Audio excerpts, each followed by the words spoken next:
Let's see if this connects with studio, and then we'll see if anybody can hear me. They should be able to hear me. And then we're going to see if I can bring anybody on a Skype call.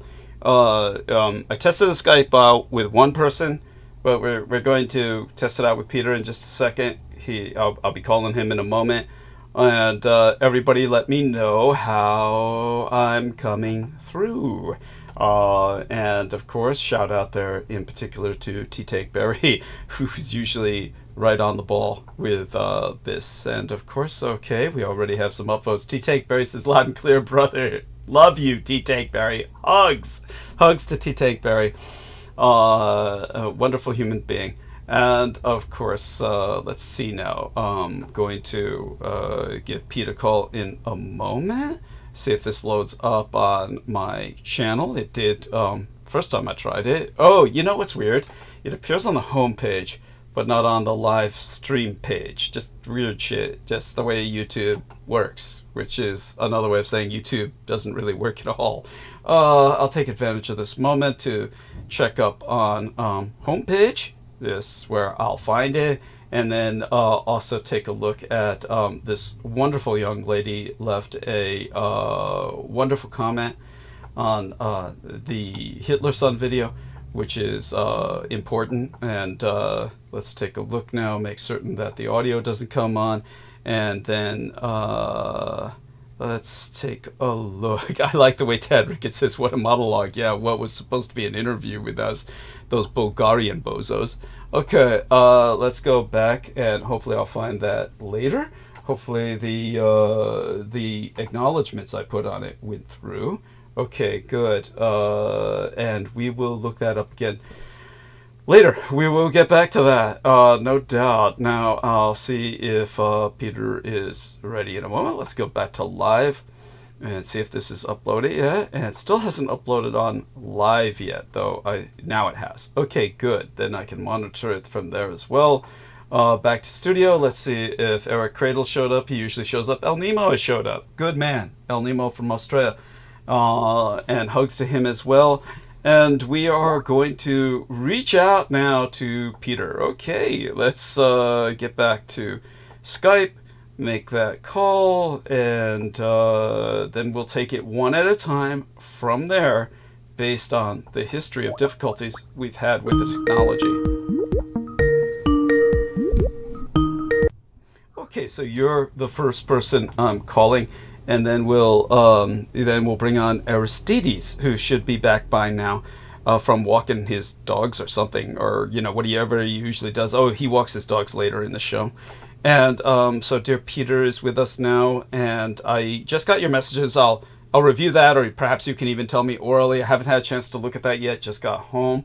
It just shows you the front matter of the book, that's all. Okay, yeah. The title page of the book, which is very ornate, that's all. And shit, as soon as I tried to bring on just one person, the screen went fucking white. So I'm going to have to call you both back, or at least Peter.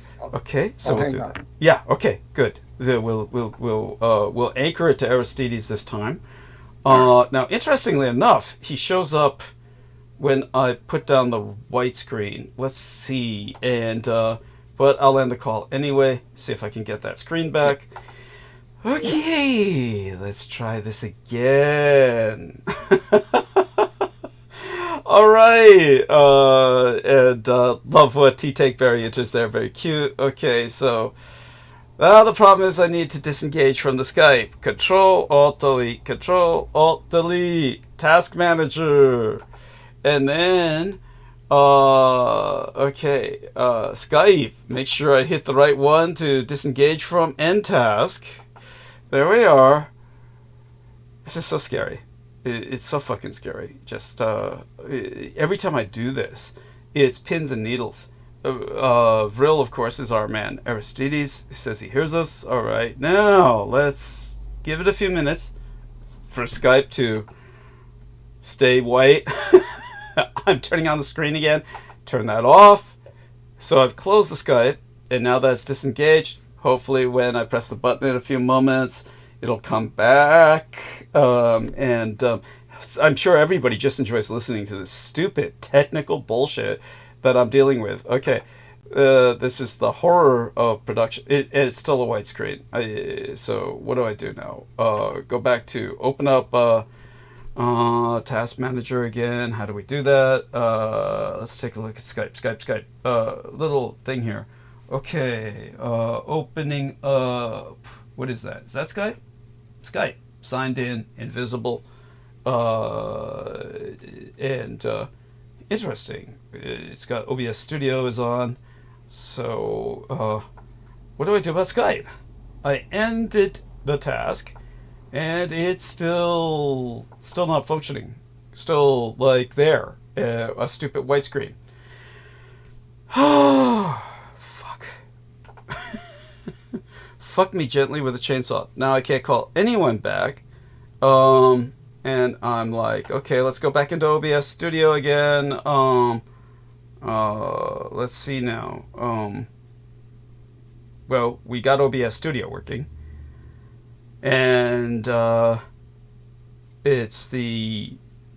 Okay, what happened with Skype? Why is it doing this? And how do I get out of it? So, I'm going to try and call somebody telephonically, maybe. See if we can, get any suggestions. And I'm going to open up this other aspect of it again. How do I close it? Skype. Close. Status, open Skype, quit Skype. There we are. Holy shit. Okay, so I had to quit it twice. I had to end the task. Then I had to quit it.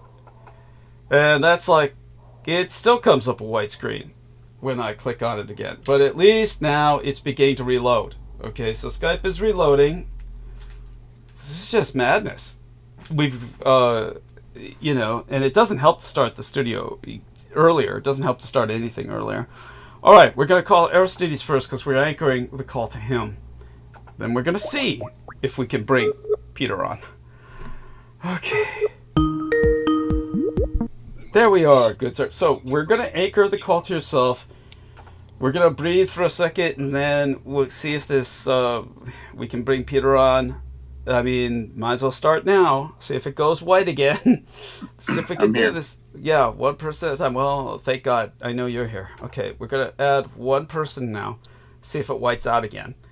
Okay, press the add button. At least now I know what to do. I got to quit Skype twice. Okay, so it goes white, but we'll work with that. We're just going to work with a white screen for a little bit. It's just going to be Peter and Aristides and me for a while. And what will happen is that when Peter checks out for the night, we're going to restart the call while maintaining the program, while maintaining the live stream. So you can't see anything on the Skype screen? Yeah, the Skype screen. I can't see anything on the Skype screen.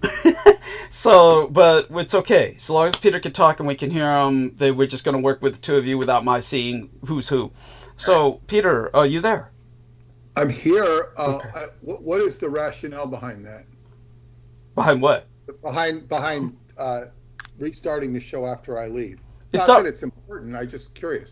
Oh, it's not restarting the show. We'll maintain live stream, but we'll restart the Skype call in the hopes by that time Skype will have changed its behavior or something. If you're asking me for technical reasons, it's the kind of technical thing where a person puts the keys in the car and the car doesn't start. So you take the keys out, jam them in again, turn them again in the hopes that the ignition kicks in. It's like that. I get it. Yeah, there's nothing I can explain in a technical manner or with any level of knowledge. It's just that I'm hoping that the jalopy, kicks in. Something is desperately wrong with Skype. I have no idea what it is. And like I said the other day, for instance, just so people have an issue of sometimes the problems that I am facing, that I don't believe other people face, is the time that I was on the cloud. By the way, I'm going to just check out of Skype in terms of looking at it, because it's just a blinding white screen. So I'm back in studio now. And we have good numbers of people. Eric Cradle has joined us. He says, good evening, Triple D. Good evening. And Victoria is there. How are you feeling, Douglas? Much the better for your being here, Victoria. Let me send her kisses. Mwah. And at the same time, I just want her to know I owe her a call. She's been through an emotional hit lately that compounded what she's been through physically, which was probably contracting COVID or something recently, and hopefully she's over all of that now. But still, owe her a call. So I owe you a call, Victoria, and in the meantime, be patient with me, please. Chinese holiday right now, Japanese as well, and so I've been celebrating, as can be seen by the photograph that was taken at the estates in thumbnail of live stream. And so that being said, to clarify what's going on there, at least to a degree, and we can get back to that later, what I want people to understand is one time when I was on the cloud with Brendan Zogit on the Skype with me, I was showing him what I was contending with, and what I was contending with was this phenomenon where the cloud said that there was too much information in my email, that it was slowing down the ability of the cloud to process. Now that doesn't even make any sense, because I was trying to work with my Google Docs, and all of this is in the cloud. None of this is in my computer. All of the information that is clouding up or jamming the traffic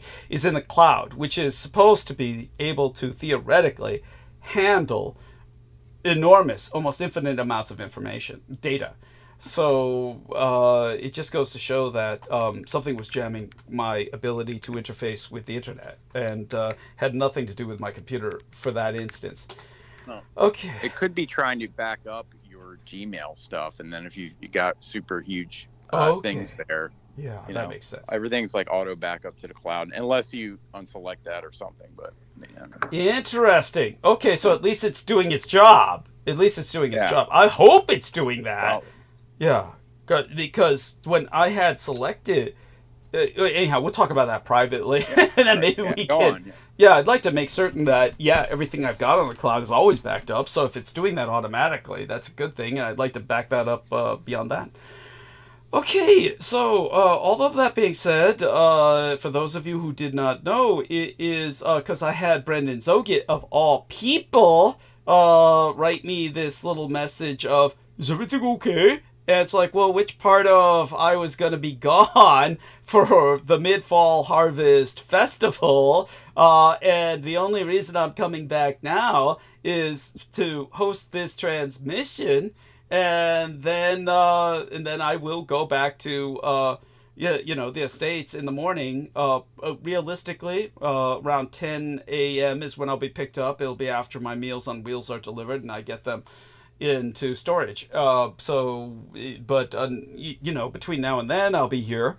But honestly, in body only, my mind, my soul is where there's nice, warm, pumping, fresh blood in young boys' bodies.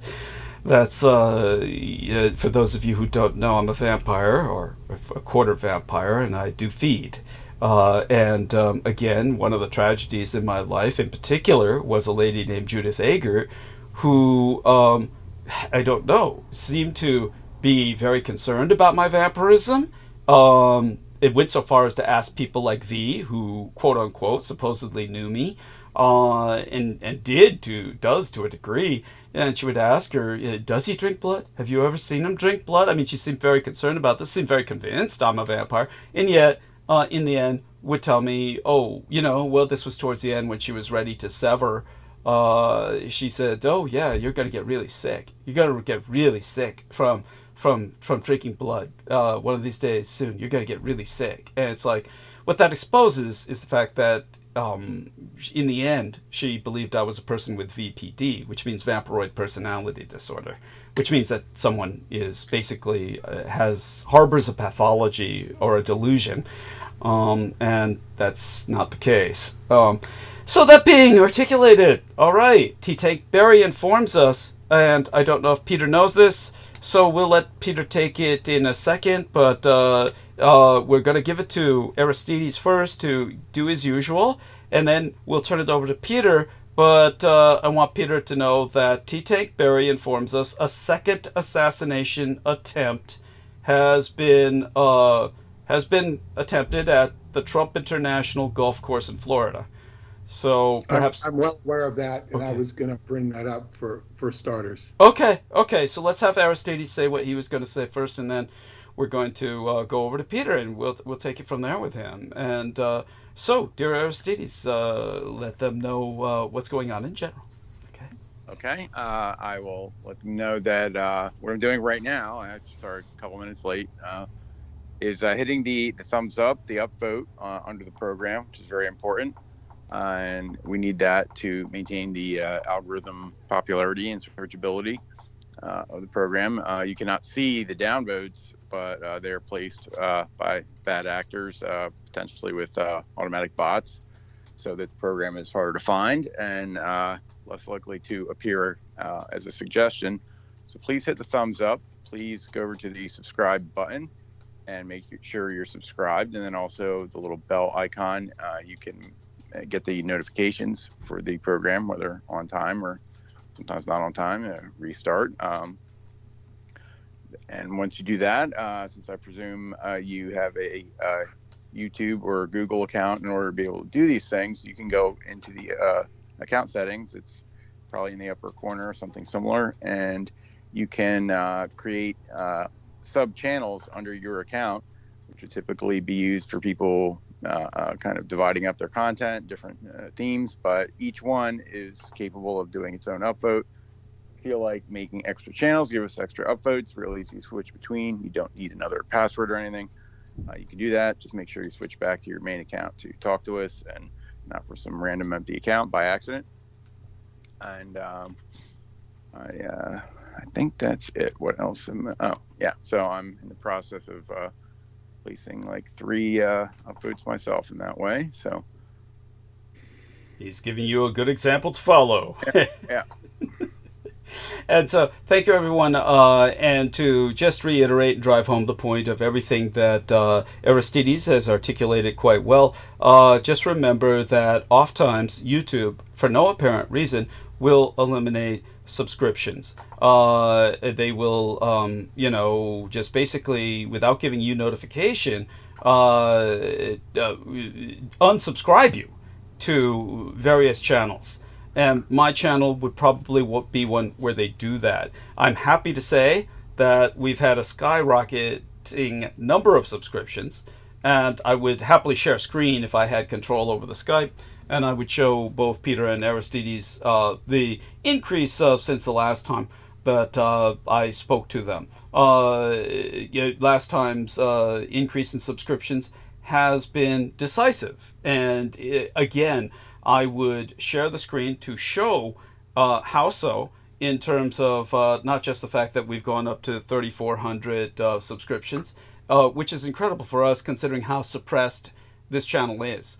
There's no exaggeration when Aristides brings up the downvotes. As soon as we start live stream, there's Autobots, literally Autobots, not the Transformers, but automated bots that are purchased by Stephen Outrim, gay lover of Richard K. Cole Jr. There are a couple of faggots who are in self-denial or in denial to the public, but they're self-loathing. And they are gay lovers who project that on myself, which is fine. I mean, I don't find that offensive to be called gay. It's something that I'm not, but if that's how people want to see me, that's their prerogative.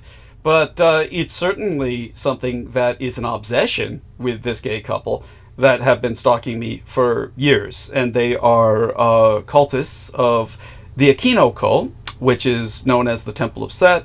But also, Aquino was a member of the Order of Dagon.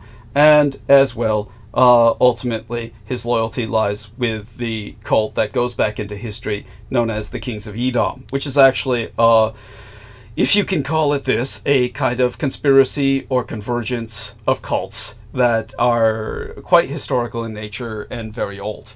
All of that being said, this is the enemy that I've been contending with all of my life and trying to bring to people's attention. One of the ways that I've done this is by exposing human child trafficking operations at the Presidio military base, leading ultimately to its closure, the San Diego Marine Corps Recruit Depot, as well as Camp Pendleton, bringing a closure to those trafficking rings, at least temporarily. And of course, there was some funky shit going down with the San Francisco Police Department, which I did speak about for years, but which escaped Peter's attention until fairly recently, and we began to introduce him a little bit to that topic a few episodes ago. But of course, Aristides and Aaron Tice and everyone else, El Nemo and Brendan Zogan, etc., will confirm that I have been speaking about being a San Francisco police officer and my experiences with the department for many years by now. So that being said, obviously Peter's attentions are, concentrating and focusing on books and various other things that he's getting completed, various tasks, and so it's understandable with the trips he takes to Romania included and various other responsibilities he's had until fairly recently. He's not necessarily going to catch everything that I'm always talking about.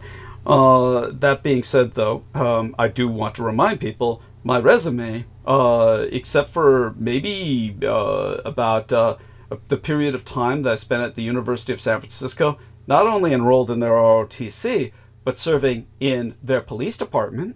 For those of you who don't know, University of San Francisco is not a university. It's a Jesuit university, but it's not one that hires private security. They have an honest-to-God, no shit, fucking police department that I was a member of for a period of time. It has powers of arrest on campus and powers of detention, etc. Powers to use force, etc., including up to lethal force. They are armed if necessary. So all of this is something I was a part of. That's not on the LinkedIn, but it should be. Now, is that in addition to the SFPD? That's in addition to the SFPD. It's completely separate from SFPD. I should also disambiguate. People can get very confused. There's the University of San Francisco, which he was just alluding to as a Catholic Jesuit university. Yeah. There's San Francisco State University, which is a state university, which has gotten a lot of press in the past, particularly in the 60s. Yeah. And then there's the University of California at San Francisco, which is like Berkeley or UCLA. It's one of the systems, and it's one of the most under the radar of all of them. It's probably the weirdest of them, I think. Yes, go on. Yeah, because it's sort of like nobody wanted to go there because it was very specialized. It was kind of like off the beaten track. Everybody wanted to go to Santa Cruz, Berkeley, or Santa Barbara, or maybe UCLA. If you know. I mean. Yeah, definitely. I agree with you.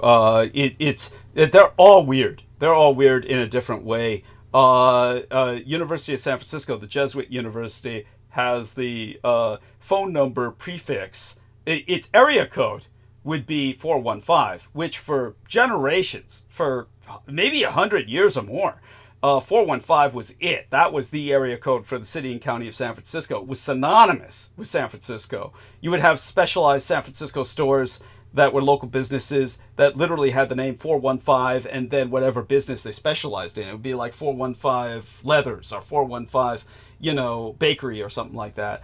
Well, that was when area codes were area codes. LA was 213, New York was 212. Yeah.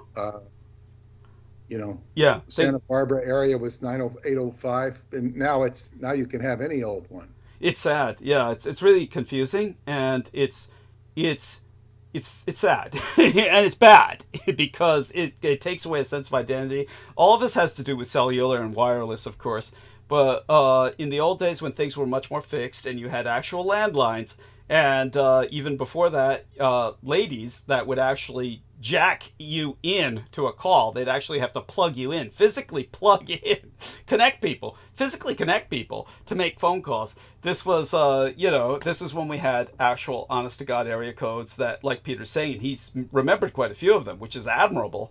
However, no longer... Yeah.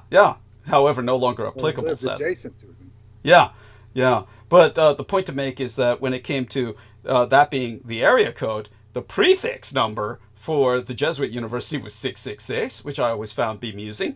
And as for the San Francisco State University, SFSU, that was known for years as the Little Red Schoolhouse. That was the politics that Peter was alluding to. And I am an alumni there because I went there for political science. I spent time there and got my ultimate, I think it was the highest educational degree that I've actually earned was the baccalaureate, was in political science and ideology. So aside from that, I am also an alumni, technically, of UCSF, which Peter mentioned, University of California at San Francisco, in probably the most famous element of theirs. I think they're almost exclusively medical. If they have any other aspect to them other than the medical school, I don't know about it. But I went there through the Osher Lifelong Learning Institute for Extended Education. These things are in my resume, so that's on LinkedIn, so anybody can look at that, and that's been up there forever. And anybody knows I have not changed that in 10 years because never went back, and I've forgotten the passwords. So hopefully someday I'll break back into that and just polish it up a little bit. But other than that, it's pretty exhaustive. And if you watch the movie Eyes Wide Shut, you'll learn that there is no password. There you go. Ultimately, no, that's true. That's what Michael Aquino was ultimately working on with the occult, was a way to via the occult, or the Baryalic realm, the realm of higher numbers, the realm of the abstract, evading all firewalls and even passwords, or you would enter through the computer consciousness into the realm of computing and information data processing units without needing to go through the stuff that people in the material realm need to go through. This is getting probably too funky or weird for some people, but hey, this is what your government works with. And they work at this level of abstraction or insanity, depending on how you look at it, and I'm happy to look at it either way. So that being expressed, was there anything else that I thought? How would you spell that? I'm sorry. How would you spell Baryalic realm? I believe probably the Romanization that would be more common would be Berialic. And I'll look that up now to see if we get anything with that. It is in the new book. Okay. It is in the new book, yes, elements of that. So Baryalic, and I'm not getting anything of any consequence. But no, because it's after, you have to explain that it's after Beriah in the Kabbalah. So if you look up Beriah, yeah, Beriah. Try to find out how we spelled it. Yeah, Beriah. You'll find. Yeah, Beriah. And so there we are. So if you look at that, you'll find the first of the four worlds to be created ex nihilo. That's the first thing that comes up is Wikipedia, I'm sad to say. So that, of course, unless you start getting into the whole theory of Kabbalah, will probably not make much sense. So I'll explain the Kabbalah later. We'll get into that, after Peter retreats into the gentle night. I'll go through. I can Sure. even give a pre. Matter of fact, start with that. Yeah, we'll turn it over to. Let's start. We'll go back to Baryalic realm, but let's start with Donald Trump. Yeah, there we go. Actually, I was watching a football game as I was recovering from my football game. So you participated? Well, no, I played football today, as I do every Sunday morning, and some people say, well, we miss your updates. What's going on? Are you still playing? Yeah. I was dormant. I went every day, but I kind of sat out. We were having an organized league with, T-shirts and everything. And I sat out a lot because I had plantar fasciitis. And I got some acupuncture, some reflexology, and then I was also doing exercises myself. And then after the trip to Romania, it seemed to dissipate. My heel's very sore right now, but that's because I'm after playing. But I have been playing the last several weeks, and I played very well today. And I was even thinking of giving it up because these guys are very fast and quick, and they're, it can be intimidating. But I went out and I did very well. I put myself back on the map, so that's good. And then it's a matter of increasing. And this is where I got hurt. I tried to increase my speed by going out and doing wind sprints, and it broke my quote unquote broke my foot. Didn't break my foot, but it aggravated it, and I need to get more attention.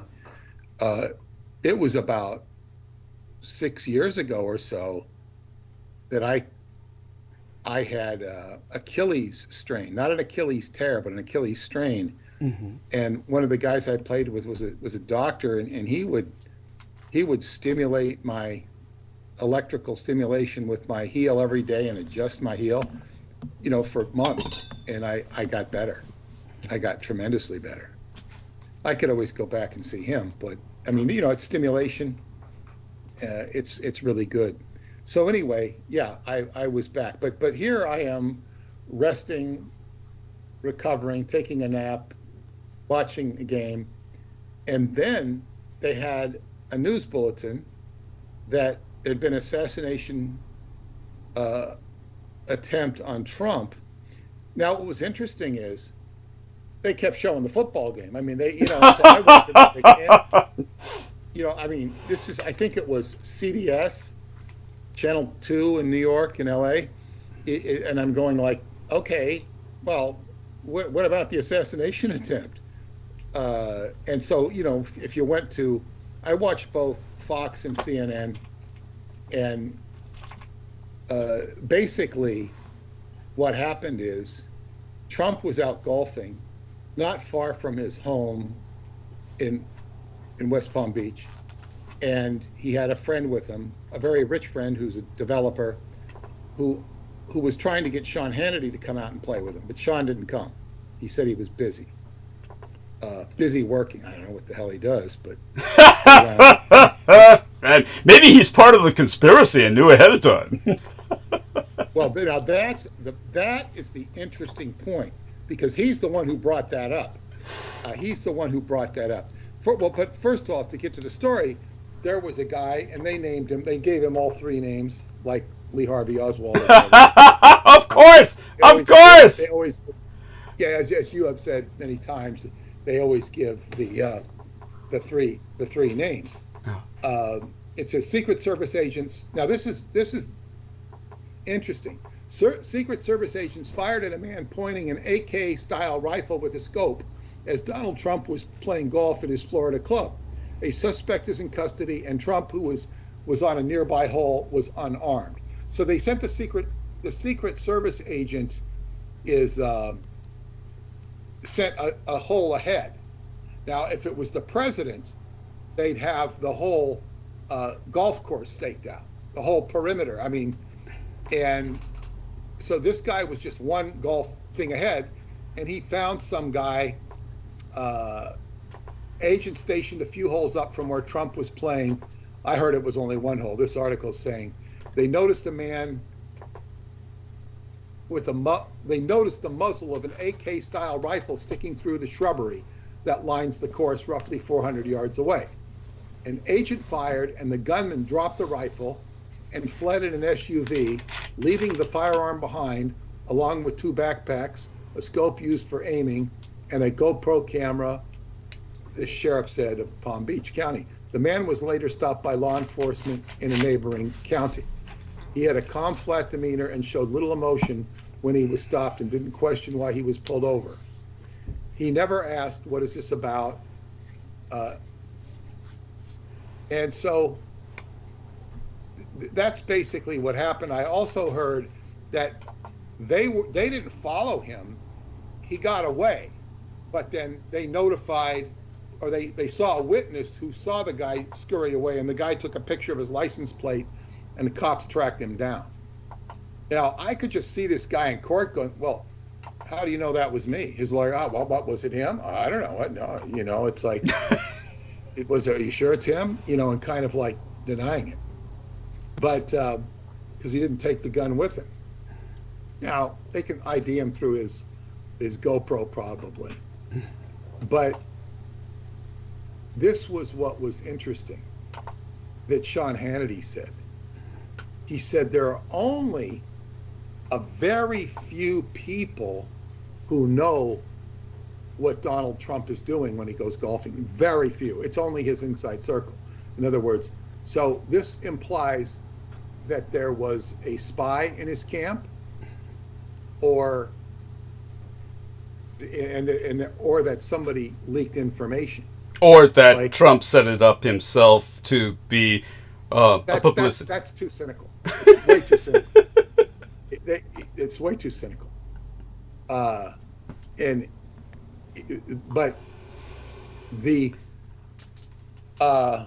he could have shot. I mean, what does he do? Okay, you dumb guy, give up your life and say you're doing this for me. It's amazing. It's amazing what people do. But go on. It's happened in my case. I mean, you saw what happened with Lena Shea. I mean, just a human hand grenade. Her entire life destroyed. Used by Richard K. Cole Jr. and Stephen Outram as just expendable. Like Aquino said, use stupid people the way stupid people use guns. But go on. Well, when they say the FBI is investigating it, the first thing that,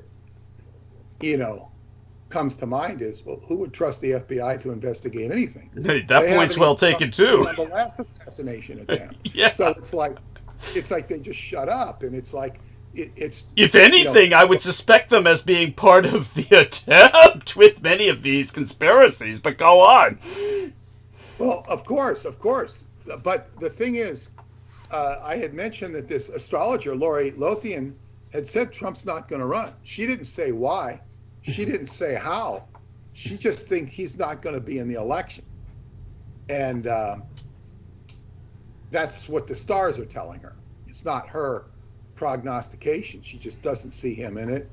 Then again, there's, I guess, astrologically positives and negatives for both of them.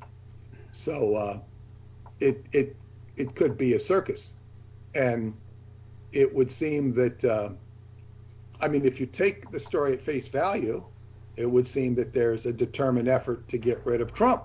Now, what I just read today that I didn't know, because I always hear that Trump is, Harris has beaten him since she had this debate and out-debated him, which, and he doesn't want to debate again. But she didn't debate on substance. She debated on hubris. But she seemed to win the debate on hubris because the media accepts it, and they don't call her to task on it, except for the pro-Trump media. But the thing is that he is, forgot what I was going to say, just that. Well, you were talking about, of course, the debate and then the assassination attempt. If we get back to the man who was expended. Well, yeah, but you don't see anybody going after Harris. But nobody believes nobody believes she's worth killing. I mean, well, who's her running mate? Oh, this guy. Yeah, that could be. They want to keep him alive. They want to keep her alive because otherwise he becomes. They're afraid of somebody competent taking over. Yes. Well, yeah. So he's. It would seem that there's an organized cabal to get rid of him because he is an irritant to, the powers that be. But so anyway, I know what I was going to say is that these polls are saying, Harris is going to win. Now, there's a poll that came out, and I read this just today, just before the assassination attempt. It was, I think I read it in the morning, but it said that Trump is hands down ahead in the Electoral College projections. Like he's got it wired. Like she's really got to make some major dents. She seems to have the popular vote, but it's only by a percentage or two. But he has the Electoral College hands down, according to what this poll said, and it was a poll that was featured on Yahoo. So, in other words, here he is winning, here he is. And of course, when they profile these people, these assassins, they don't really ask key critical questions. They just, all the investigations are dismissive of key questions.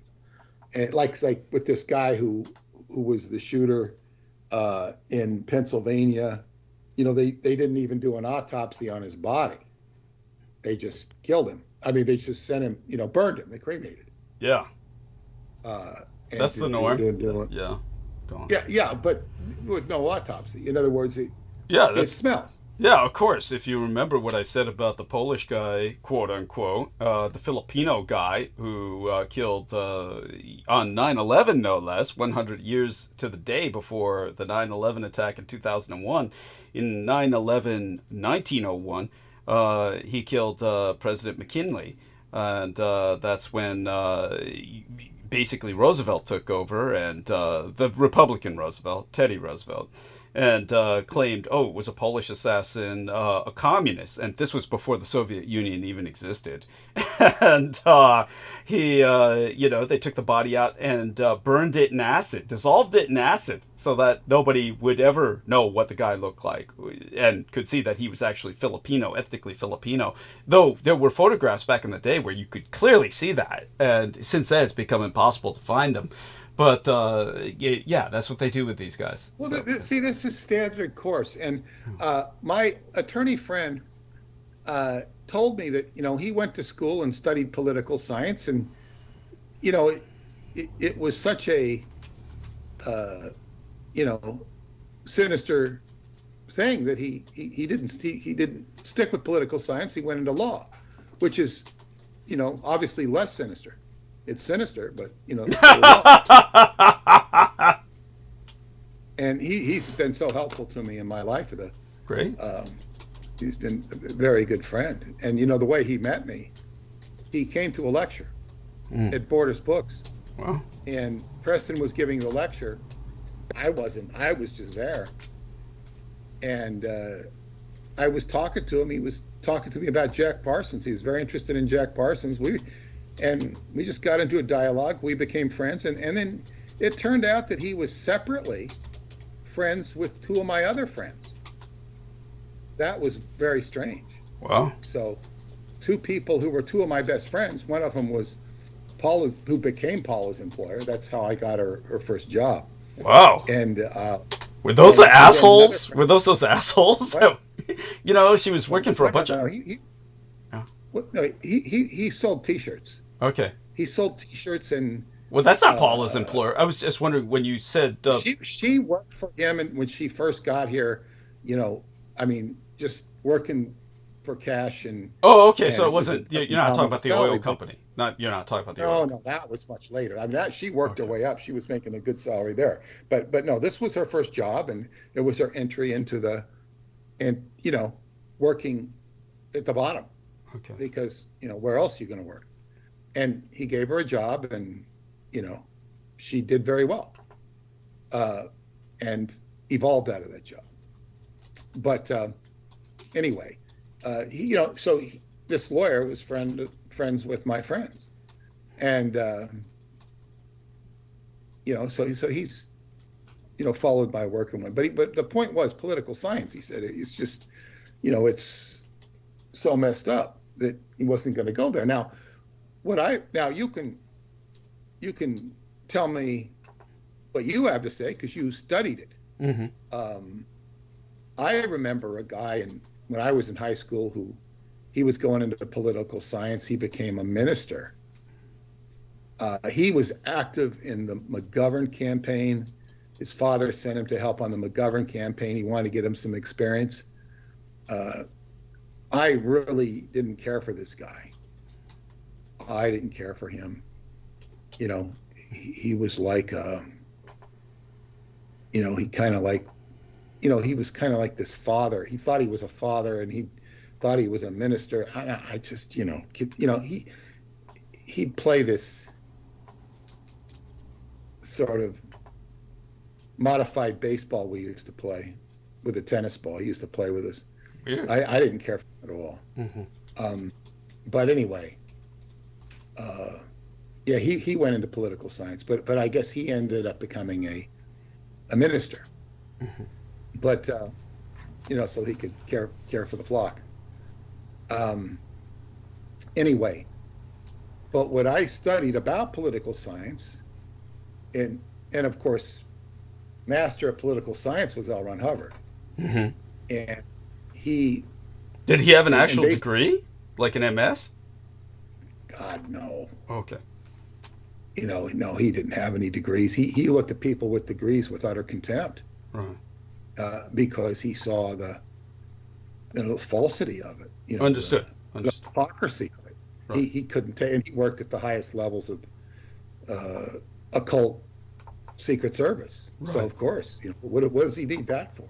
Understood. You know, By the way, his attitude is more and more the new generation's attitude. I mean, the universities, the Ivy League in particular, they're all wanting now. They're all downsizing. they're catching on. People are catching on. But I mean, I once saw a PhD thesis by someone who wrote a PhD thesis, and it was on it was embarrassing. It was like at the level of a high school book report. And it was just like they were following the protocol of how to write a thesis, but it wasn't good. It didn't add anything. A thesis is supposed to add something new, a PhD thesis. Mm-hmm. This was utter crap, and it was obviously somebody was making a buck off of it. That's the only reason to justify it. A thesis was when you studied everything there was to study in a subject, and then you'd add something new to the paradigm of the subject you were working in. This was just, what do you call it? Pushing paper to make money.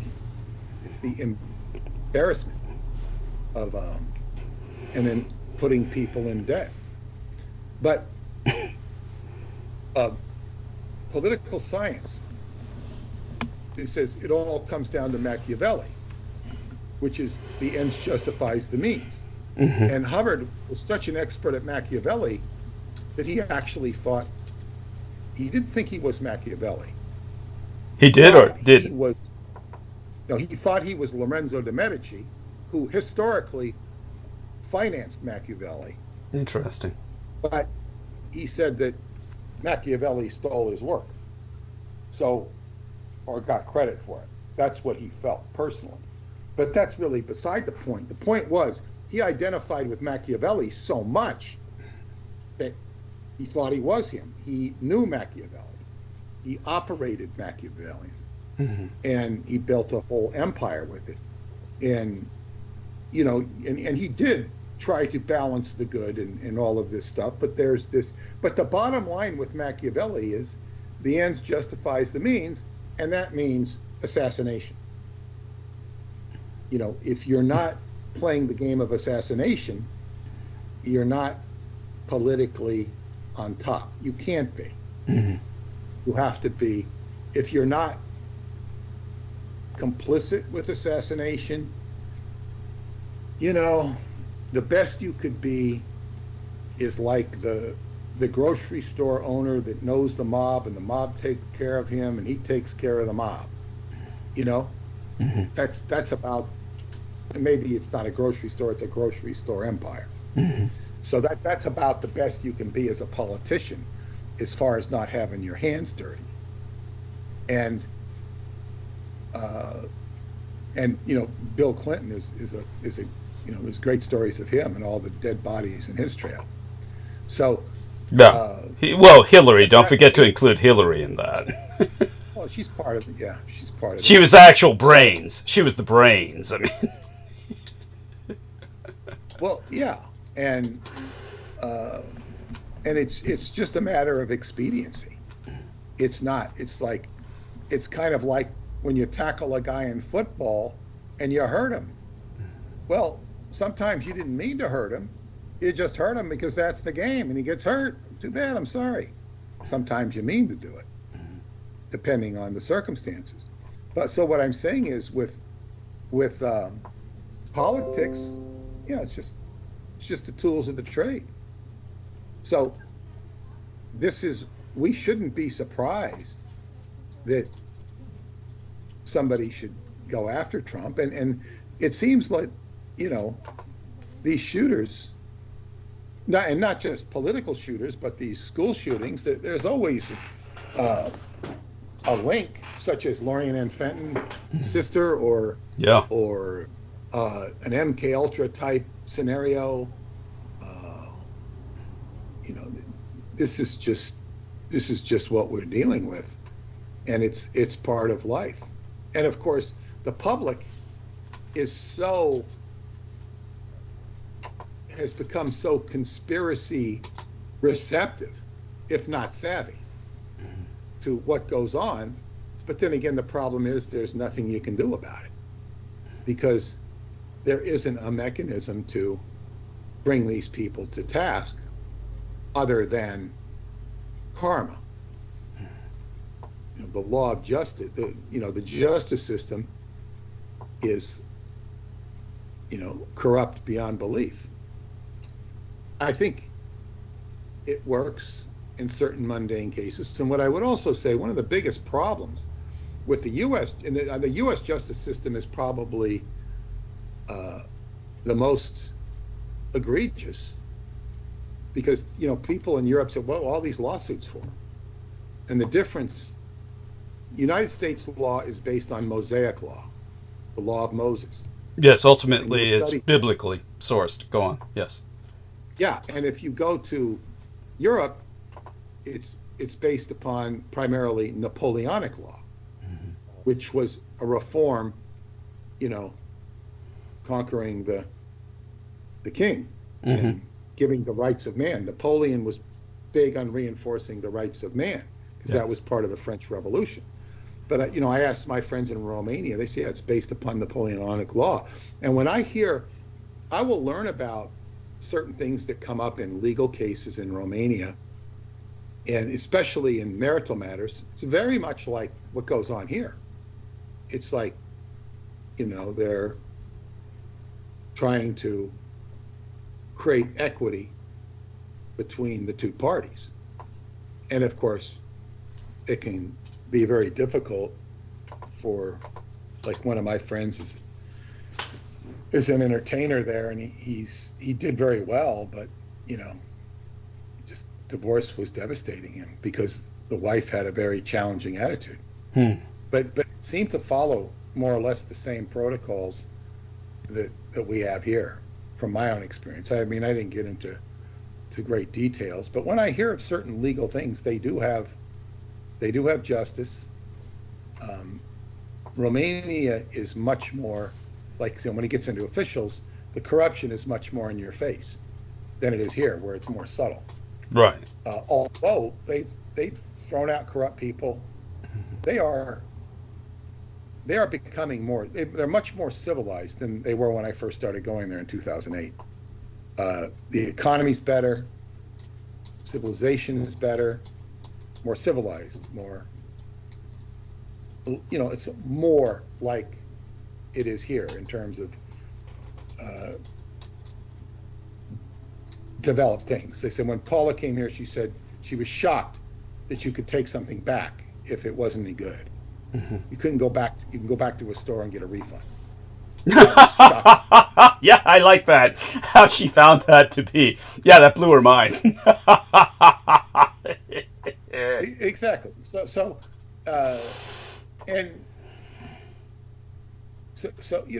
Things do change, but this is so the key. What I was saying is the key component of politics is the willingness to assassinate your adversaries, or to blackmail them, or compromise them, or to have a hold on them. I knew somebody who knew all the political strings. He says, well, if you do this, no, it's all rigged, it's all wired. He knew the details, from the newspapers to everything. It's a whole system of corruption. And of course, the congressman we had, Santos, who was just a complete outrage. He somehow got elected. Just completely, utterly corrupt. And the only reason the Republicans wouldn't kick him out, because he had a vote. He had a vote that would vote in their favor. Now he's been replaced by Democrat Suozzi, who is much more intelligent and I guess what you'd say,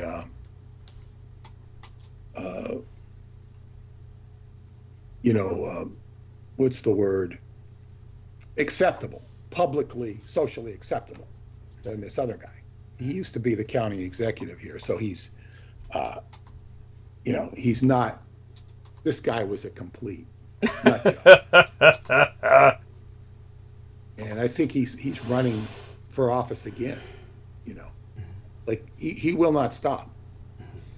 So, but anyway, I'm just saying his assassination is the main power of political expediency, and of course, it's also a tool of last resort.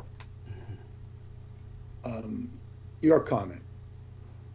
Yeah, I think you said it all. I mean, what's there for me to say other than do you want me to kind of just? It's hard to disagree with. But I just proofread in the book because I'm still proofreading it I'm making little corrections on little things that were small things to do. Mm-hmm. But it was basically Aquino was saying how violence and terror mm-hmm. are much more effective weapons mm-hmm. than the justice system. Yeah. You want to get something, and this is what August Derleth did to terrorize absolutely the inheritors of H.P. Lovecraft's estate. Yes. Or Brandon Young's father used to get all of the fortune inherited from the Forbes and the inventor of the Bell helicopter, Arthur Middleton Young. Go on. Yes, couldn't resist that. Well, yes, and what's really amazing is that the most high security information in the government was this all about the estate of H.P. Lovecraft, and we go into that in the book. The estate of H.P. Lovecraft, who had all this literature, all this correspondence, and it was in the hands of August Derleth, who had stolen it, misacquired it, and that's talked about in the book. Even some of it which had been bequeathed to Brown University, because Brown University is in Providence, where H.P. Lovecraft lived, and he sent in agents to steal it from the library. And this was Aquino's prized possession, which he had Douglas go after to get H.P. Lovecraft's information, correspondence, which he drooled over, metaphorically, drooled over. And then Aquino, this information, what it was, is he wanted to possess this information because if this information was explained to the public, it was all about H.P. Lovecraft combining with Harry Houdini, who was killed, so he couldn't do it, and then Lindbergh came along, and Lindbergh was in league with this, and they're really opposite ends of the coin, because Houdini was a Orthodox Jew whose father was a rabbi, and he was completely outraged at what he learned about Zionism, and he broke away from Zionism and was going to publish this book with H.P. Lovecraft. And then when Houdini, because Houdini was like the most famous man of his time. The other most famous man of his time was Lindbergh because of, flying across the Atlantic. And so, and they gave him a Congressional Medal of Honor, which was usually only for wartime. But this was such an astounding thing that Lindbergh was given the Congressional Medal of Honor, which meant he didn't have to pay income tax the rest of his life. Correct. So, though I can't remember, I think Peter's probably right that he was given the Congressional Medal of Honor for flying across the Atlantic. I'm sure Peter's correct on this, but he did serve in World War I and was an honest-to-God war hero as well. This was special order of Congress. It was not the typical thing. Understood. It was a special. They did a special thing in Congress for him because this was well after the war. I mean, they're kind of acknowledging him after the war. I mean, the typical war hero does not get a Congressional Medal of Honor. No, it's true. No, it's true. It has to be. No, it has to be something extraordinarily. Yeah, it's just something outstanding. Yes, and most people, most people have to die to get it. Most people get it posthumously. They don't live to get it. But go on. Yes. Yeah, and Lindbergh's flight was like Neil Armstrong going to the moon. Yeah, it was just astounding that somebody could go. That's right. Across the Atlantic Ocean. This wasn't.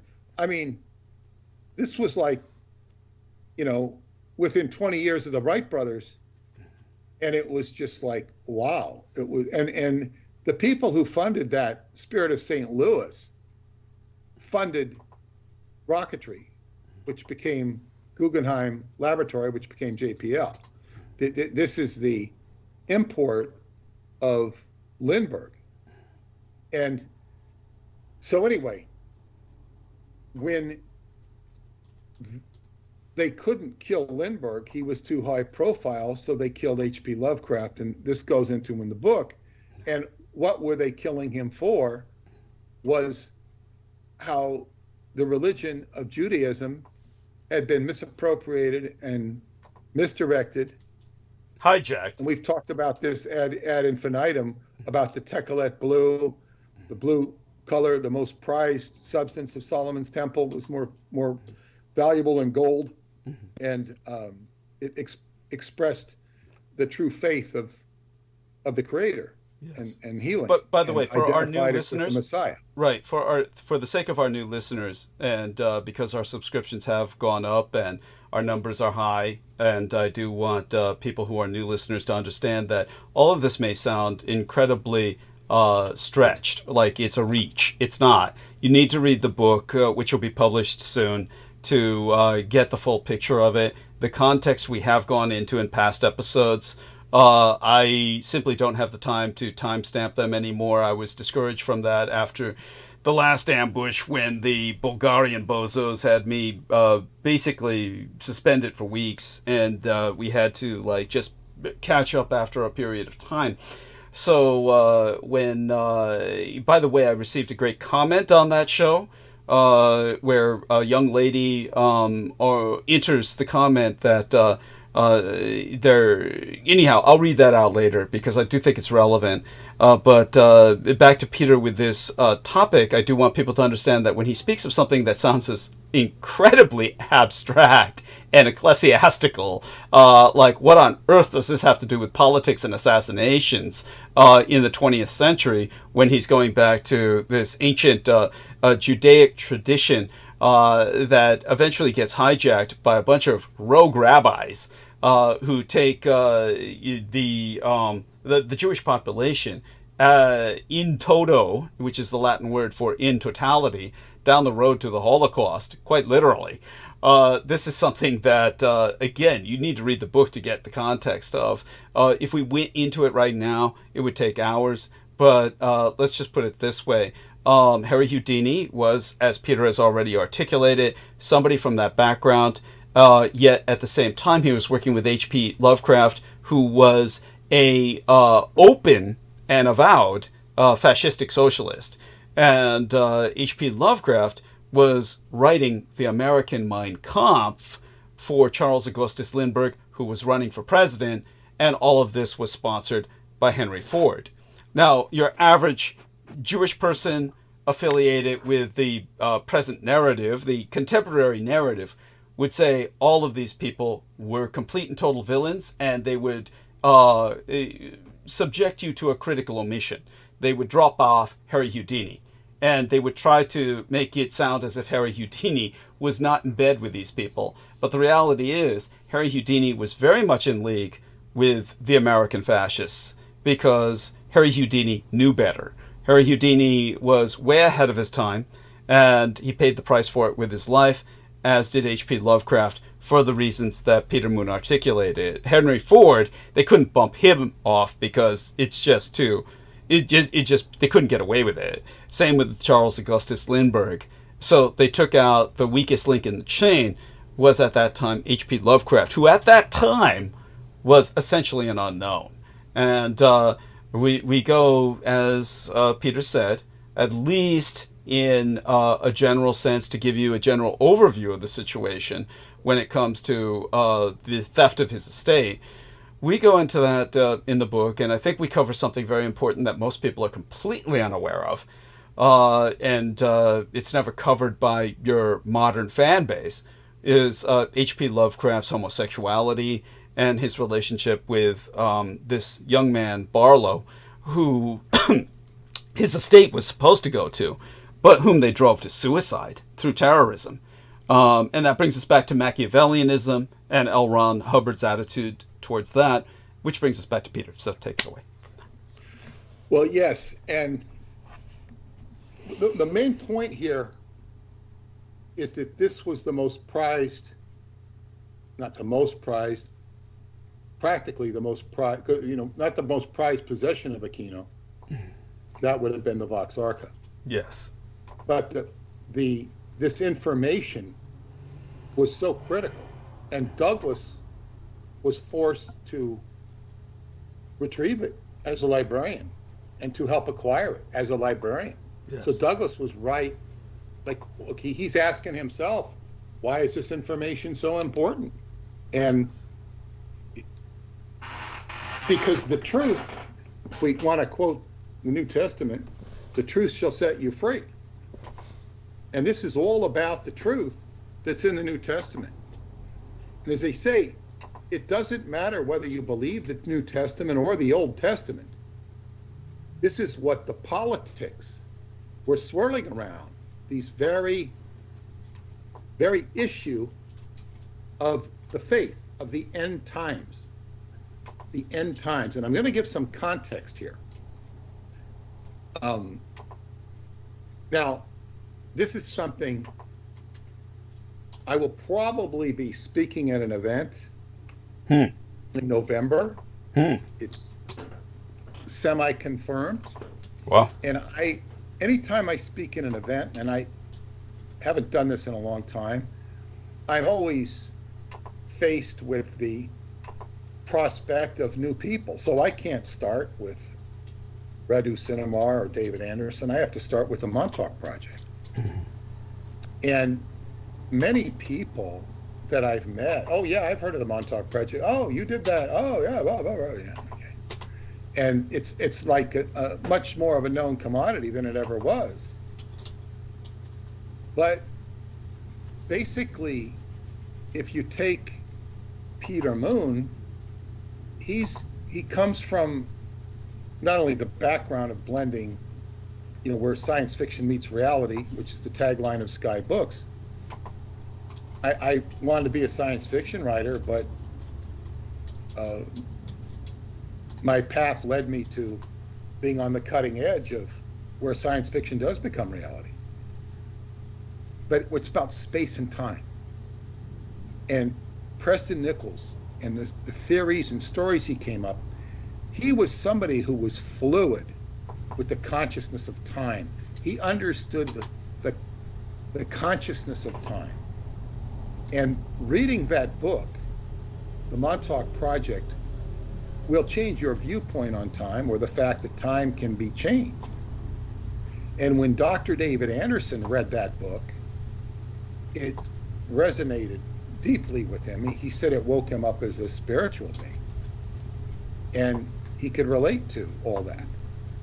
Now, I just found out on my recent trip that he told one of my friends in Romania, one of his friends, who's also my friend, that when he first met her, that he had an experience of time traveling when he was flying an F-16. And of course, he designed the control panel for the F-16.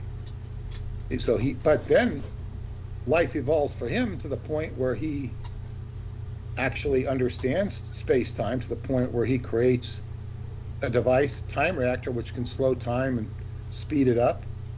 Of course, the explanations for this, the scientific physics and math, is explained in the Time Travel Education Center, which you can look at and sign up for free. And so then he develops it to the point where he can send humans back into time, or forwards into time. And then you have a complete and utter knucklehead like Ronald Mallet of the University of Connecticut, getting all of this all of this explained. He didn't understand time travel from his own asshole. And his science was just retarded on the subject of a closed timeline curve. He was also, found to be defrauding people. He got involved in some scam. Of course. But Spike Lee bought his story for $250,000, because he was so determined to go back in time and see his father or save his father. Yeah, it was so fucking vapid. That was so pathetic. That was so pathetically vapid. And he got ripped off. If Spike Lee bought it for that price, I mean, surely $250,000. That's like $250,000 is really good. If you say so. They don't like to give you anything. They'd rather just steal it. Yeah. And True. I can only assume that Spike Lee, did it because he was black. Like Right, a fellow black man. Yes. And I had a dream once of Spike. He found out who I was. Oh, God. Because I'm very well known in the black community. Mm-hmm. I'm sorry you had that traumatic experience. I would call that a nightmare, but go on. No, I mean, he found out who I was, and, but I guess whoever he's, but he didn't, contact me. He can afford to be ripped off for $250,000. Yeah, he can. He can indeed. But anyway,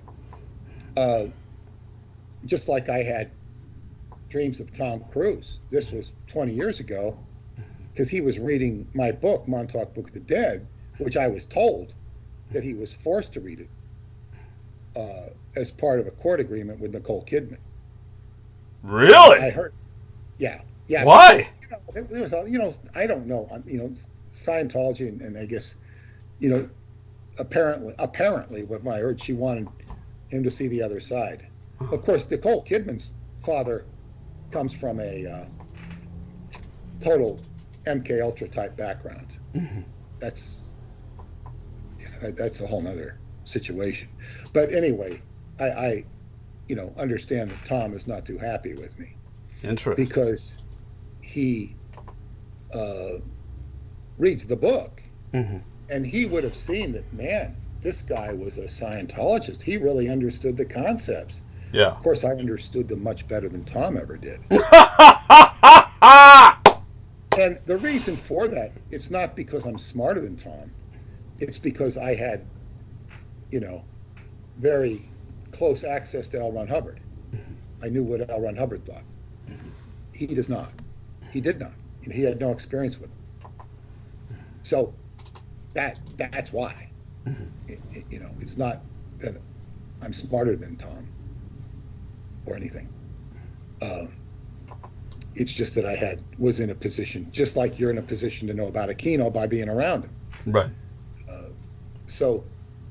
But he would see that I totally got all this information, and here I'm not, kissing David Miscavige's ass or helping the cause. And just to digress into Scientology for a second, one of my closest friends at the time we were together was a young man who befriended me. He was a young kid, and he ended up working for Hubbard directly for probably 5 years. He'd sleep on the couch, and Hubbard would be in the bedroom. And if Hubbard needed anything or he woke up, he'd have to get up and be there for him. Mm-hmm. And he helped him develop the latest procedures that were very popular. And of course, we got into communication for the first time in 40 years. And I plan to see him when I'm in California next month. And he told me that Hubbard had completely lost his mind. So sad. Because one gets old. Yeah. And one becomes like Biden. And that he said part of the duty was of his messengers was to hide his dysfunction. Like they didn't want the other crew to see it, the rest of the crew to see it. And so he'd be in a secluded place, but they would hide him from anybody they could. Like, it's just like the Democrats have been accused of hiding Biden's feeble-mindedness. They hide it. Mm-hmm. Well, Well, that's impossible to hide. deny it. They do their best to deny it.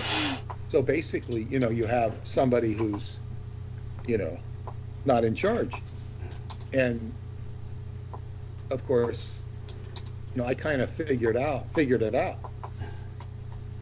I figured it out, which okay, so a lot of my colleagues, hung on for another 20 years before they realized this isn't what I signed up for. Yeah.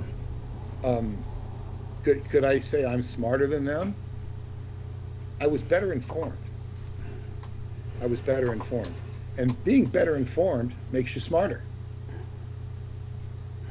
Doesn't mean that your IQ is better. But the better the IQ, the more clever you are at being informed.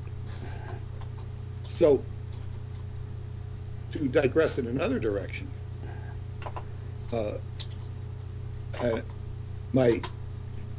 one of my first friends in Romania was Adrian.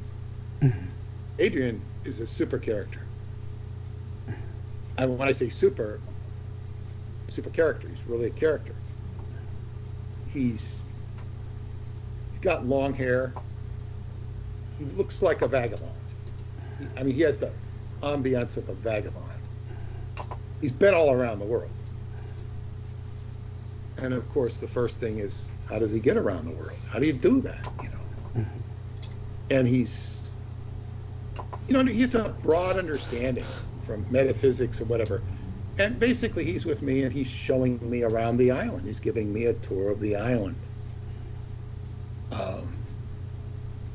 which becomes very comical when I get to my other friend, Stefan, who was not here this year. Stefan, who looks like Rasputin. So I started, grilling Stefan about being like Rasputin. And Adrian thought it was so funny. I got it on camera and everything. Because he looks just like him, and then he has the, all of this expression of the lower chakras. He was very and I hope Stefan's okay, because, he's really a nice person. Mm-hmm. And he's stopped drinking. He had to stop drinking, because it was killing. He said he was going to die. So I hope he's okay. Okay. But anyway, so Adrian is this character, and I've known him for 16 years. And I say finally, and I guess it's just an interesting story.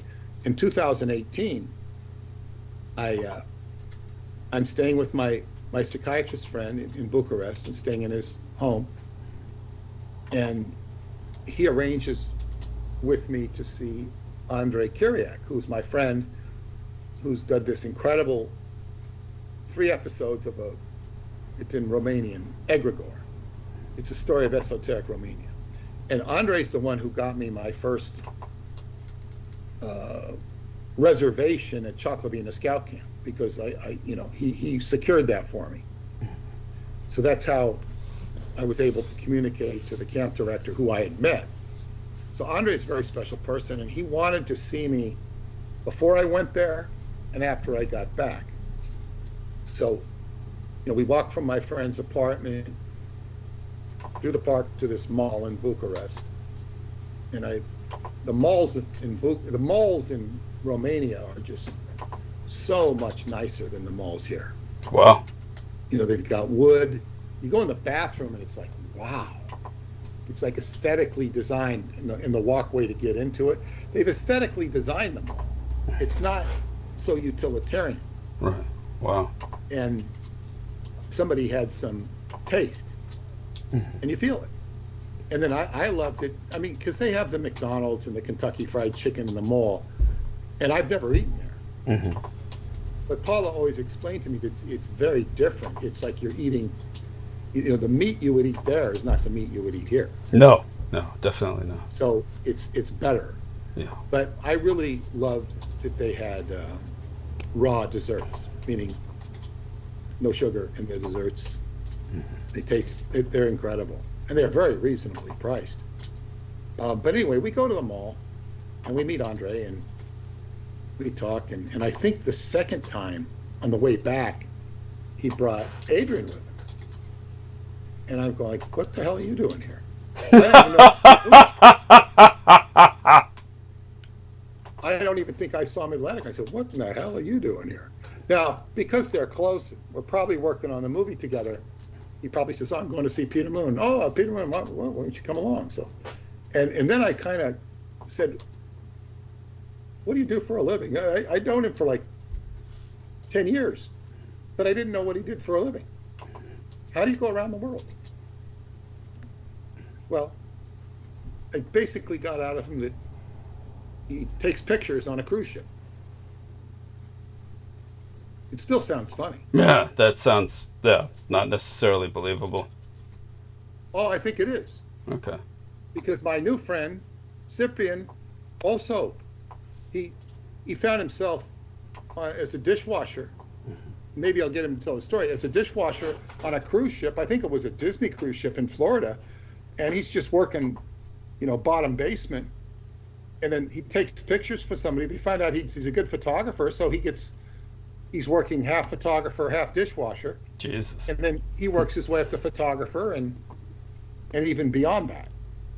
But in other words, in fact, my friend who owns the Scout Camp, he's a photographer. Mm-hmm. He does video, he does weddings, birthdays, the big 18th birthday in Romania. Mm-hmm. It's a big deal. So, he does that. That's how he makes money. So Adrian is this like super character. And, he's been in a place, been everywhere. And so anyway, I'm sitting with him. He's one of the first people I'm sitting with this year. He's with some of my other friends, and we're talking, and he wants to do a book. And I'm telling him how to do a book. He wants to do a book where show different places of the world, and he wants to do, I guess what you'd say, meetups, sacred tours. Mm-hmm. And I said, well, the book is your calling card. And I told him how to do the book, send me the book. And I also told him, I said, the way you get rid of somebody who wants to write a book is you tell them to go write the book. And then when they come back with your book, you'll evaluate it. Mm-hmm. They will inevitably never come back with a book because it takes so much to write a book. It's not easy, especially if you have another job. Yeah. So anyway, I told him to do that. I said I'd be happy to, evaluate it and coach him. And I said, but the basic thing with your book, it's going to be a calling card. Mm-hmm. And that went into other conversations. But then the conversation comes around to, I'm telling his friend, another friend, my Freemason friend, we're sitting there, and I'm telling him about you. He had already heard about the Roswell book. Okay. When I told him, he says, congratulations on your new book. How the hell did he know about my new book? Interesting. That was when it was, when it first came out, and I gave him a copy last year. Mm-hmm. But I was telling him more, giving him an overview of this book. Mm-hmm. And I said I would bring him a VIP copy, not one of the collector's editions, but one of this is what I wrote to you, Douglas. I said, I will give you one copy of the collector's editions. Right. Understood. Only one. The rest will be sold. Right. Yeah. And then I saw that in the scan when I scanned it. Yes, Go on. Complimentary copies of the print-on-demand book, which will be available as soon as the special editions. But the price isn't going to be any different.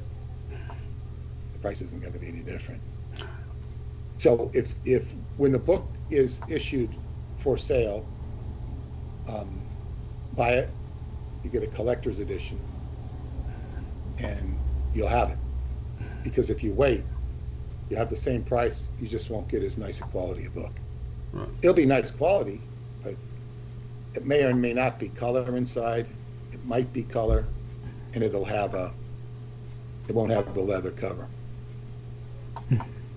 But so Adrian is listening to me talk to all. I'm talking to his friend, not him so much, but he's listening to me. Mm-hmm. And he said, this is like, you're talking like, this is like the highest level of an intelligence agency, he says. Yeah. He's kind of waving his head, it's spinning his head. You know, it's like, you know, this is beyond what you'd hear from a CIA person. Yeah, that's right. And I did have that comment made to me at a pagan festival. I was talking to somebody about what I did. He says, you work for the CIA. Because the information was so beyond what he would expect to hear. Understood. It was beyond. It is beyond. And just like say, if you look at the people I've worked with in my own life, and this would include not only Douglas, but L. Ron Hubbard, Preston Nichols, and David Anderson, they're at a level of security that is beyond security. Yes. It's beyond, because it's just not, you know. It's beyond any normal classification for the top secret levels. It's like when I saw the Roswell files, and you had just an amalgam of secret labels stuck on it that amounted to crypto cosmic top secret, which, you know, effectively doesn't even exist, but is the kind of thing that aggregates over time with their attempts to classify and reclassify. So we're at that level of what we're talking about. So go on.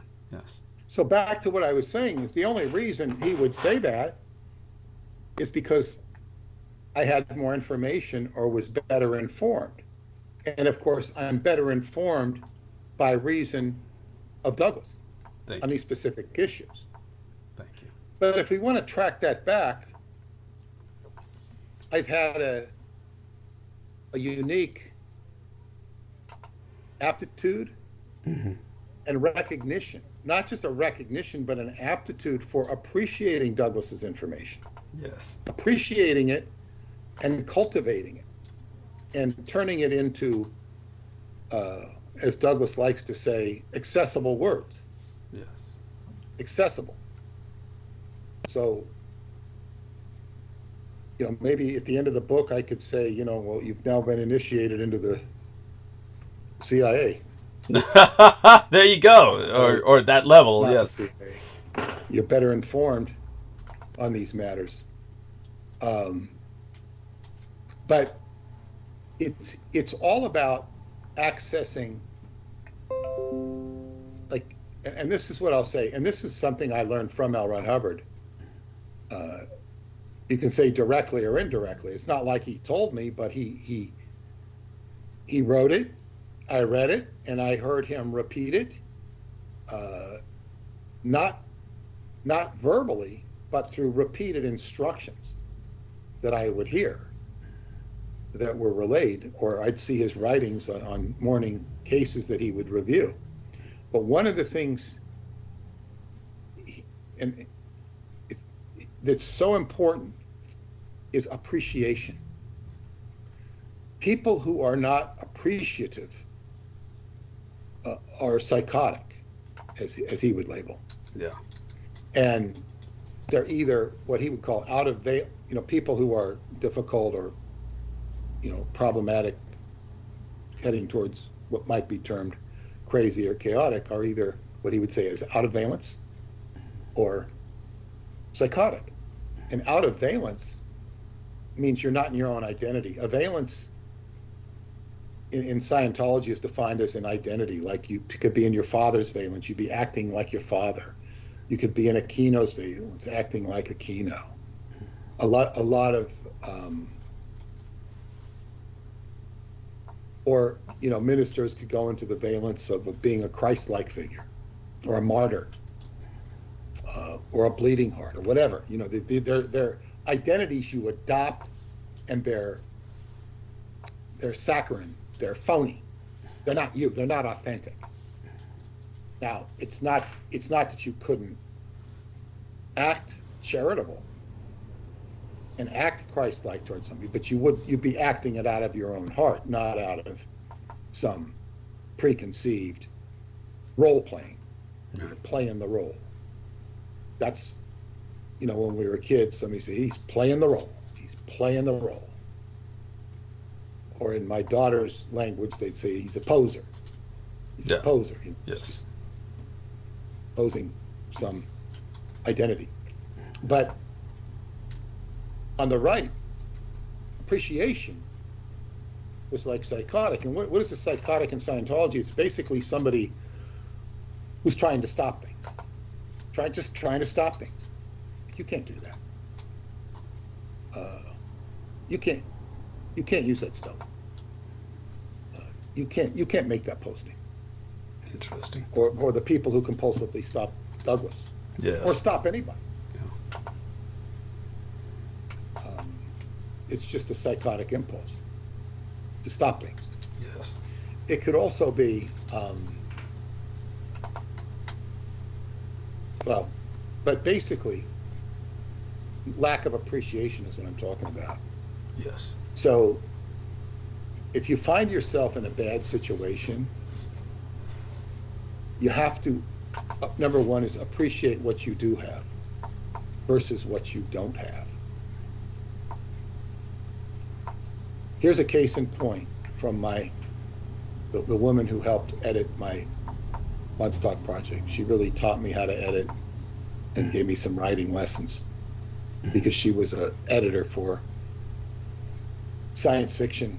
I think it was Bantam Books or Valentine Books. She used to edit the sci-fi authors of yesteryear. Impressive.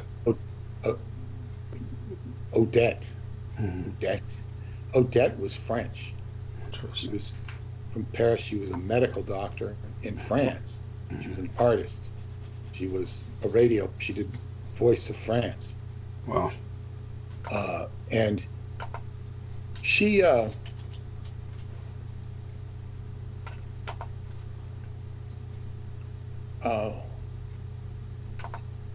why did I mention her? I was just talking about well, we were talking about, of course, the psychotic people trying to prevent things from happening. Yes. Yeah, how do I associate her with she was not psychotic, she was very intelligent, incredibly intelligent, and incredibly gifted. But appreciation, I know, this is a story she told me about her mother. See, because her father was I don't know how you say muy importante in French, but he was very important. He was a French diplomat. And she remembered being a little girl and going into the cardinal's bedroom with her father.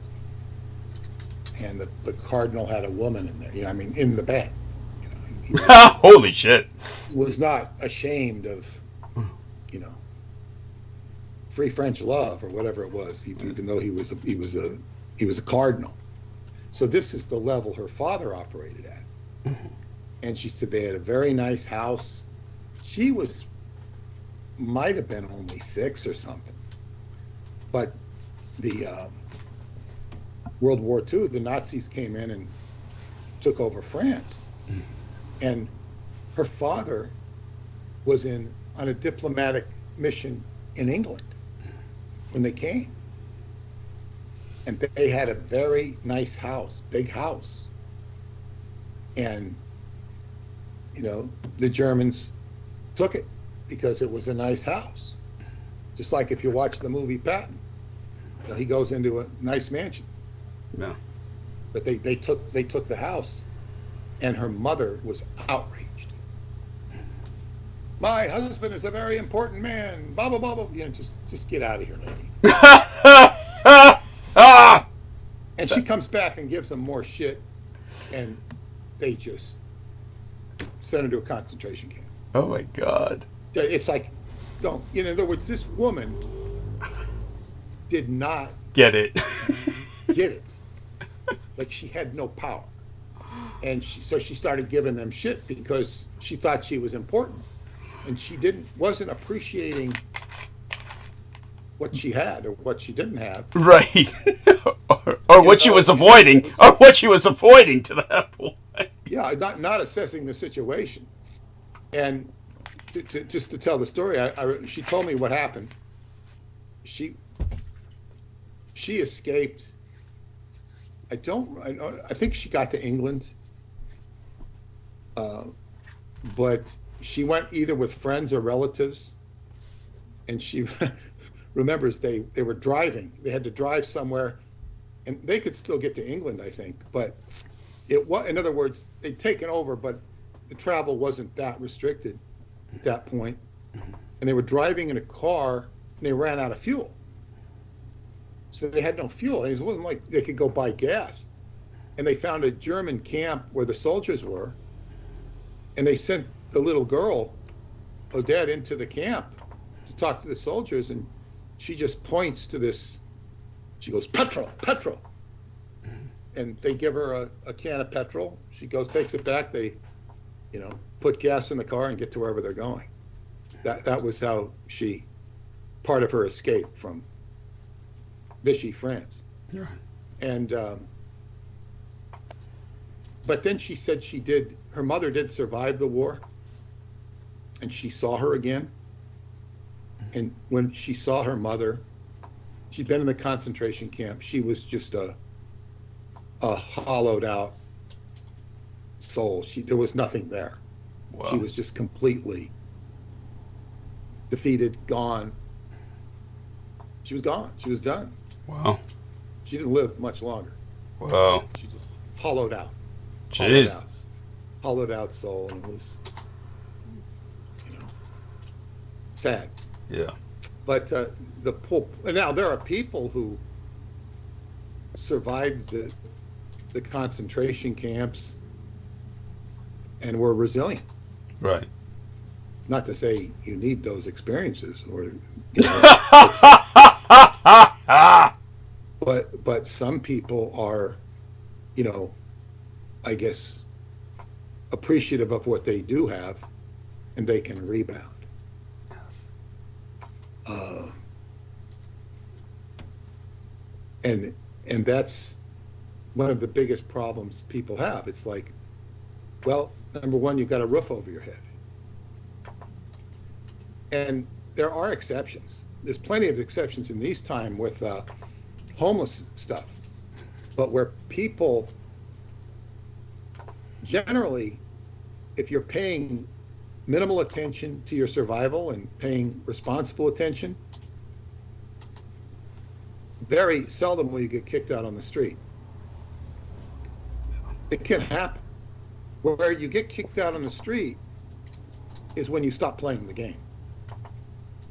And this is what happens with people. They're so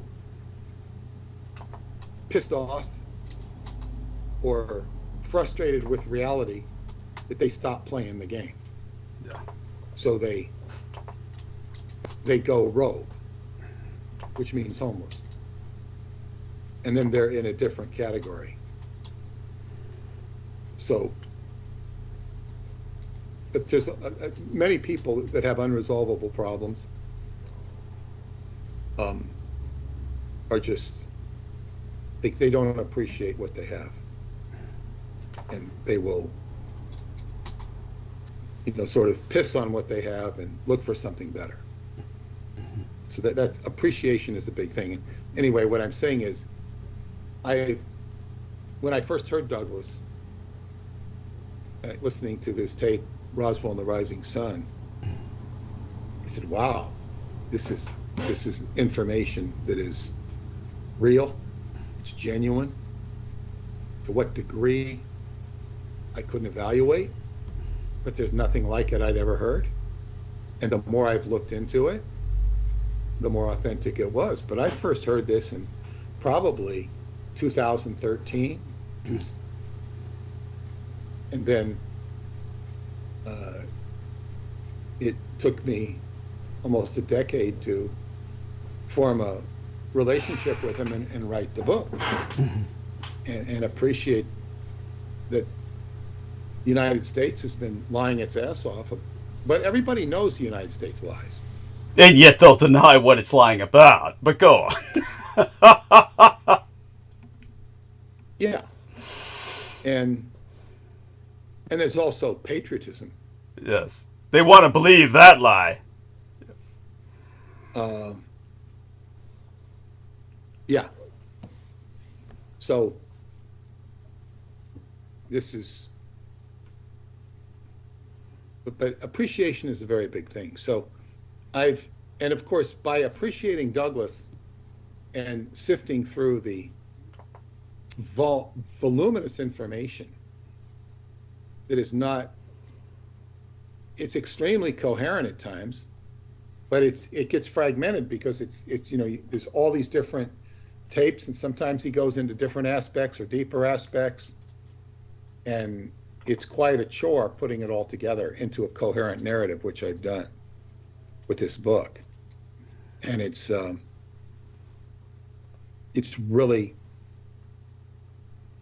I can't really evaluate what I've done till I get the response back from people who read it. Certainly, I've been working on this for, I think, for 3 years, 2 years at least. That's very unusual for me to work on a book that long. And well, it was worth it. Just give, and then of course this stuff goes even deeper from what we're talking about here with the Jewish connection. Yes. But the Jewish connection goes all the way to Asia and Japan. Yes. And we touch a little bit on the lost continent, the Pacific. Yes. And its connection to Japan, but and then of course deep into the antecedents of Buddhism and the antecedents of Buddhism. Yes. So it's a very rich history in all of this stuff. And of course, we also mention at the beginning of the book the swastika, which you will see on the heart of Buddha statues all over the world in Asia, because it's basically represents the harmony of the universe, the swastika. And it repels the anti-gods. Yes. Which are the factors or features behind what we're talking about, the co-opting of the Judaic religion, the killing of the Christ or the Christ principle. Yes. We don't have to reduce Christ. If you reduce Christ to being a human being, it kind of defeats the whole purpose. Yes. Because God in the Judaic religion is nameless. The Tao which can be named is not the true Tao. So when you put God in the human form, it doesn't really work. He's got to be killed because he can't exist in a human form. If he existed in a human form, he wouldn't be human. Yes. He's got to go back up the pole, back home to heaven, or from a Qigong perspective, we really want to achieve equilibrium. But so this book explains so much. It's so educational. And of course, I got quite an education myself in working with Douglas and writing it. And it's very deep stuff. And I don't think anybody will be disappointed. I don't think they'll be disappointed. Also, I was explaining to one of my friends who's listened to many of Douglas' broadcasts, he says, well, are you going to do book signing? I said, no, I'm not going to do book signings, because you don't go to a bookstore and say, okay, buy this book for $200. Buy this for $200. First, it's a collector's edition. You don't go to a bookstore with collector's edition. No. And it says, no, you don't do this. I don't need to go to the bookstores. And I was explaining to him, I said, look, if I put this book out, like typical books that I do, it's putting pearls before swine. Yes. It just sits there on the books shelf, and somebody might look it up and say, horror. I read about H.P. Lovecraft. Oh, this isn't what I read about H.P. Lovecraft. You know, whatever. It's like, people will hold the value in contempt. And when I go back to some of the early podcasts I did with Douglas, I'm sitting there telling people, you should listen to Douglas Dietrich. He has information. I'm saying it's almost like a primer. It's almost insulting. I say, listen to Douglas Dietrich. It's good to listen to Douglas Dietrich, because if you listen to Douglas Dietrich, you'll blah, blah, blah, blah, blah, blah, blah. And people started responding. I started getting a response. It was positive. So, we're long beyond that. People listen intelligently to the best of their ability. It can be very time absorbing. So, as they say, now taking this back to space-time, I'm mostly known for the Montauk Project, and that represents space-time for my adventures with David Anderson in ศ์Hؐ Cave, all of which concerns time and space. And time and space are a paradigm. Even mundane physicists will tell you that time is outside of this dimension. It's all happening at once. But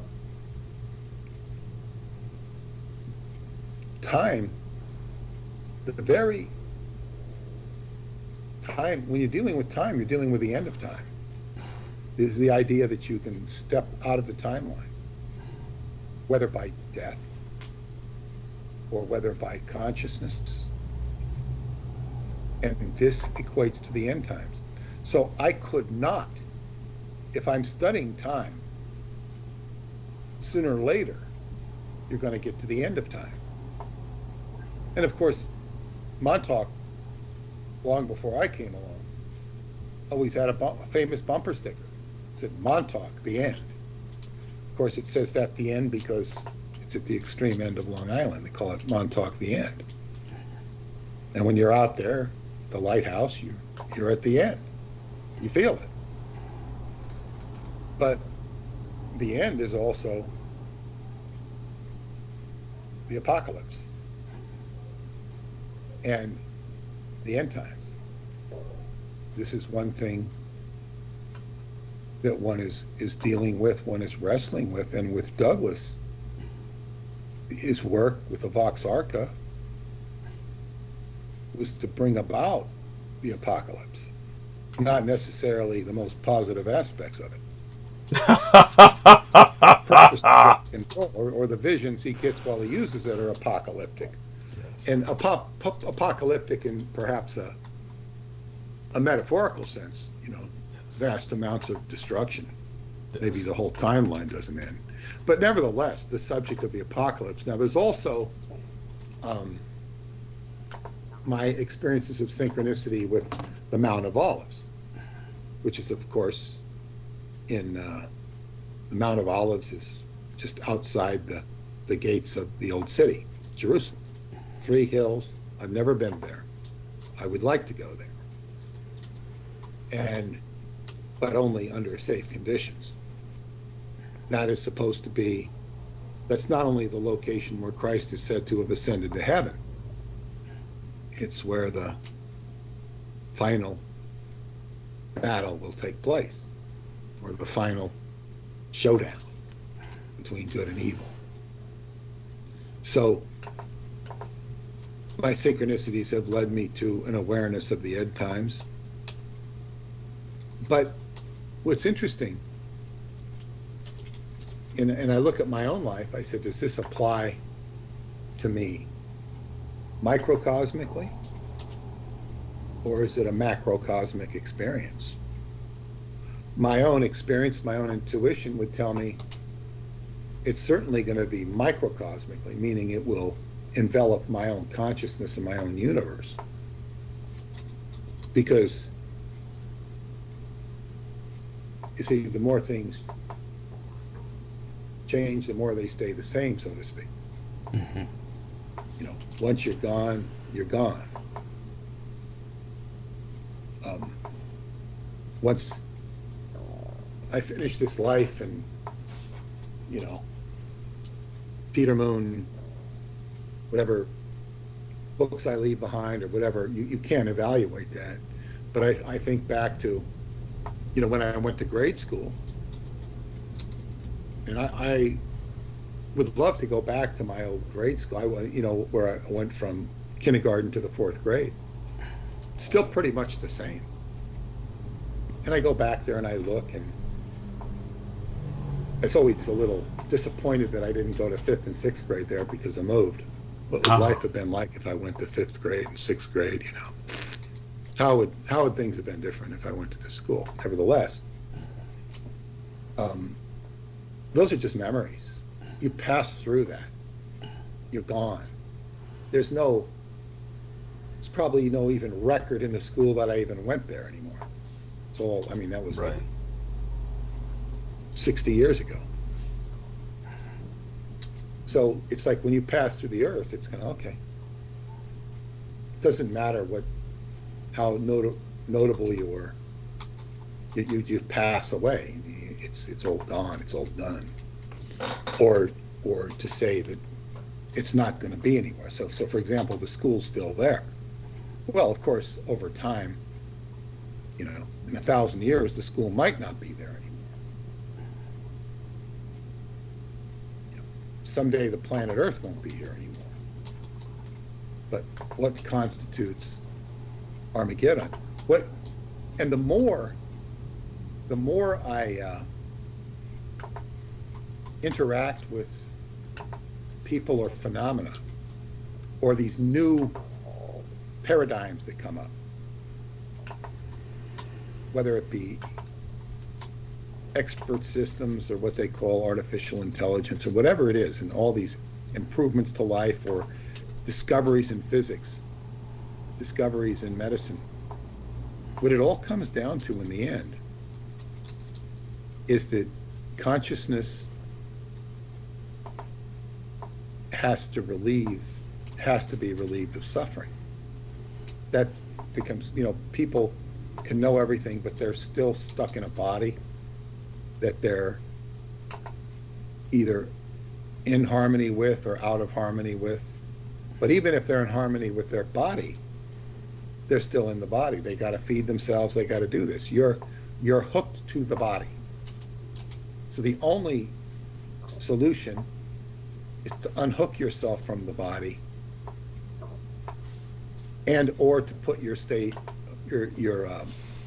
mind and emotions in a state of equilibrium, which would be nirvana or relative nirvana.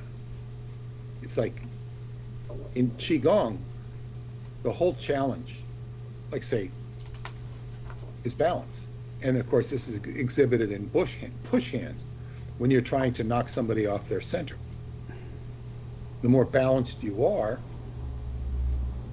the less you will get knocked off your center. Now, this is seemingly a physical contest, but this applies to your internal balance. You know, what's going on? What's the emotion?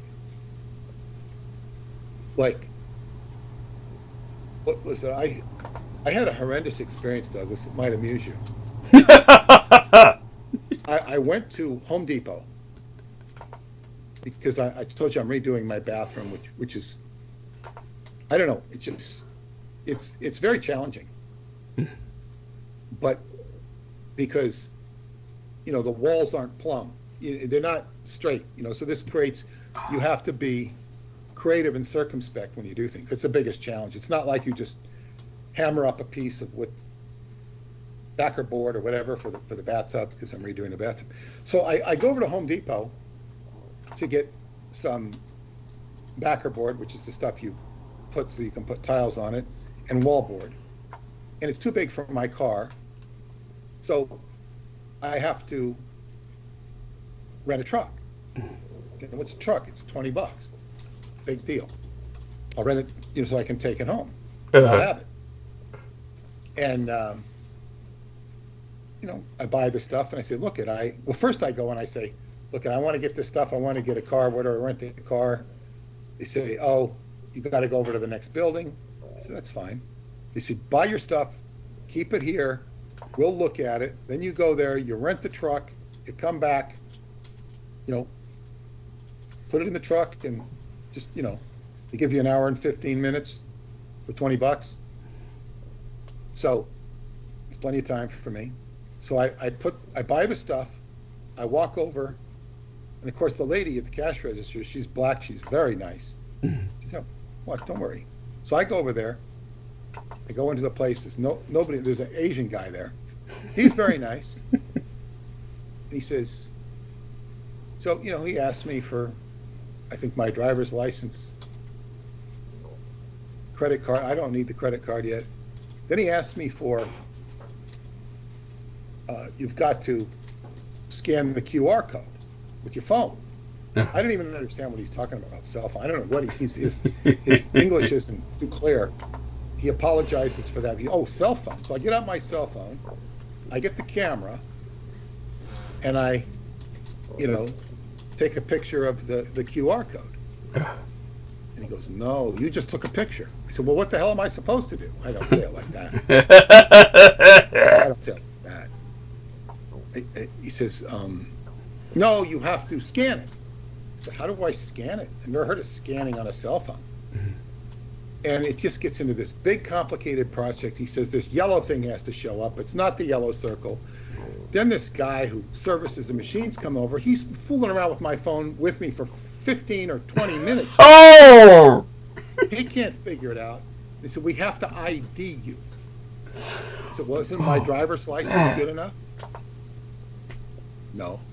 We've got to verify you. And it makes no sense to me. It makes absolutely no sense to me. And it just became very frustrating. And I go, what am I supposed to do? He says, I don't know. I said, well, I bought all this stuff. It's waiting for me. What do I do with it? He goes, I don't know. Jesus fucking Christ. So I walk back over to the main building, and I was going to talk to the customer service, and the cashier's still there. She's not. She said, "Where's your stuff?" I said, I said, I have a problem. I said, I can't get the car. I tell her what's happening. So she's so sweet. She comes all the way over to the other building with me. And bottom line is, we use her cell phone. So she's using her cell phone to get the QR code, and I have to, you know, punch numbers into her cell phone or whatever, and wow. It's just a bunch of rigmarole. Right. Finally, we get it. And then I have to go through more rigmarole with him to get it. You know, give him my credit card, give him my license again. Oh, he says, I need your insurance card. Last time I rented a truck, they didn't want my insurance card. Interesting. So I'm walking with her out to the parking lot, and she says, I said, it didn't used to be like this. She says, no, somebody stole a truck. Interesting. Somebody rented the truck and stole it. Now, obviously, used a false ID, and they probably wouldn't use an insurance card. So they're overreacting. It was very obvious that I wasn't going to be somebody who's stealing the truck. Right. So basically, you know, I got the truck, I got my stuff, brought it back, got the car back in time, and I was blitzed. I mean, that just wiped me out for the rest of the night. I never, it was completely unnecessary and completely insane. And while I was sitting there, at the height of my frustration, this guy had just brought it's like a like a big brush polish machine that he brought into the city. It was some big fashion. It was some store that was opening, like a Ralph Lauren or Calvin Klein or something like that. All right. They were taking all of these clothing racks and bringing them across the not the linoleum floor, the vinyl floor. He says they just scratched the hell out of the floor. It looked horrible. So he bought this thing and he went and did the whole floor. He says it looks fine. He cleaned up all the scratches on the linoleum floor. And I just looked at him and I said, this is all about patience. He goes, yeah, patience. Because he's sitting there waiting to be serviced on with other people while I'm going through this horrendous experience. Oh. It's like, just was patient. And I said, I'm not going to, get ugly about this. It did kind of like discourage me from working the rest of the night. I might have gone back to the book and proofread that, but I wasn't going to, Yeah. It's just like, what insanity is this? And then I looked up online and there's certain, like you can download Google Lens, which might prevent this next time from happening. Interesting. Okay. Next time So that wasn't even on your phone. So your phone had no capacity to even do what they were asking. You have to. I'm not even sure it does now Right. because it tells you to download this, but it's not the same program. Interesting. And one of the craziest things is Stephanie South has this. I want to be able to download her app so I can learn this timeline of 1320 with the Jose Arguelles stuff. And when I was in Romania, her friend Tessa, she had the app, and it was like 1320, whatever it was. And she says, "Yeah, see, I have the app." I said, "Well, okay, let me try and download it." So I try and download it, and I can only get it in Spanish in the Google Play Store. I put the 1020. Oh, but it's in Spanish. When I got home, tried the same thing. It's in Spanish. I can only download it in Spanish.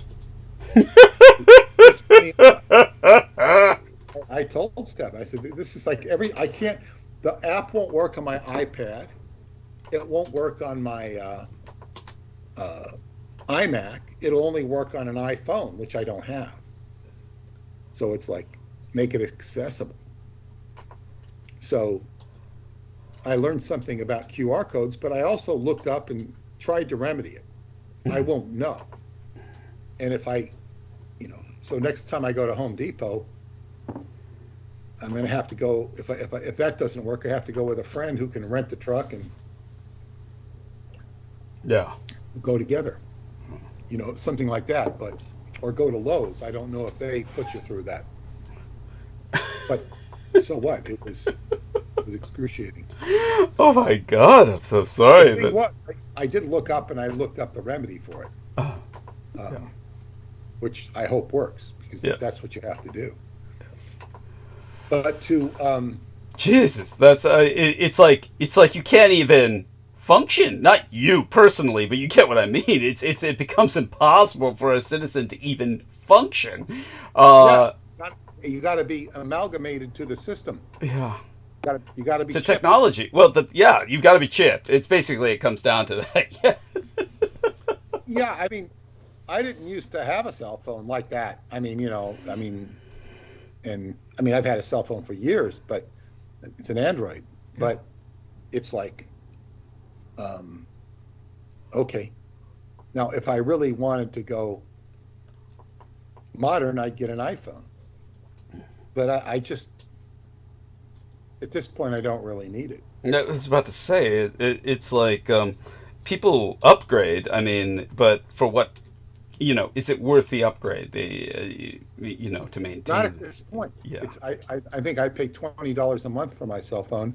It does, but the problem is, if I had iPhone is when, like say, JoJo's always using her iPhone. She's putting up pictures all. What do I need to do that for? I don't, and I can't evaluate why she does it or whatever. That's her business. Mm-hmm. But I don't need to be doing that. Right. Yes. I don't necessarily want people to know what I'm doing. Right. Now, why? Yes. But, all of this, and of course they even made me do a selfie. Oh, Jesus Christ. The Did they reason really? made me do a selfie was so they could identify me if I stole the car. Oh, my fucking God. It was overcompensation. I mean, aren't they fucking insured? I mean, they must have been reimbursed by the insurance for the theft. Why would they fucking care? Maybe the insurance company would take them to task and say, "Well, do you do this?" Okay. Maybe it's happened more than once. I don't know. Yeah. Because with all of these immigrants, and we don't seemingly have an immigrant problem compared to some of the other countries. But maybe some of these immigrants say, they steal a driver's license, take a truck, and oh God, we got a truck. Look at us. Maybe that's the problem. Well, the truck would be the most useful. Maybe it's more important now than before the immigration. It could have to do with that. It could be an actual good reason for it. But the thing I was saying is, yeah, it did throw me off. It didn't throw me off during the experience. I didn't, Yeah, you sound like sounds like you were rolling with it pretty well, considering you did break down and start. I just did this in Romania, where I had something wrong every day go wrong. Something, Jeez. I don't think I mentioned this, but when we were in the morning, when we just got into the cave, we were up by the Sphinx, the Pissarro Hotel. We get out, we're about to take our trip, and the tire's flat on the van. I said, Jeez. Mercury retrograde. Yeah. So fortunately, the driver was able to get one of these inflators from the guy who just happened to be next to us. He inflated the tire.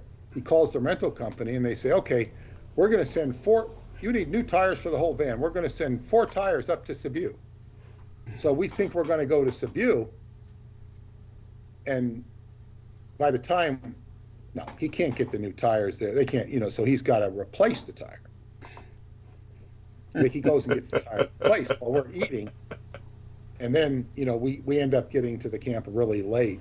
Oh my God. And then he's got to take the car back to Hunadora, and then he gets the 4 tires put on there. And then the van can, drive all the way up to the camp. So it's like, yeah, I mean, and something every day was retrograding me. So you just roll with the punches. And of course, the real challenge is when you get home. I was a little blitzed. I was in no mood to be. All I did was put the stuff in the garage and said, okay, I'll bring it up to the bathroom later. Not now. I'm done. Yeah. I had to call my contractor friend and complain. Right. So the real trick, and I would say this about balance. Balance is so important when one gets frustrated, because the frustration's not going to fix the problem. Sometimes it forces you to think, but you can think without being frustrated. Of course, it's a challenge, but when you, because what it does is it starts playing games with the emotions. Yeah. Yes. So you just, okay, this is, I'm just gonna, but one time, this is actually kind of how I met Preston Nichols. Mm-hmm. There was a device called the Betar. Betar. Betar, B-E-T-A-R. Wow. And there was a chiropractor in the city who had this device, supposedly retailed for $70,000. And it was a device that had 4 speakers, surround sound, and you put on some blinky light. Preston called them blinky lights, goggles. And, so I knew I was introduced to the chiropractor I went in to meet him, and very nice man. And he put me on there. He didn't charge me anything. He was doing it as a friend of a friend, and he puts me on. I put on the blinky lights, and I got home. I went home, and what astounded me was when I got on the train and went home, I was completely balanced. Wow. Now, it wasn't long before that I would drive the Long Island Railroad home every day from the city. And every time I'd come home, you were just, it was, God, I don't know how to explain it. You're just discombobulated from all the mental mass and energy of being in the city and driving on the train with all these people. Oh yeah, no, it's just living. If you're talking about New York City, just being in New York City is extremely exciting. It's overstimulating, and it throws you way out of whack. It is. Yeah, of course, I would do this every day. Yeah. I would drive the train in, take the train out. I did that, and then there was even a point where I'd take the train into the city and then take another train 2 hours into New Jersey and come back. Do that every day. But why were you doing this again? Because the company satellite had moved to Princeton, Princeton Junction, and I did this, and I did it for I don't remember how long I did it. Jesus. Probably several months, but I did it to kind of wind down. Right. Okay. Company complete loose ends, and it wasn't that bad because I didn't work 8 hours a day. I counted the New Jersey travel as time on the clock, so I'd only work for 6 hours. Okay. And it was crucial that I did it, I think, because I had something to do with a checkbook or something. I mean, I was really needed to do what I did, and I just finished out the job. But the point was, when I got on this Baytar machine, I was just even keel. I was fine, no problem. And then the woman who became my proofreader, she was an older theosophist, Margot. Margot said, she was the one who set me up to go see this guy. And then I was interested in the machine because it was going to be mass marketed. I said, well, I'm in the design brochure business. I think I could help with this. They needed a brochure for it. That was the angle I was going at. And then Margot and her friends said, if you like this machine, you should go see Preston Nichols. He has a much better machine and it's much cheaper. It's only like about, under $10,000 or something like that. He says, much better machine. I've been on it. I said, okay, so meet Preston Nichols. Okay. Nichols. Yeah. Go to Psychotronics. And because they went to Psychotronics. And so I went to Psychotronics, and Preston explained to me that Baytar was the I think the guy's name was Peter Kelly who was doing it, but I think it was funded by Josh Reynolds of the Reynolds and Reynolds family. And Preston said, I developed it. They put the blinky lights on it. I don't have blinky lights, but and so I got to see his machine, which he called the Biofizz at that time, and that's how I met Preston.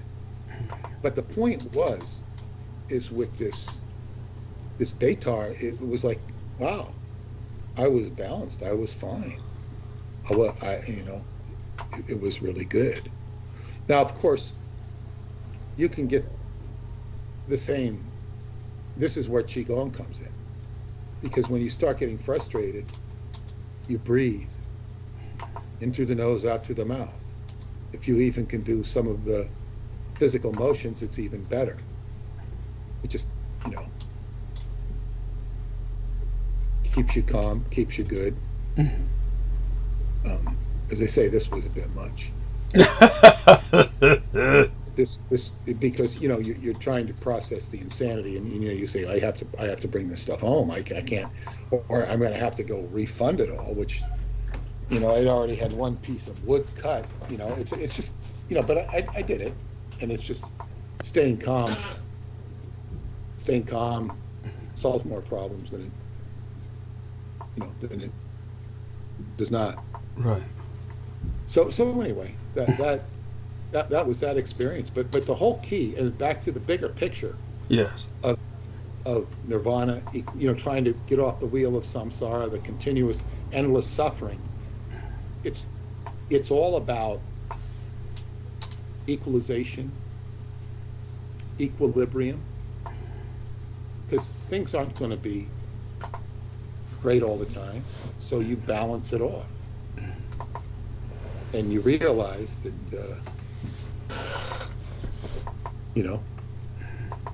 what is it? Lose some, win some. Things are not going to go right all the time. So you seek equilibrium. And there are so many things in your own life that you can balance. And feng shui is a really good place to start. If you're having problems in what area of your life,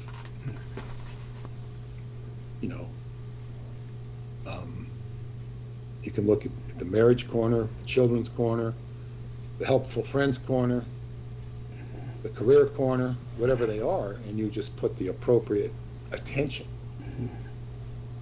to whatever it is. There's all sorts of websites where you can figure this stuff out, but you at least try to, balance that area, because the first thing you do, if you're having problems with, say, the wife, say the child, or the friends, if you just put attention in that area and you do it with sincerity, it's like there will be a feedback. And that's simply what you do. Simple. Yeah. It's so simple. Now, what time is it here? 11:18. I'll address that issue briefly. Okay. The Baryalic realm. Yes. And it's from the book. I'm gonna. Yeah. Well, Michael Aquino and many other philosophers who were working with this Jesuit philosopher Pierre Teilhard de Chardin, I think. Chardin. Yeah, I think. They concluded that machines created their own noosphere. Yeah, That means noosphere. Go on. Yeah. Noosphere, which means their mental sphere. Sphere. Yeah. If this is the case, it was deemed that such a noosphere, how do you say it? Noosphere. Yeah. Sounds pretentious. Yeah, that's fine. I mean, that's the idea. I mean, yeah, noosphere. If this is the case, it was deemed that such a noosphere could be penetrated by the occult. In other words, he could bypass the firewalls of what is known in the occult as the Baryalic realm, a term that requires some explanation. And I'm just going to state that if you have a mind, a computational device, it's thinking. That means, a calculator. It's putting 2 and 2 together. And then he mentions it can penetrate the Baryalic realm. Baraya, which is a Sephiroth in the Tree of Life, represents a primordial state of existence wherein the divine light, meaning the God of creation, begins to sense an independent existence, all of which is a result of being disconnected in part from the eternal shine of the divinity. So when God or the divine light, it has to individuate. It has to have an independent existence. And you know, that's very Luciferian because it's coming from the light. This is my own pontification. It's coming from the light, and now it's identifying itself. It's I.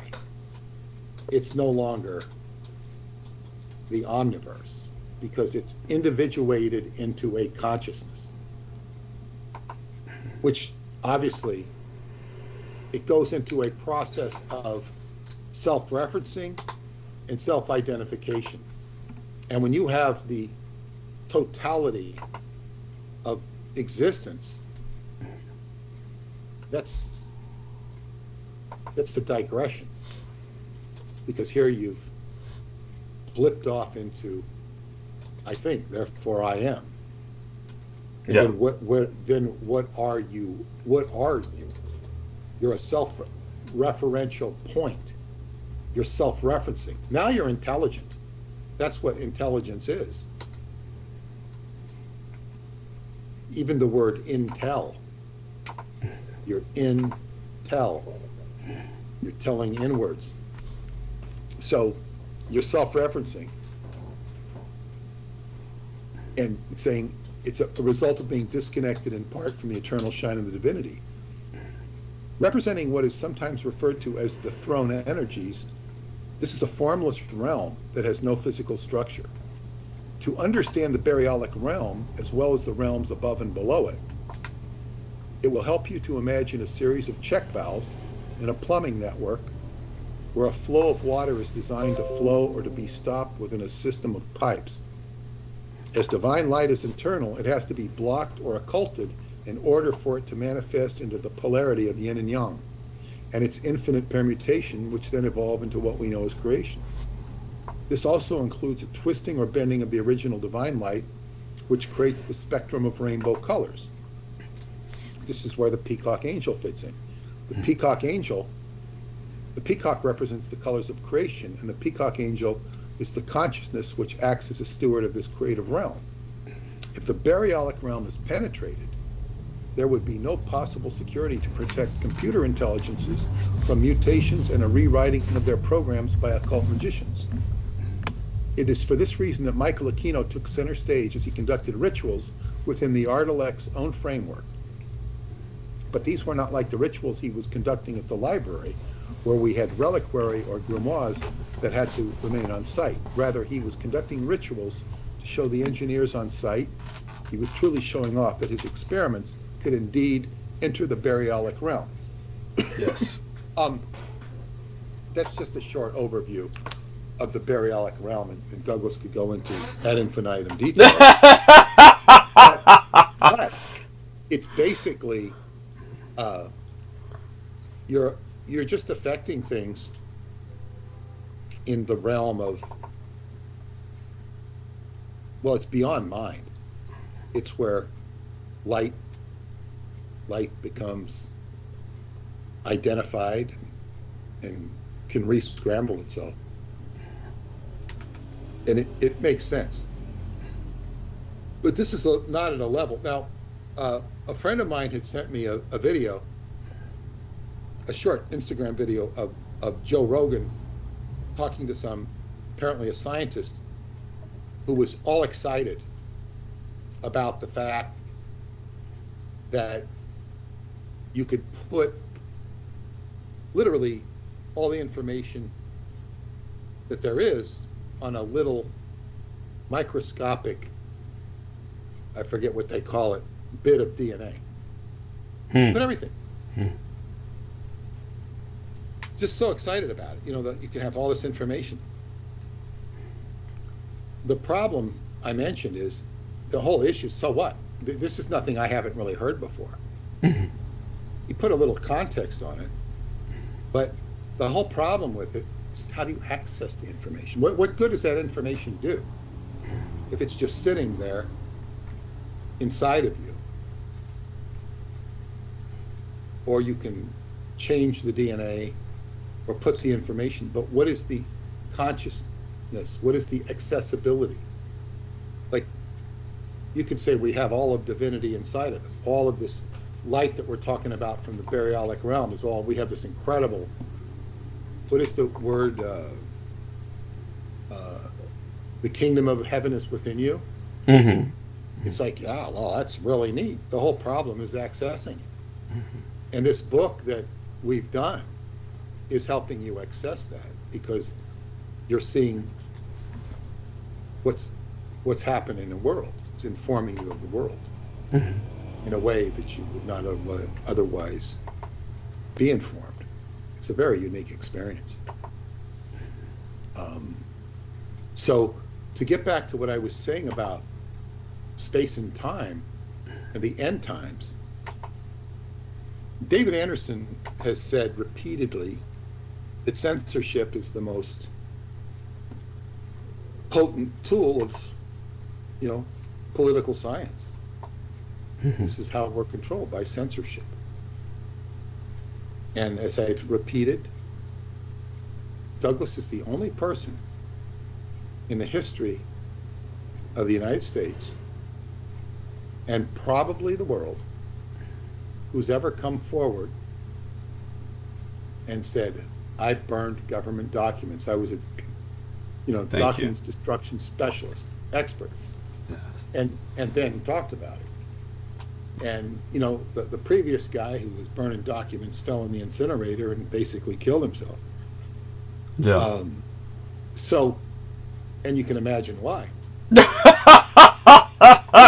that's what took him to drinking. He couldn't stand all the stuff he was reading. He couldn't process. Thank you. Yes. And see, is there anybody from South Africa that burned government documents? There probably is. There's probably a lot of stuff that got burned in that old apartheid culture. What about Israel? Sometimes you have,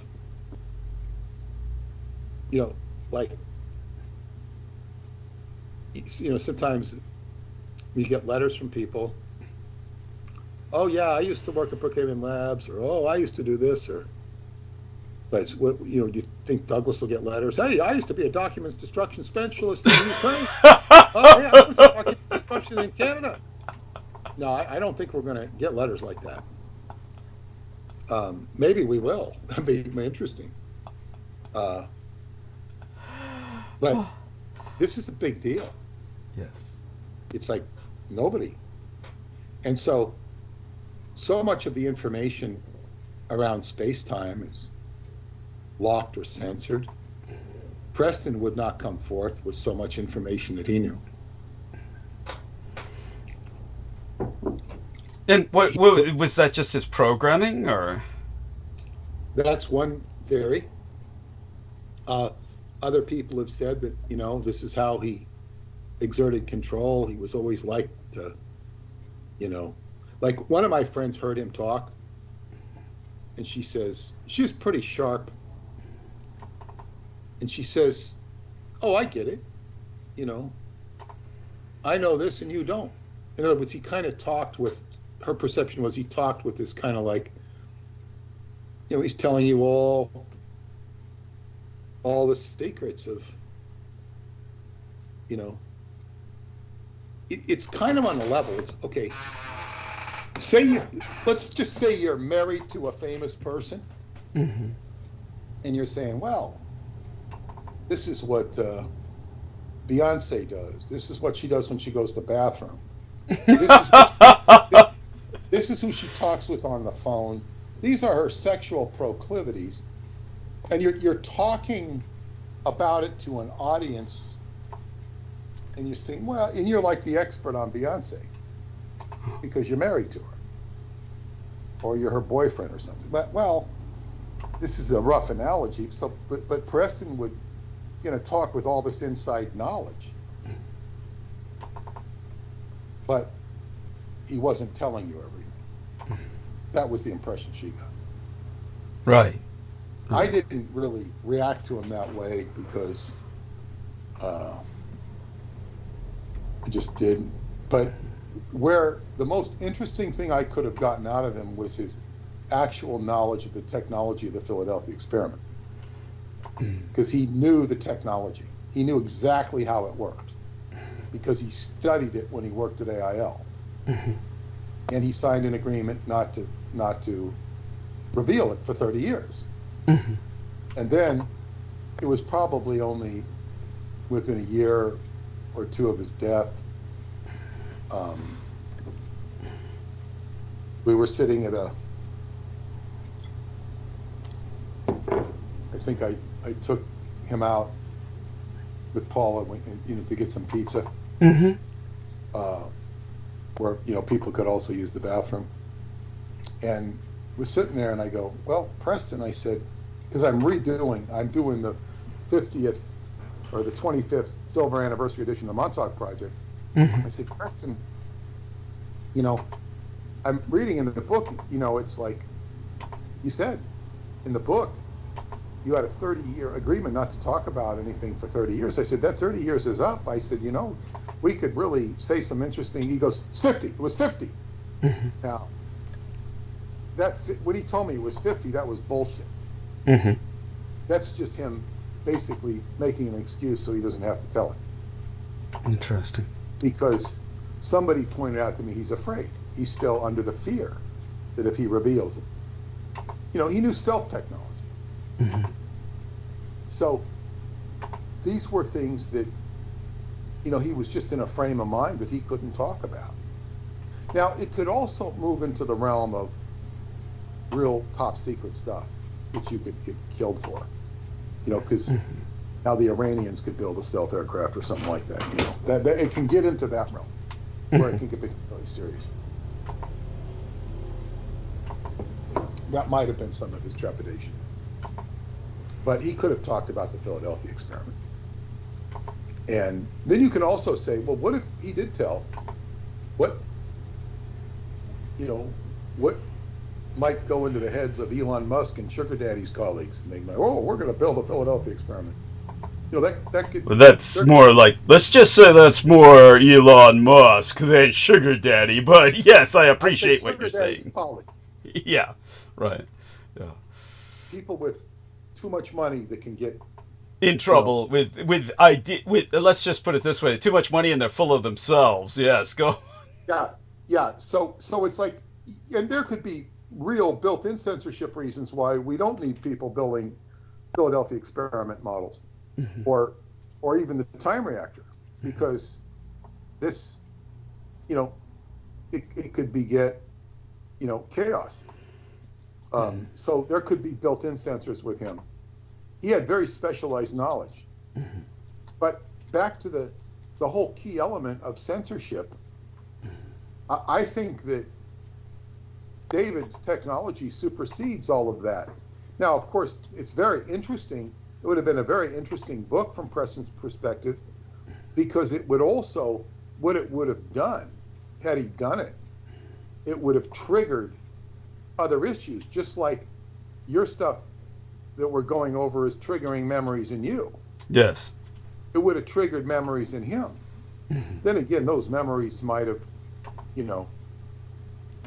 there's a lot of insisted collateral energy that goes with that. That maybe it's better off that things ended the way they did. I can't say. But I certainly was interested in doing it. But David Anderson's technology supersedes all that, in my opinion. It solves the problem. Preston, towards the end of his life, would constantly bring up the point: we didn't have a power source we could maintain with Montauk. We just couldn't maintain it because we didn't have a power source. It took so much power. And I said, well, David Anderson's technology provides that power. And it was like you couldn't teach an old dog new tricks. That's sad. He'd listen, he'd hear me, kind of, I know, but he couldn't, it's like a dentist who has old dental equipment and can't move to the new stuff. It's just because he's kind of done. He's kind of done. Yeah. He reached the end of his timeline in this life. So, nevertheless, the censorship surrounding David Anderson is probably not just self-preservation, but it's general preservation, because do we need, do we need a time reactor in every house? Of course not. No. So yeah. So and so when I'm dealing with Douglas, this is what comes up. I'm dealing with censorship issues, and so much of the censorship in this book is centered around the Christ energy, if you want to call it that, the Antichrist energy. And then the next book we plan to do on the vampire, Yes. goes into the Christ energy as well. Because this is very specialized, it's very secretive, and it's not necessarily what you thought, because Christianity is so often associated with righteousness and piety. And righteousness and piety are too often associated with hypocrisy and contradiction, and become imbalanced in and of themselves.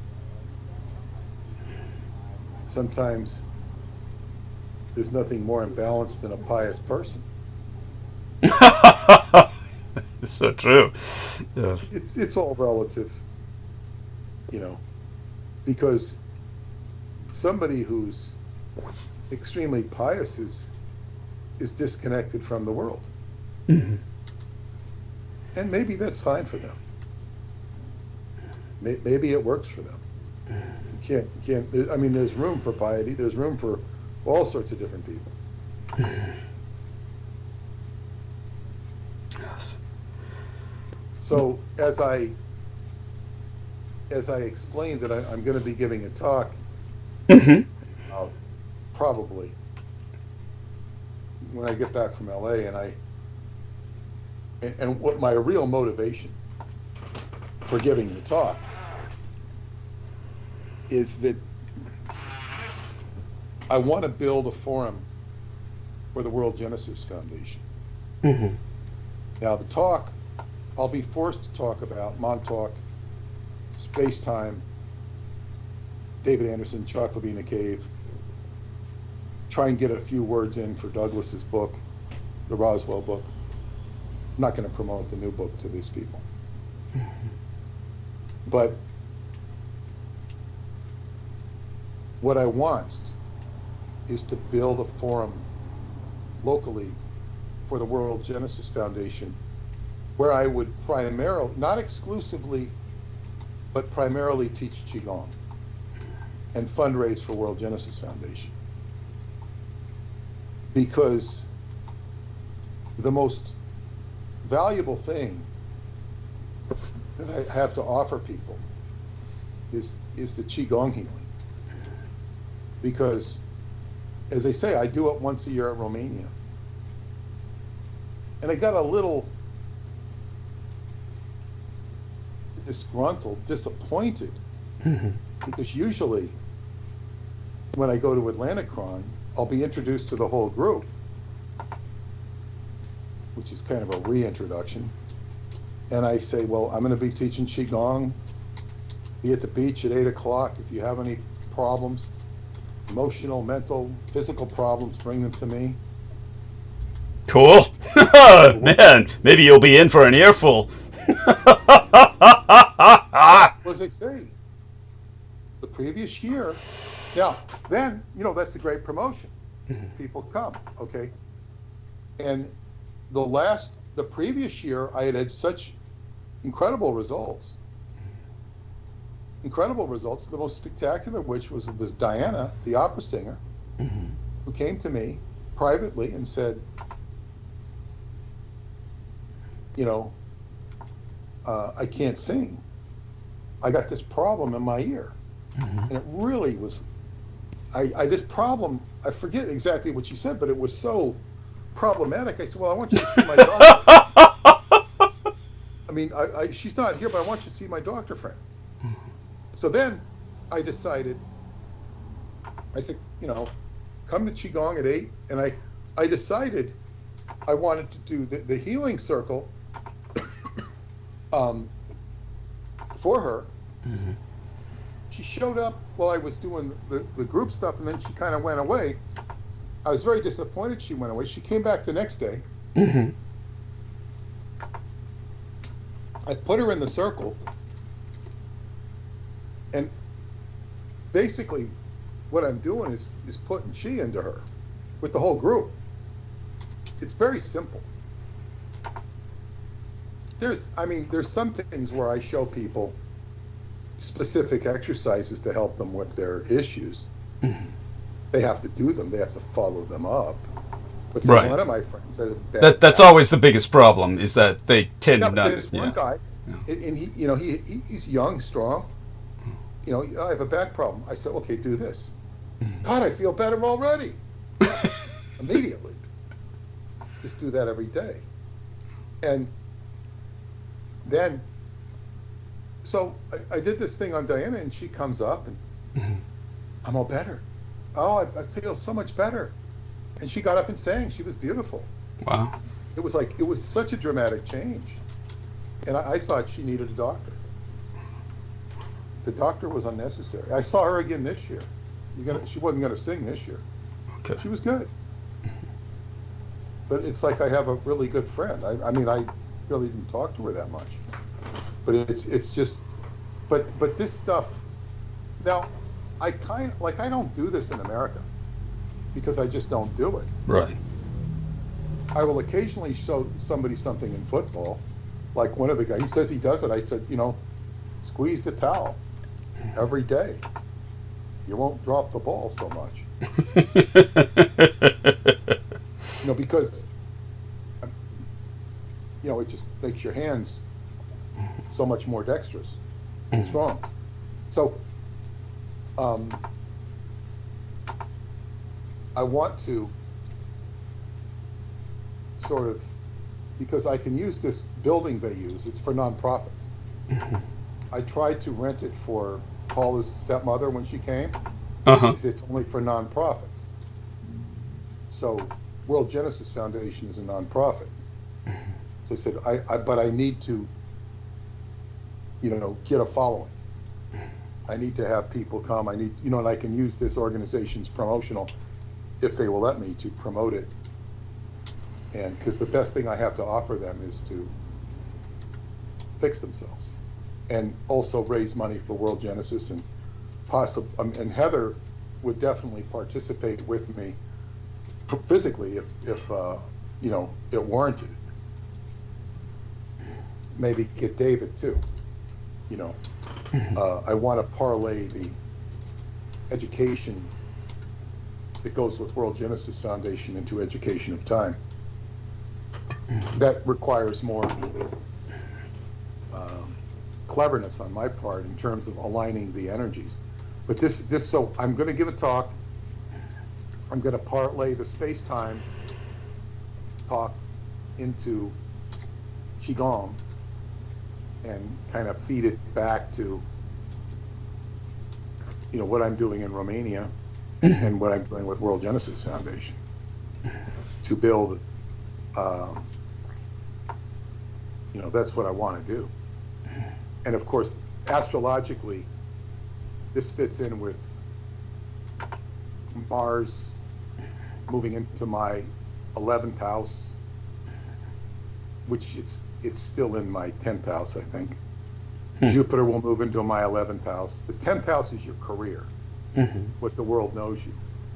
The 11th house, which is native to Aquarius, is friends, groups, organizations. Also hopes, dreams, and wishes. So you can accomplish hopes, dreams, and wishes through friends, groups, and organizations. And the whole idea of organizations can be a turn-on. It can be a real, to me, it can be a turn-on. Because I'm never somebody who really likes organizations. Scientology was a radical departure in my life to become part of an organization. Right. Radical departure. Right. And of course, I did make a radical departure from it. No organization. World Genesis Foundation. I'm a board member of that, but it's not. The only reason I am is because David suggested I become one, an honorary board member, and my friend Serene says, no, make it permanent, official. Okay. So I accepted it because of David. At which point he quickly stepped down. Wow. I kind of took his place. But he still works on it behind the scenes. He founded it. So this is a group, an organization. My dreams have told me that it will play a very important role in the future. Ah. And basically the purpose of it is to, make sure every child has a hope for the future. Ah. Now that could be on an individual basis for, helping the kid get through school. But it could also be saving the planet, if you want to extend it to that. Everybody wants a hope for the future. Yes. So, this is, I guess you could say, a goal of mine. I talked it over with Heather. She was all gung-ho on it. Of course, if I say something positive, it's not hard to get her gung-ho. Well, why wouldn't she be? But I've got to do it. And as they say, it's a very valuable thing I have to offer people. Because I met my friends from football. I met their dad at a birthday party. Really nice to meet him. But he had done martial arts. I think he had a black belt or something. And he says, I wanted to get them interested, but I guess he really never got them interested in it or whatever. They were too busy being Jehovah's Witnesses. Oh, God. I got to ask him next week how he transitioned from Jehovah's Witness to being getting into football. How did it conflict at all? I don't know that it did, because the Jehovah's Witnesses I knew in school, they played football. Their father was a big athlete, had been a big athlete. But so I don't know that it conflicts with athleticism. Right. But anyway, he showed me some of the katas that he did. By the way, you need to explain that to our listeners what a kata is. Your average person's... It's just a movement. It's just a movement. It's a martial arts movement, like, so that people understand. In Tai Chi, for instance, it'd be a certain kind of motion or pose, correct? I've never heard katas associated with Tai Chi, but not really. But I'm just trying to. It's more karate. Yeah. It's more karate. Yeah. Where you might move your hands in a certain way. Yeah, it's a Japanese word. They are powerful and they are effective, but in terms of defending yourself, I don't practice katas. I once had one used against me, and it was very. Oh.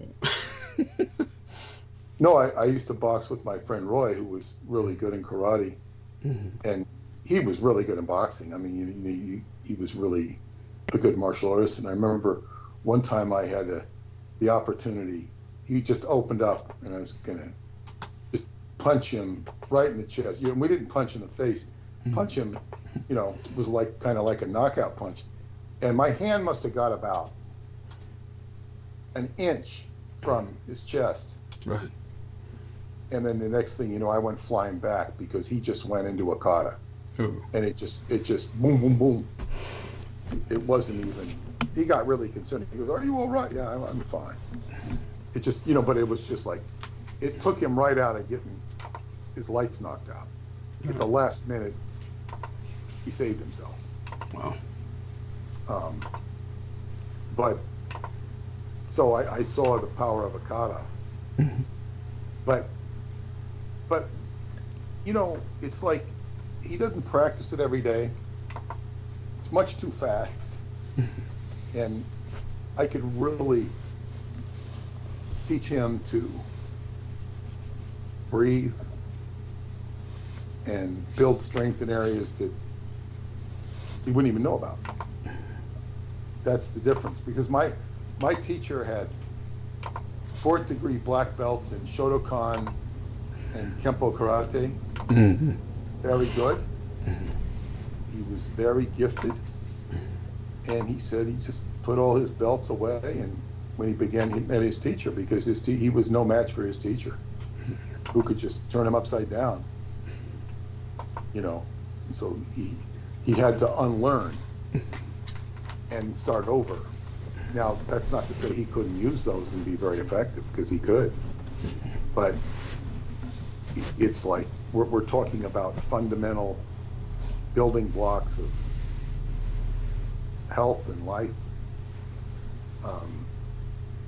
an underlying system that will help you with any system, whether it be karate, judo, or whatever.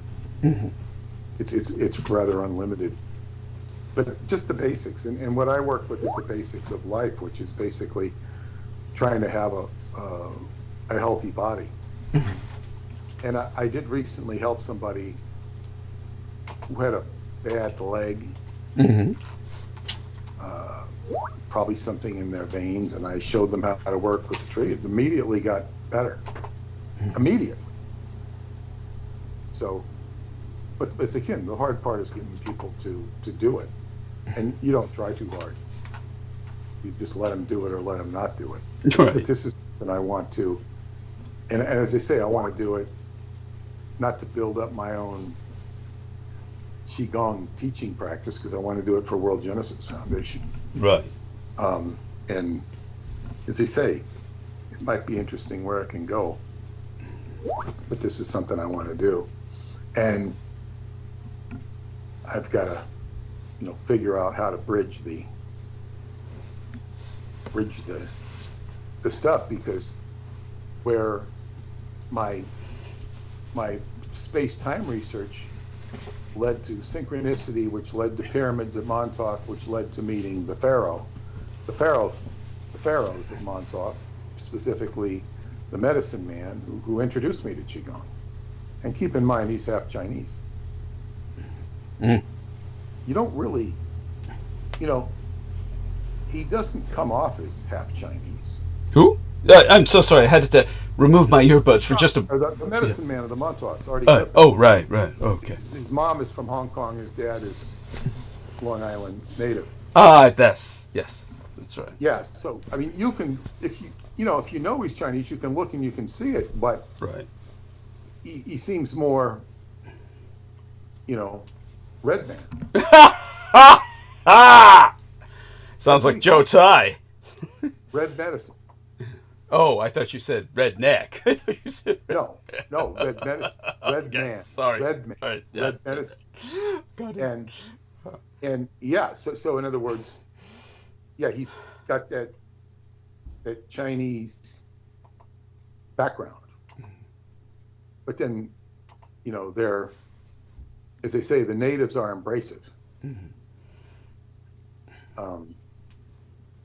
So, that comes out of my, space-time adventures. It reaches into the indigenous energies. Yes. That's my connection to indigenous energies, was through the space-time. Other than that, because I wasn't, somebody who sought this out independently. I know Aaron had a relationship with Red Elk, who was a teacher of his. That's right. And,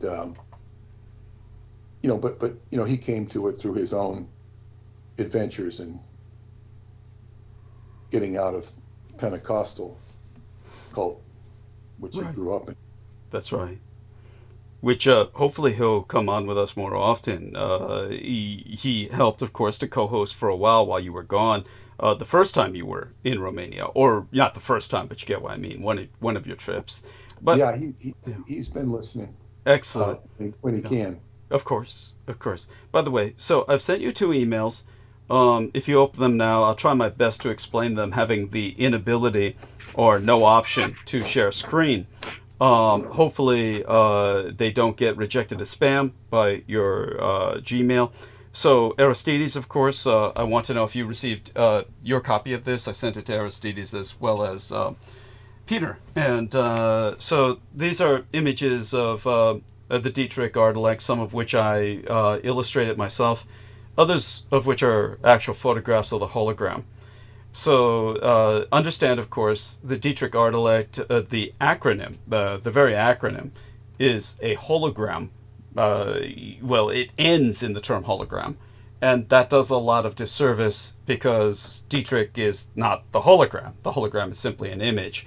It's like referring to a female by her genitalia or calling her tits or something like that. Now, these are basically illustrations. Is there any photograph?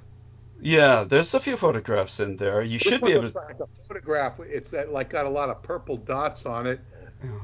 Yeah, the holographic image projection causes distortion, and especially the movement of the holographic image causes a lot of breakup or fractalization. That's fractalization. Another photograph looks much more holistic when she was alone with me, or whole or integral. The image is more integral, and that's basically because she's not being forced to dance. Understand that the shape changes with the desire, and there's a 17th image that I've sent, which is pretty much the one that was favored by the staff. That's why I isolated it. That was how she generally appeared as a very young girl. The first one? No, it's number 17. It's in a separate email. I don't see numbers. I see. Well, there's a separate email. There's 2 emails. One has that separate image that's numbered 17. Oh, the one that's just the one that's by itself. That's the first one I looked at. Okay. Yeah, that's the preferred image that the staff preferred. A young girl, basically tattooed like a streetwalker. The one that says Dietrich escapes is how the Dietrich essence truly looked. When now wait, it says one says Dietrich escapes. Yes, that would be the one title. I've been looking at these things. Yeah, they have titles. I've been looking at all of them. Yeah. But it's like Dietrich escapes. Yeah. Territories. I just, which one is it? I don't see it. The very androgynous looking one. It's the one that looks like a young boy. Would be more the essence of Dietrich. It's in the one that has 16. There's 16 images in one email, one in another, and I see the 16 attachments. Okay, so the one titled Dietrich escapes. Just run your cursor over them, and it should give you the titles. Oh, okay, I see. Yeah, one that says Dietrich home Dietrich objectified. Yes. Dietrich interrogated. Yes. Dietrich commie. Yes. The one that says Dietrich home. Dietrich escapes. Okay, Dietrich escapes. Okay, I see that one. That's the essence of Dietrich without the imposition of the objectification of the viewer. Dietrich home is how Dietrich appears now in Taiwan, as described to me by the people who have interacted with ̵H̓. And how ̶H̓ appears now. That would be where it says Dietrich home. That's how ̶H̓ appears in Taiwan. When not appearing. So does she actually appear to people in Taiwan? Yes, but more or less now, very seldom as a hologram and more as a biofax. In other words, ̶H̓ basically jacks a biofax and manipulates it so that people interact with the biofax because they feel much more comfortable. You know, this is I originally misconstrued that the Ardelect was a biofax originally. Right. But now this is vindicating my misconstrual. That's quite true, because people feel much more comfortable with that because the biofax is a 3-dimensional entity and it makes them feel much more comfortable. Now, what if the Dietrich Ardelect is behind these Chinese robots? That's possible. Well, since the Chinese robots that mainland China, the communists, are putting on display are hired models, the Dietrich Artelek might be behind that farce. Exactly. Yeah. Yes. But it's like, it's so clever. Yes. Xi is so clever. Yes. Well, this feeds my muse. It also vindicates my original logical projection, because it just fits so good for it to be a biofax simulacra. It just fits. It just makes such good. Just always try and bear in mind. It's hard for all of us, but always try and bear in mind. Xi absolutely hates being called it. I corrected that. Yeah, I know. It's just we all do it. we all do it. So. But this is why I also very feel strongly it makes perfect sense that Xi created Bitcoin. And then I have a friend in England. By the way, that just clarify for our listeners that that's a conclusion you've drawn that I don't necessarily agree with, but it doesn't offend my sensibilities to any great degree. But it's not necessarily that's not necessarily my something I've told you. Let them know that's not something I've told you. You've just thought. No, that's true. But I've been led to that conclusion, and then one of my friends in England, who's really on the cutting edge of a lot of interesting things, basically said her and her boyfriend have zeroed it down to, what did she say, a consortium of people. I forget what she said, but it was something like connected to the CIA or something. And I said, don't you understand? This is exactly, I said, they're not capable of generating that, because it just, in other words, I said, the CIA is not that smart. And I know the CIA is not behind it, but I could see where, and it's a group of people who were sent stuff anonymously, like a group of, hackers or whatever you want to call them. And it's a group, but they were being fed by an anonymous source. And it just smacks of, I can't see anybody other than the Artelect or something similar to the Artelect having enough acumen and wherewithal to do that. They got to be thinking 50 steps ahead of the game. It's a computerized. Well, it's processing at such a level. Yeah, it's processing at an inhuman level. Continue. Exactly. So if it wasn't the Artelect, if you really understand what's taking place, and this imaginary character with the Japanese Yakuza name, yes. Yeah, well, see, what more do you want? What more do you want, Douglas? It's like it's sitting there in plain sight. It's not something, the Artelect couldn't even fess up and say, "Oh, I'm the party. I did it. Because the Artelect is not recognized. But the Bitcoin has really undermined so much of the establishment. Yes. Yeah. And it's the one problem with Bitcoin. It doesn't solve all the problems, but it sort of. And what one astrologer told me that, and this was years ago, he said the biggest problem with cryptocurrency is the governments can't figure out how to make it hack-proof. This is why they don't issue their own cryptocurrencies. I don't think any government has a cryptocurrency.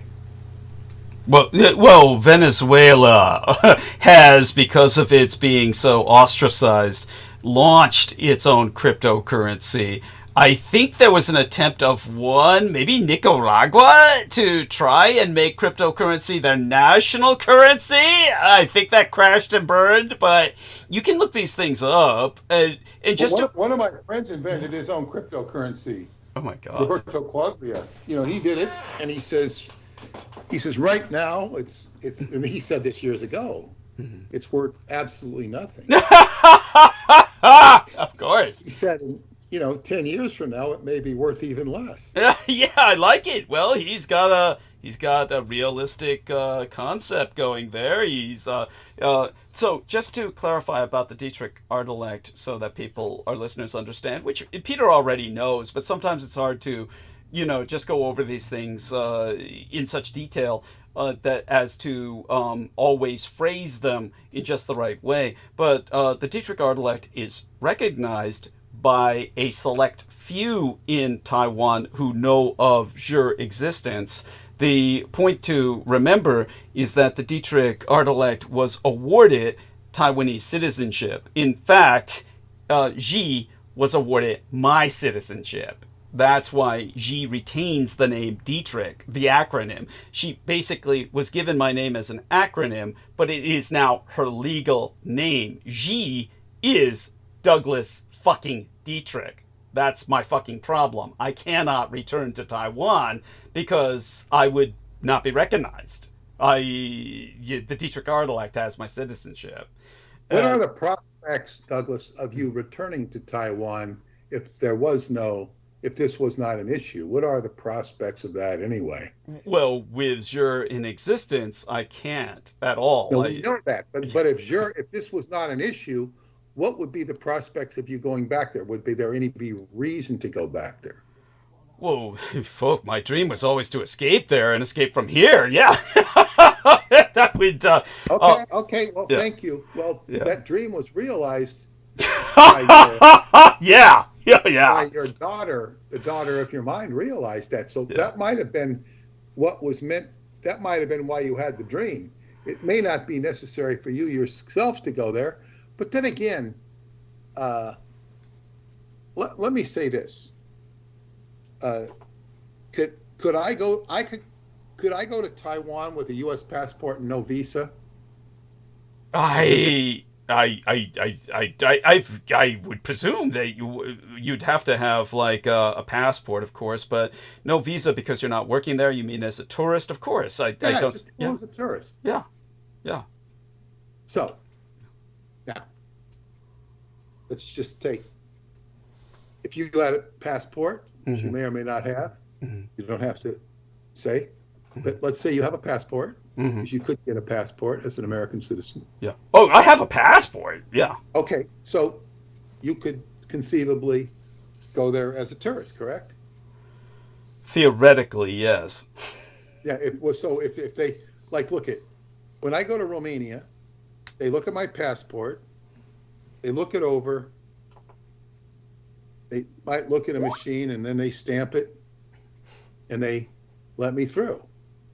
I can't imagine that it would be any different in Taiwan, and I can't imagine, if you went there,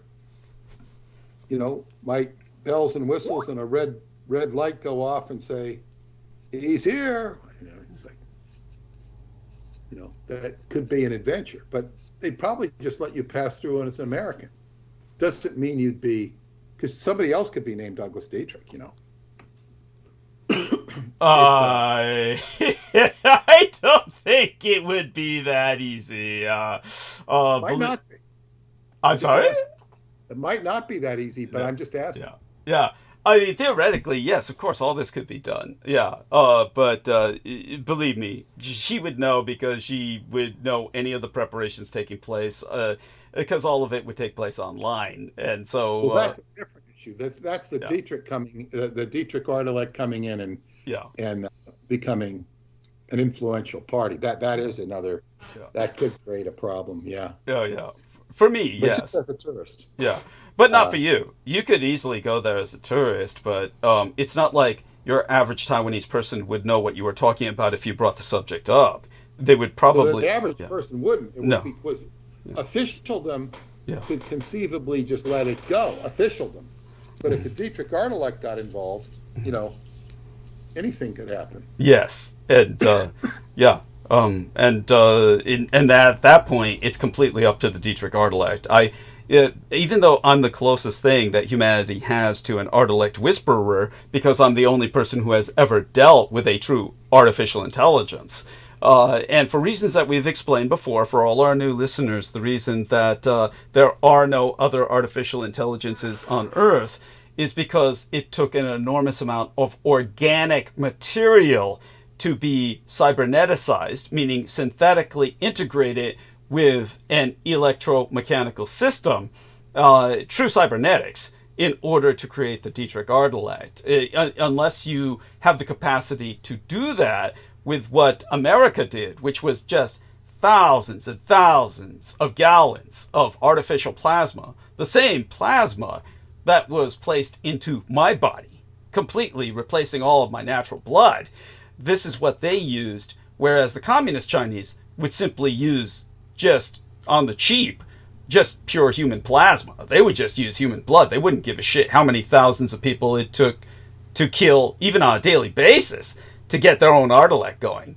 But their projects are constantly sabotaged by the Dietrich Arnelek across the Black Strait on the island of Taiwan. And therefore, they've never gotten it started, to the point where they've been so sabotaged, they're left with paying females to look like robots in order to claim that they're on a technological level with the Japanese and Taiwanese who produce such robots. That's how much the Dietrich Arnelek has been sabotaging their technology, but to a degree. Obviously, the Dietrich Arnelek does not want to push the entire mainland back into the Stone Age. So the Dietrich Arnelek would probably refrain, for humanitarian reasons, from violating infrastructure unless a war started. But then ask yourself why the communist Chinese have not started a war, when it would have made perfect sense to attack Taiwan simultaneous to the Russians attacking the Ukraine. And again, for people who don't understand that logic, understand that the Taiwanese produce the overwhelming amount, for all intents and purposes, 99% of all of the high technology microchips that make your civilization possible, and that the neon gas that's required to produce those microchips sources from Ukraine, that when the Russians attacked Ukraine, if the communist Chinese had attacked Taiwan simultaneously under any normal circumstances in which the Dietrich Arnelek did not exist, they would have taken that microchip production, whereas the Russians would have taken the neon gas that made it possible. But Xi Jinping reneged, and he had promised Putin he would attack Taiwan while Putin attacked Ukraine, and then backed out, leaving Putin hanging. And that's why it got all fucked up. The Allies were able to concentrate their attention on deflecting Putin, and that's what saved Ukraine to this point. But understand, Xi was just playing Putin, use stupid people the way stupid people use guns, as Aquino used to say. And Xi had no intention of attacking Taiwan. It's simply too dangerous. If the Dietrich Arnelek didn't exist, that's the irony of the situation, there would be no microchip technology on Taiwan. And neon gas wouldn't be an issue in Ukraine. So the only reason that Putin attacked Ukraine, or one of the major reasons, was the neon gas that makes the Taiwan's processing microchips possible. But the only reason Taiwan produces all these microchips and is the most technologically advanced civilization on Earth is because of the Dietrich Arnelek. So there's this incredible irony in all of this. The Dietrich Arnelek is this tormented intellect produced of a product of American abuse, literal bondage, and sexual slavery, which is all the Americans exploited Xi for when Xi was created. There was almost nothing they did that was constructive.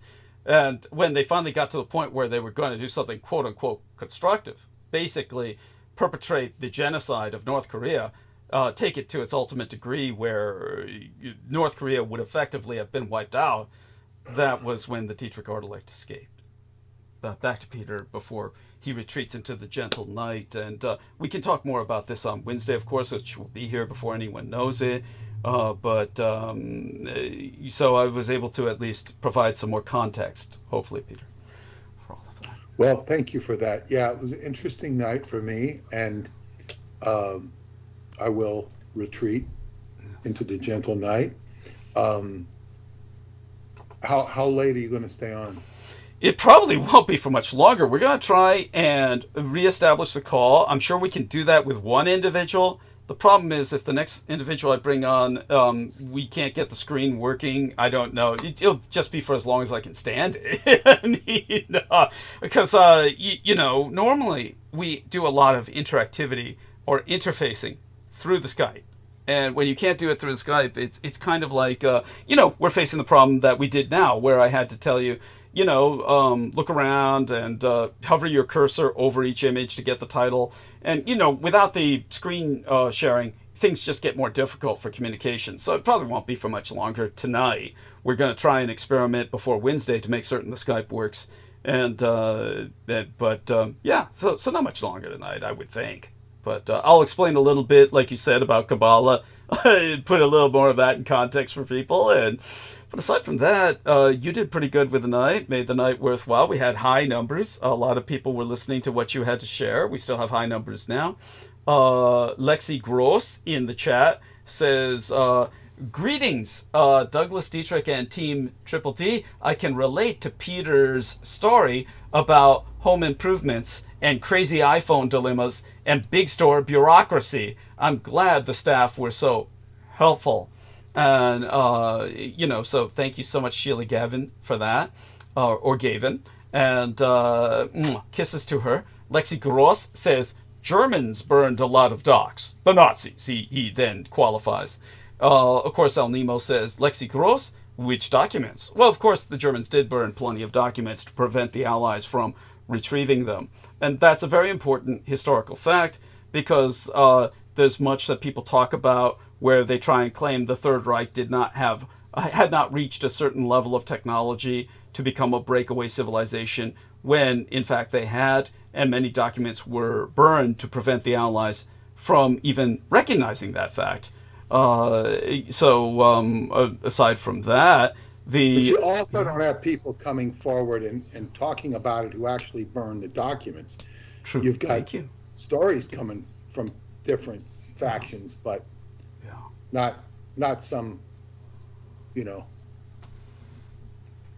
not somebody coming forth and saying, I burned documents like you did. Thank you. They haven't done that. They haven't done that because they'd probably be killed. Yes. Yeah, and I have a dead man switch, which is why the title of the book that Peter chose is Vox Arca. It is the dead man switch that keeps me alive. So that's the explanatory, in a nutshell, the explanatory reason for the title, the rationale. The other thing to bring up just before Peter retreats into the gentle night is that wonderful comment from a wonderful young lady who listened to the Hitler's Son interview that was conducted, of course, by the people I refer to as the Bulgarian bozos.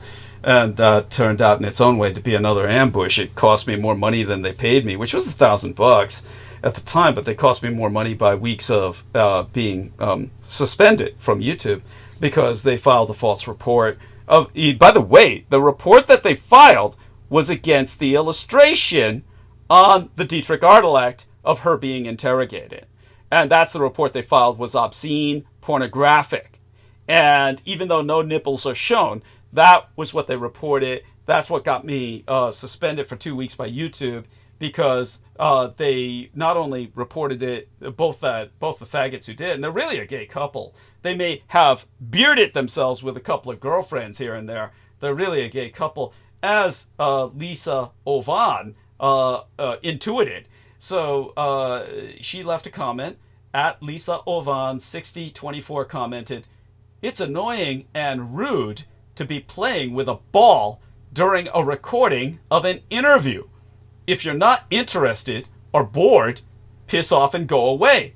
So this is what she said to the Bulgarian bozos on reviewing. This is coming with my new subscriptions. A lot of new people are listening to these interviews. So this young lady was listening to the Hitler Son interview with the Bulgarian bozos, and what she's referencing is the part where they're literally playing with each other's balls. Because I was talking about my mother, I was talking about the Nyaga, and they start giggling and laughing while they're fondling each other. And it's just, it is so offensive, it's beyond words. And I had to stop and say, am I amusing you? And, you know, it's just nothing is worth that. They totally dishonored themselves by disrespecting myself as a guest.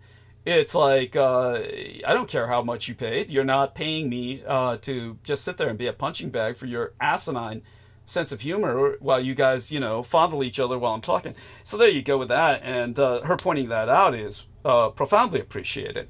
So definitely, hopefully, you know, we'll get a chance to, yeah, as a matter of fact, I didn't highlight the comment, but somehow it wound up highlighted. That might have been the Dietrich Hartl act, who, by the way, kept that episode up! The episode I got suspended for was kept up by the Dietrich Hartl act, even though in our communique sent from YouTube, they had deleted it. So YouTube, on their end, it's a deleted episode, but it's still visible for you to access as an information consumer, which Peter Moon can attest to. So there you go, Peter. A little bit of thought there, and we love you dearly, and you have a blessed and gentle night, the sweetest of dreams, and the soundest of sleep. Okay, well, thank you, and I want to remind people to donate to Douglas. If you can, that would be douglasdietrich.com, upper right-hand corner yellow button. Small amounts help. Larger amounts help more for Douglas. And thank you very much. Good night, everybody. Take care, Peter. We love you dearly.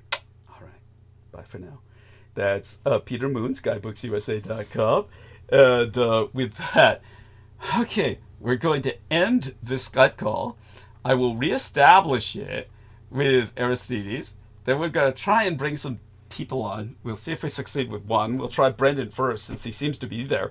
And we'll take it from there. We'll see if we can do this one at a time. So, okay, I'm going to hang up now, Aristides. Are you there? Yeah, I told him. Okay. Yeah, I told him to look out for the call. Okay, good. I'll let's see if we can make this work. Okay, going to hang you up, and we'll try. I'll call you back. All right, so we are still live streaming, and I'll try and start on that call.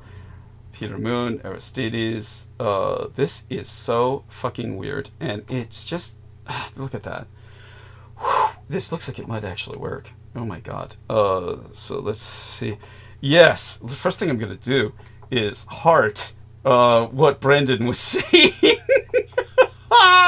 Yes. Oh my god. And Ian West is saying, call me! You know, it's not that easy, Ian. We're dealing with all kinds of technical issues now. So let's try and establish a call first. All right.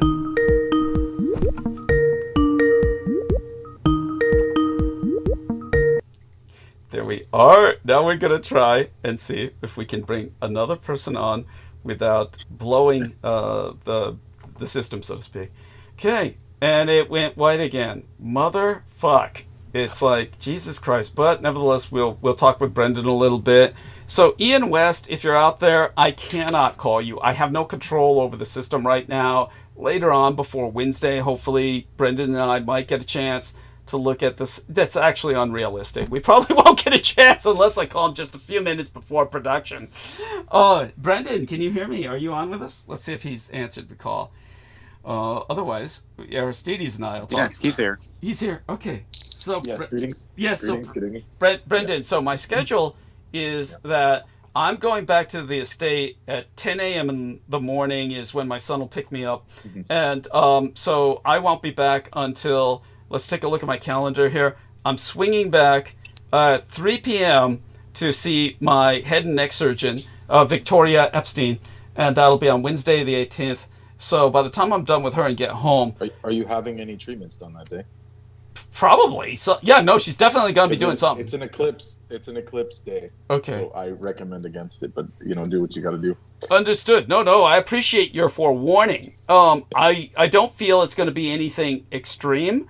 It's just what she did last time. It's basically she's just going to shove shit up my nose with a camera. She's going to shove a camera up my nose to see how it's healing. At the absolute most, she might like remove the stitches if they're not disintegrating fast enough, or something like that. It's not just gonna be cautious on that day. Yeah. So anybody, I'm speaking generally here. Thank you. You're doing what in particular, though? It's not. Definitely travel has been affected severely. It's in this eclipse corridor. It's some of the worst. How do I put it so everyone can understand? Like some of the most sketchy traveling I've seen, like accidents, miscreants, shenanigans abound. Holy shit. Yeah, bad. The CCR song "Bad Moon Rising." That's what it's like. Cool. Okay. What about just simple things one does at home, like cooking? Like, is there a danger of a kitchen fire? Just doing basic things like that. Should one just spend all day in bed, or what? No. So like beings that came in the past, like the Babylonians and stuff. Yeah. They would be. Oh, come on! I got a possessed freaking device. I didn't touch it. Understood.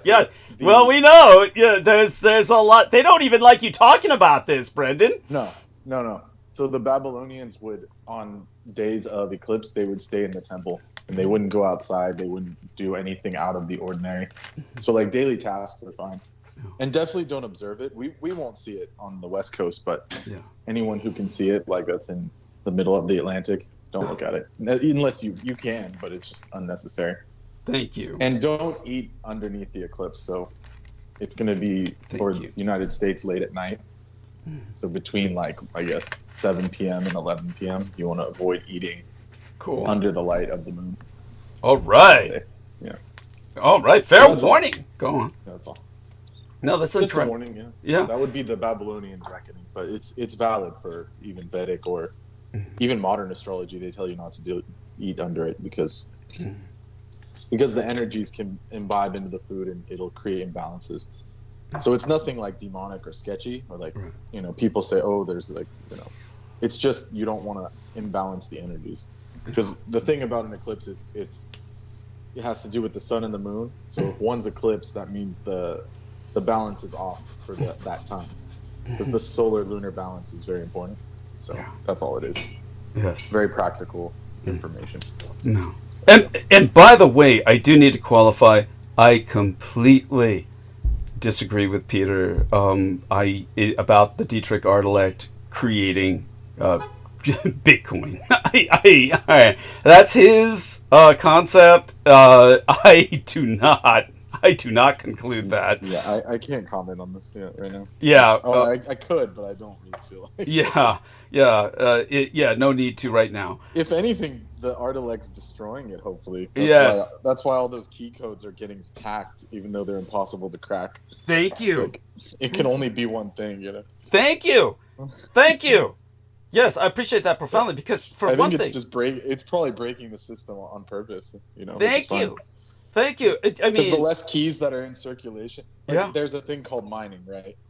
They decrypt the key. Yeah. Then they re-encrypt it, and that becomes your bit, Bitcoin bit. Yeah. That becomes your slice of the pie. So there's something out there, some force that's breaking into people's already encrypted things and then stealing them and deactivating them. Yeah. So there's millions of dollars missing, and it's no entity would do that or no one on Earth that's physical because they would just use the money. Right. The greed would kick in. Yes. So it must be the Artelect that's deactivating. Thank you. Deliberately, probably because it's listening, or you guys are connected in that way. So it definitely disagrees with the Bitcoin. Thank you. And I've been arguing against Bitcoin the moment it was launched. And I could verify that Doug was the first to just basically everything you said about it has come to pass. Thank you. Because early on, people didn't know. They were like, and you could make money on the short term, but it's not what they claimed it was, and it never will be. So there you go. Yeah. Thank you. And it's not decentralized. Yeah. It's no such thing. No. It's shenanigans. Thank you. I mean, the very nature of the beast lends towards monopolization, which is the whole predation of capitalism always goes towards that. And Right. but it creates yeah. This is another Dietrich word, I think. Technocrats. Yes. It's like Yeah. like these people are, because it's not like they claim it's laissez-faire, right? Like free market, but it's like only the people that know how to do computers can use it. Everyone else is shit out of water. So it's not laissez-faire. It's just technocrat. Oh. So it's their own clique. Yes. Like the average person doesn't know how to set up a mining computer and use all the electricity and do all the calculations. Like no one's gonna be able to. Thank you. No one would have those resources. They took advantage of that. They took advantage of people, and then all those crypto exchanges, and you saw what happened. Bankman-Fried and all these crazies. Oh yeah. Came out. Everyone Everyone took advantage. Everyone. Yeah. FTX was just one. There was many. There was like Silicon Valley Bank. There was like dozens of them that schemed people out of their life savings. Thank you. No, definitely important. By the way, I want to get right back into that for at least a few moments, but I want to answer Ian West. I mean, for whatever reason, okay, my Skype screen, as everybody understands, is just unworkable. I can't interface with it because it's just a blank screen. It's just a blinding white screen. But I do get the notifications. So I want you to know I was seeing notifications that were being sent by Brendan. I could not respond to them, which was torturous. And sorry about that. No, that was fine. No, I didn't find them annoying. Also, the ones that got sent were like, I mean, maybe like 75% of what I was saying. So something was definitely fucking with it. Oh no, definitely. But I like, all I can say is that I certainly agreed with everything Brendan was sending me. And I heart it, especially the more recent ones. But I do want... I asked Aristides if I got blacklisted. I was like, did I get blacklisted? Oh, fuck no. Jesus Christ. Don't assume the worst. That's like Brooke Gibson does that. But I do want people to know that... It was more of a joke. It was like, I was going to make the joke, like, all right, I'm going to go on vacation again. Yeah. Oh, no. You're always a couple needed. Months. Yeah, you're always needed. It's amazing they didn't, like, really take us down during the time you were gone. There were attempts, though, I'm sure. I can't remember exactly everything that happened. But anyhow, when it comes to Ian West... I can say something, but I'll keep it shut for now. Okay, yeah. When it comes to Ian West, Ian, I get your notifications. I see what you're saying. And he's been out of his mind with begging me to bring him on to the call, and I just can't. I mean, I literally cannot. There's no buttons I can push. What is it called? He's all spun out and stuff. It's like that crystal. He's got money for the clear. Yeah. The Breaking Bad shit. Now that he's got money for that blue shit. Now that he's got 3 jobs. He's managing he's night manager for the liquor store. He's still doing part-time Waffle House. And he's doing part-time something else. So he's got the bucks rolling in. So like our man Brendan says, he's getting the clear shit. Moonrock. He's getting Moonrock. Yeah, he's getting literally. It's not even a joke. Yeah. Holy shit. Sounds like it. Yes. Shout out to MꝎNFÉTE as well. But if you want to hear something that, again, sounds like a joke, but it's not, just to give us all a little idea that Amy Como processes differently. Look, I love you, Amy. I love you, and I want the best for you. But, when I told her our subscriptions have skyrocketed, and she said, that's because of Ian West. I just... What? Yeah! That's what I said. Yeah, I think I was there when she said that, but it's still shocking. Yeah, it's like, no, you bleached it out of your mind. The moment she said that, you just kind of blanked out and just withdrew. It's like, I gotta go. It's like you wanted to refrain from responding. That's pretty much. Oh my god. And in Ian's defense, he did have like a hit radio show, but we're talking like in the good old days. Yeah. Yeah, I don't think he has that many followers. And remember, he was doing something completely different. He was spinning discs, people. Yeah, not spewing conspiracy theories. He wasn't. That is true. Yeah, totally different thing. Yeah, this is not why people like him, okay? His conspiracy theories, it's not why people like him. They want him to spin discs. They like him. Maybe his voice, his personality is bubbly, but Yeah, he has a good eclectic like music taste. How about that? There we are. There we are. He can go to town on details of music and musicology and history. Yeah, he says it has to do with Unterland. Ian, no matter what it has to do with, it's I can't bring Why you would on. the I just German don't. subscribe to you? Sorry. Okay, Yeah. He's trying to tell me why I need to bring him on. It has to do with Unterland. And I thought he was saying your mysterious subscribers were like Germans from Unterland or Yeah. something. Well, hey, that wouldn't mind. Yeah, probably. Yeah, nobody fucking above the crust of the earth has the common sense to appreciate what the fuck I'm saying. So there's a certain logic to that. Yeah. Yeah, maybe that's valid. Yeah. And but really, Amy, really, you know what it comes? It's Ian West. Yeah, they're all coming here for the guy who comes on and makes AI music out of young boys being trafficked and raped. Come on, Amy.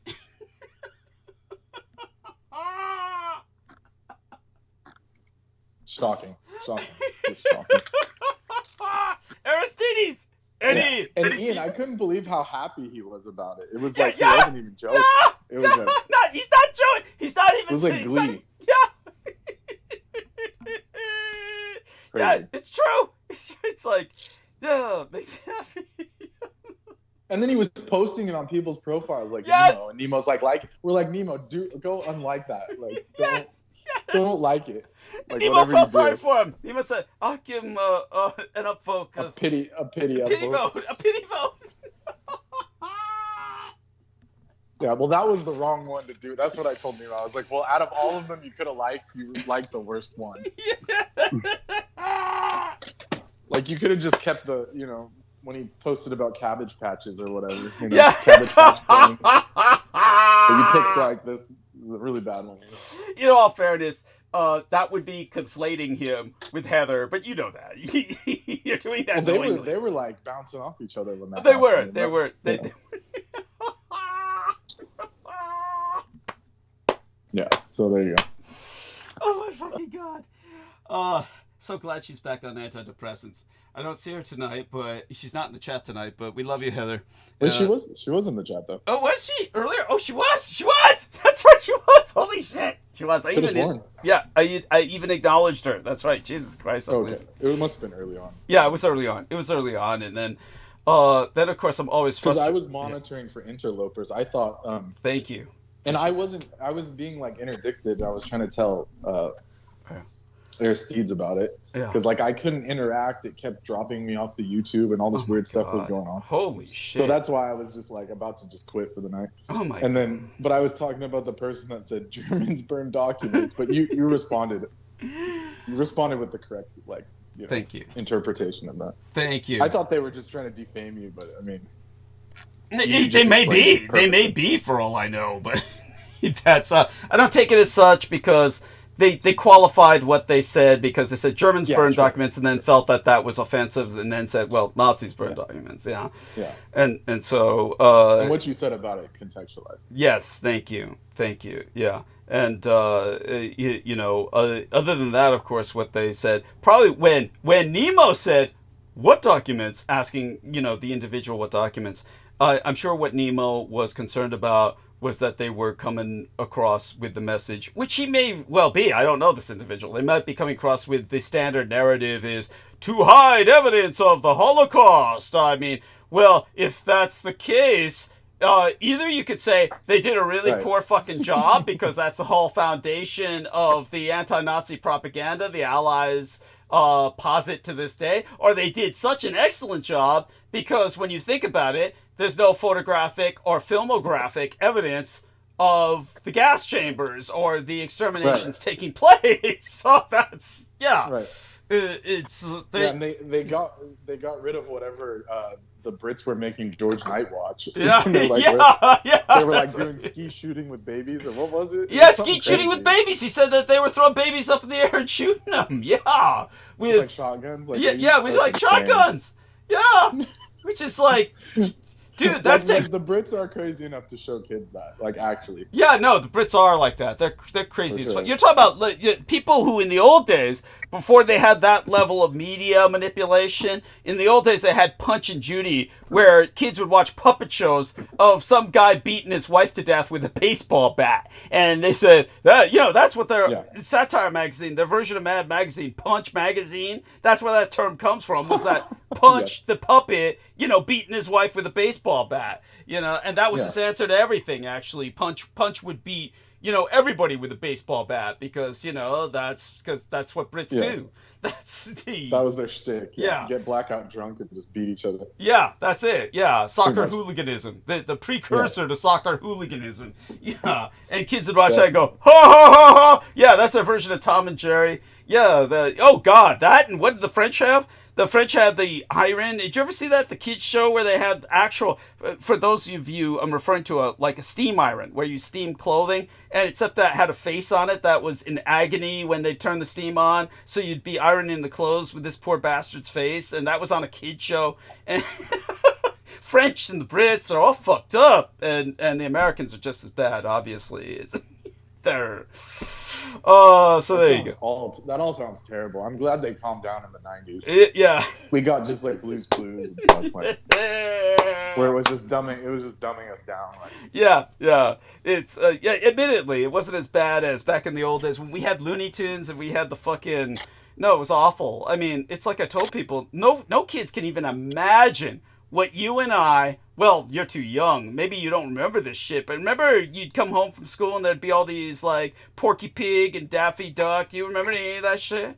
That was they kept it going. I watched that all the time. Yeah. Oh my god, it was awful. These are like people who were these cartoon characters would be like killing each other, like throwing each other through flaming dynamite. Hoops. Yeah, dynamite. Yeah, that Roadrunner shit was just awful. Dropping anvils on each other. Yeah, no, it's just awful. Yeah, just terrible. Just endless amounts of violence that. Tons of guns. Yeah, like they would like snipe each other. Yeah. Yeah, shooting at each other. Like Elmer Fudd would come there. Elmer Fudd, in the gun, and it would like blow up in his face. Yeah. Yeah. Yes. The classics. Yes. Yeah. This was horrible. Just horrible child abusive bullshit. And, and kids were told, this is funny. This is what's funny, kids. Going through a brick wall and leaving this outline of yourself. Ha ha ha. Yeah. Falling down a cliff. Ha ha ha. Disgusting. Disgusting. Oh, there's no other word for it. Something was terribly wrong with those past generations. They were just fucked up. Yeah. Those were like the Rat Pack. Yeah. Like, like the Frank Sinatra. Oh, God. Like, they looked good on the surface, but, like, they had that Don Rickles vibe where everything was just sketchy as hell. Oh, fuck. Well, Don Rickles, I don't know if they found out anything about him, but compared to those guys, he was wholesome. Yeah. Well, the stuff he did in public was enough, but, yeah, he was, exactly, but that's the irony of it. He was actually wholesome. Yeah, compared to those fuckers, yeah. Compared to, like, Sinatra. Oh, fuck yeah. Yeah. When it came to... And then, that's the thing is that this is what I couldn't get. Look, we love you, Troy, but, when Ian was on here, I'm not going to defend Ian for his use of the N-word. Okay, when Troy came on and tore him a second asshole, said, you have no right to use that term. I'm not. Ian's black, though, I think. Yeah, Ian. Yeah, I mean, that's fine. I don't know why he didn't say that. Because he's in denial. Of course, Ian is in denial. He has the reverse syndrome of someone else we know. Yes. Yeah. Ian's in denial of being half black and half Jewish. But he otherwise he could have used that on Troy. But here's what puzzles me: is that Troy was defending I almost said Bill Crosby, and Bill Cosby. I mean, everything I've seen on that guy. Bill not Bing. Bill. Yeah. Did I say Bing again? No, you corrected. I'm just saying. Like, yeah. But they're both assholes. Assholes. I was gonna say they're both terrible. But I feel like Bill doesn't get a pass. I don't care what he did. Thank you. But Troy came on and defamed all the women who sued Bill Crosby, saying basically he said they were all a bunch of sluts. He came on my show and said, I mean, Raven Simone was like 12 or something. Yeah, thank you. I mean, this is ridiculous. Thank you. And he comes on my show and says, those girls were spreading their legs to everybody, and this is what he said. It's on record. Holy shit. This is what he was like saying. And it's like to defend Bill Crosby. He like went all the way, like Bill Crosby's this upstanding. Not just that this was like, he was like and he kept referring to him as doctor. And I said, did he ever? I said, wait a second. Did he ever have an actual degree? No, he was a doctor in the show. I don't think he's an actual doctor. He was playing a doctor. Yeah, that's it. But Troy said he was given an honorary doctorate for all the good press he gave doctors, or and I'm like, you don't know what to say at that point. It's kind of like, He says in the midst of his TV career, he got a Doctor of Education in 1977.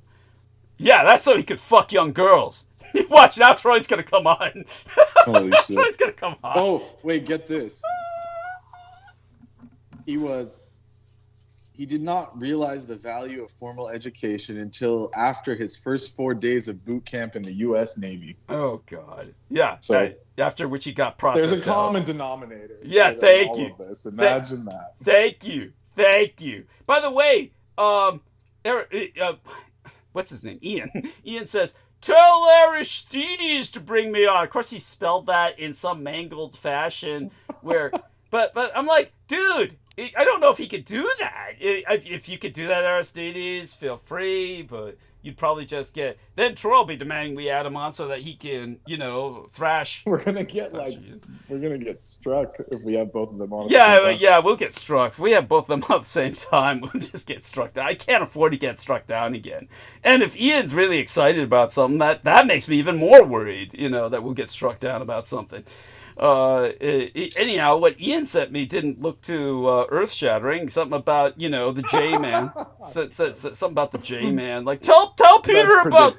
That's predictable. Yeah, tell Peter about this. Yeah, I can't even see it because it was on Skype, and I can't even access the Skype. It's all widescreen. So it's there. You go with that. It is what it is, and So, dear Brendan, it was like, that was cute when you said, "Are you all right?" Yeah, I was all right till I came back home to host the show. You called me at 4 a.m. You called me at 4 a.m. randomly. I thought you were dead. I was like, holy shit, he died. Wait a second. Did this happen? Did I butt dial you? I don't even. Is there on record? Skype? No, on Skype. You called at like 4 a.m. and I was like, either he's dead or something horribly has gone wrong. You're kidding. I have to. Let me see if I can get this screen to. Like you said, because you said you weren't even going to be home, so something. I was someone not. Must have hacked That was your not shit. me. That was not me. Right. I don't. The last time I looked at the Skype screen when I could see it. Well, since you can't see it, I'll tell you. I'll find it. Yeah. Well. I mean, we have to wait till we can have a private call where we can screen share it together, because otherwise I can't see it. 4:31 a.m. on Friday. I can guarantee you that was not. Oh, 4:31 a.m. on Friday. 4:31 a.m. on Friday. Friday the 13th. I still. It might have been a butt dial, but that's because Wait, Friday the 13th. That was Skype, already though. Gone. It was Skype. It wasn't a butt dial because it was Okay. Skype. Yeah. Unless you have it on your phone. But wait a second. Somehow Troy Bellamy had done a butt dial. Aristides, help me out here. Somebody got on the Skype and said, "Sorry, I butt dialed," and you said, "No problem." So Troy did that. Troy did that. See? Yeah.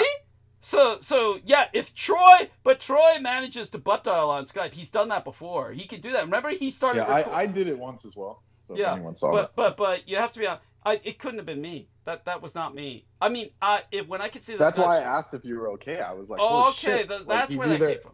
He's either dead or the escape blew up or what happened. Oh, no, man, it wasn't me. No, That's why I was concerned. No, thank you for asking. I appreciate that profoundly. And I know you would never call me at 4 a.m. because you know I'm asleep. Right. No, that wasn't me. Like, unless something horribly has gone wrong. Are you sure it wasn't? That might have been Troy Bellamy and his butt dial, because. No, this is a private call just from you. Oh shit! So it's not from the call. It's not from the call that No, everyone it's was not on. from like a group call. Okay, interesting. Yeah, so now That you wasn't see me. why I was That alarmed. wasn't me. They probably, when they hacked the Skype and called you, was when they fucked up the Skype for me to the point where it's going white screen. That must And be. if they're right. calling it what, like 4:30 a.m. here, that's 7:30. They like just clocked in Langley. Yeah. Like Yeah, true. 7 a.m. Yeah, no, it's true. That'd be 7 They a.m. just on. clocked in. Yeah, they just clocked in on the East Coast at Langley, Virginia. They didn't take into account that I was on Pacific time because they're just that retarded. Right. Yeah. No.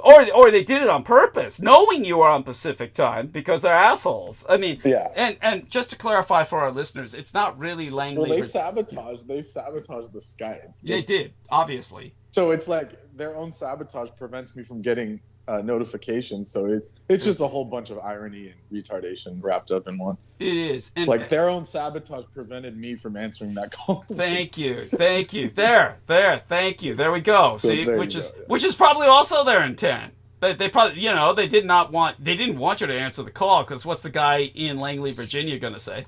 And Just breathing on the phone. Yeah. yeah, pretty much.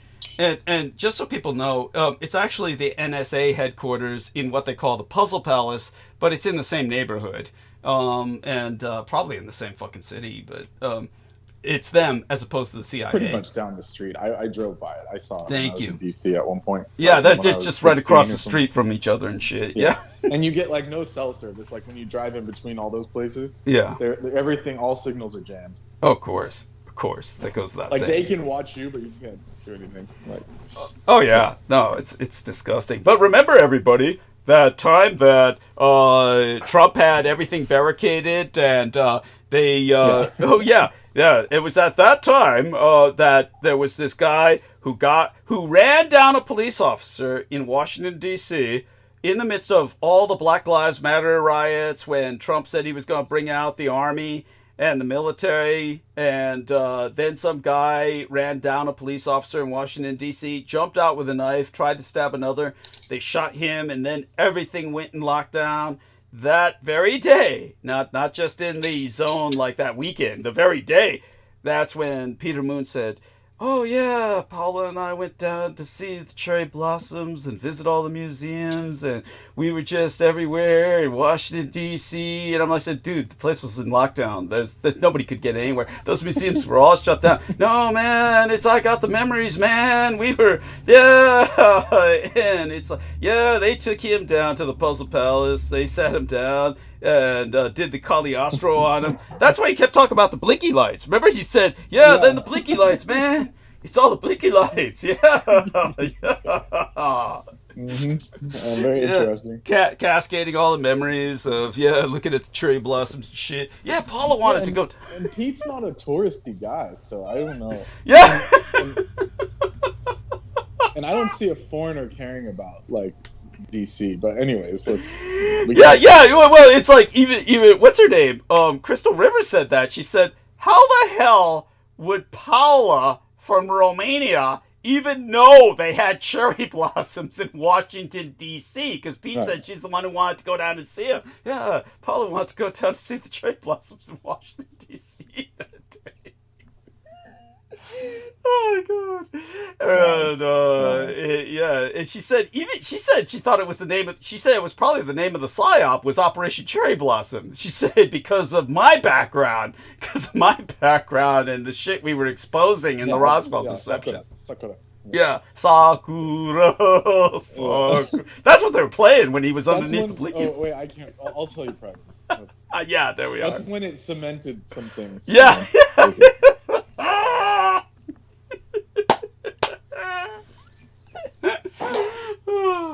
Oh my god. So aside from all of that, honestly, people, let's see again the number. We're keeping up fairly good numbers, actually. I don't know why. I just want everyone to know, can't keep this up too much longer because we can't interact too much. We can't interact at all with other people. I mean, I do feel bad for Ian West. I mean, bringing him on, he probably would bring things to respond to. Unfortunately, we technically cannot do that tonight, unless it is possible for Aristides to add him on. I did. I added him. Oh, why isn't he talking? Ian. I don't know. Maybe you didn't see it. Ian, if you're listening but not looking, I added you. Get on here and stand up for yourself. Right. Oh my god. So did you get my email with the Dietrich Yes. Artelect images? Yes, I saw them, yeah. Okay. So hopefully what I explained puts them in some context. Yeah. And Brendan was trying to tell Peter fourth image for the Dietrich Escapes image. Yeah. And the problem is I wasn't on the call, otherwise I would have typed that. Yeah. Yeah, and the problem is, Peter, it's amazing to me how, after all these years of working with the electronics of publishing, Peter has no knowledge of how to navigate Gmail. It's like every time I send him Gmail, and I said, "Did you see this part, Peter?" And he'll say, "No, it's not on there." And I said, "Well, why don't you use the search, the Control F, and look up the term?" What was it last time I was asking him to look up? Oh, he couldn't. He said, "It's the term's not on there." Laurie and Ann Fenton. It was Laurie and Ann Fenton, and he said, "Oh, he just didn't open the message." He didn't open the message. He didn't open the message. I'm like, holy. But how does this guy do publishing? It's like I have no idea. It's like, holy shit. And that's, now you can imagine him when he goes and tries to go to the store and say, "I want to rent this truck," and they're like, granted, I would be just as flustered, but I just shake my head. It's I mean, it is strange for them to press someone that's yeah, what is that? that old. Yeah, thank you. I mean, really? You think that guy's gonna run off with your fucking truck? Really? That's really strange. Yeah, not to mention that. Oh, I know why. It's because he's black. Oh, true. Very true. They got him on a list of playing football. Can't rent a truck to this guy. He's black. By the way, for those of you who don't get it, for those of you who don't know, Peter Moon is convinced he's got Moorish ancestry. He's hung out with the Moors and the Moorish church. They literally told him, "You're really black." And I guess maybe they meant that as, "Look, you're a soul brother. You're black on the inside." He's taken that quite literally. He's convinced. He's black. So there we go. And he's convinced he suffers the social repercussions for that. Okay, we just Black or white, he's not real good with text. So I don't know. Like, okay, I don't know how old his Android phone is, but like what he was talking about, where it's got like the automated QR code reader, and he like any phone should be able to do that. I mean, like, is it like a separate app? Because that's really old. You can get an app for it, but most phones have it like built in now. Like my phone, if I just have the camera, I aim at a QR. Yeah, any camera can do Yeah, it. it's just the phone itself. So you don't need an app. The phone itself knows, oh, that's a QR, and it puts a little box around it. And, Perhaps he doesn't know that phone. Well, I mean, in his defense, maybe he has just a really old phone, and he doesn't prioritize replacing it, and that's fine. but with all those people around him. With all those people around him, they should have been able to have explained it to him. They probably just gave up when he said the woman used her phone. He was living with someone my age. Like, what happened? Yeah. Oh, well, she wasn't. She just gave up or something? She just wasn't talking to him. It's like when I try and upgrade my grandparents' phone and they're like, "It works." Oh, man. Like, no, it works, but it's not good. Yeah. It's yeah. Well, for them, all they need is to be able to call 911. That's basically all that counts. Yeah. And so Ian, did you join us yet? I thought I heard a strange noise there. Like maybe. No, nobody. Oh, okay. He's spun out. He's not actually gonna make it. Yeah. Like he's in another dimension. Give him a couple days. When he's done with his vendor, he'll come back. He probably thinks he's been to Unterland. Guaranteed his first paycheck. Holy shit! It's already like yeah. Yes, he's blown it. Oh my fucking god! He probably thinks he's been to Unterland. He says, "Don't watch it. I've been there, man. He's gonna tell us about the tunnels tomorrow." Yeah, the tunnels, man. It's the tunnels. They're breeding. If you take the tunnel deep enough, it goes to Unterland, man. Yeah. They're breeding super soldiers down there, Doug, and they're feeding them babies. They're feeding them babies. That's why they're super. He said some shit like that before. He was like, they're extracting pure adrenochrome crystals, and I'm like, oh god, just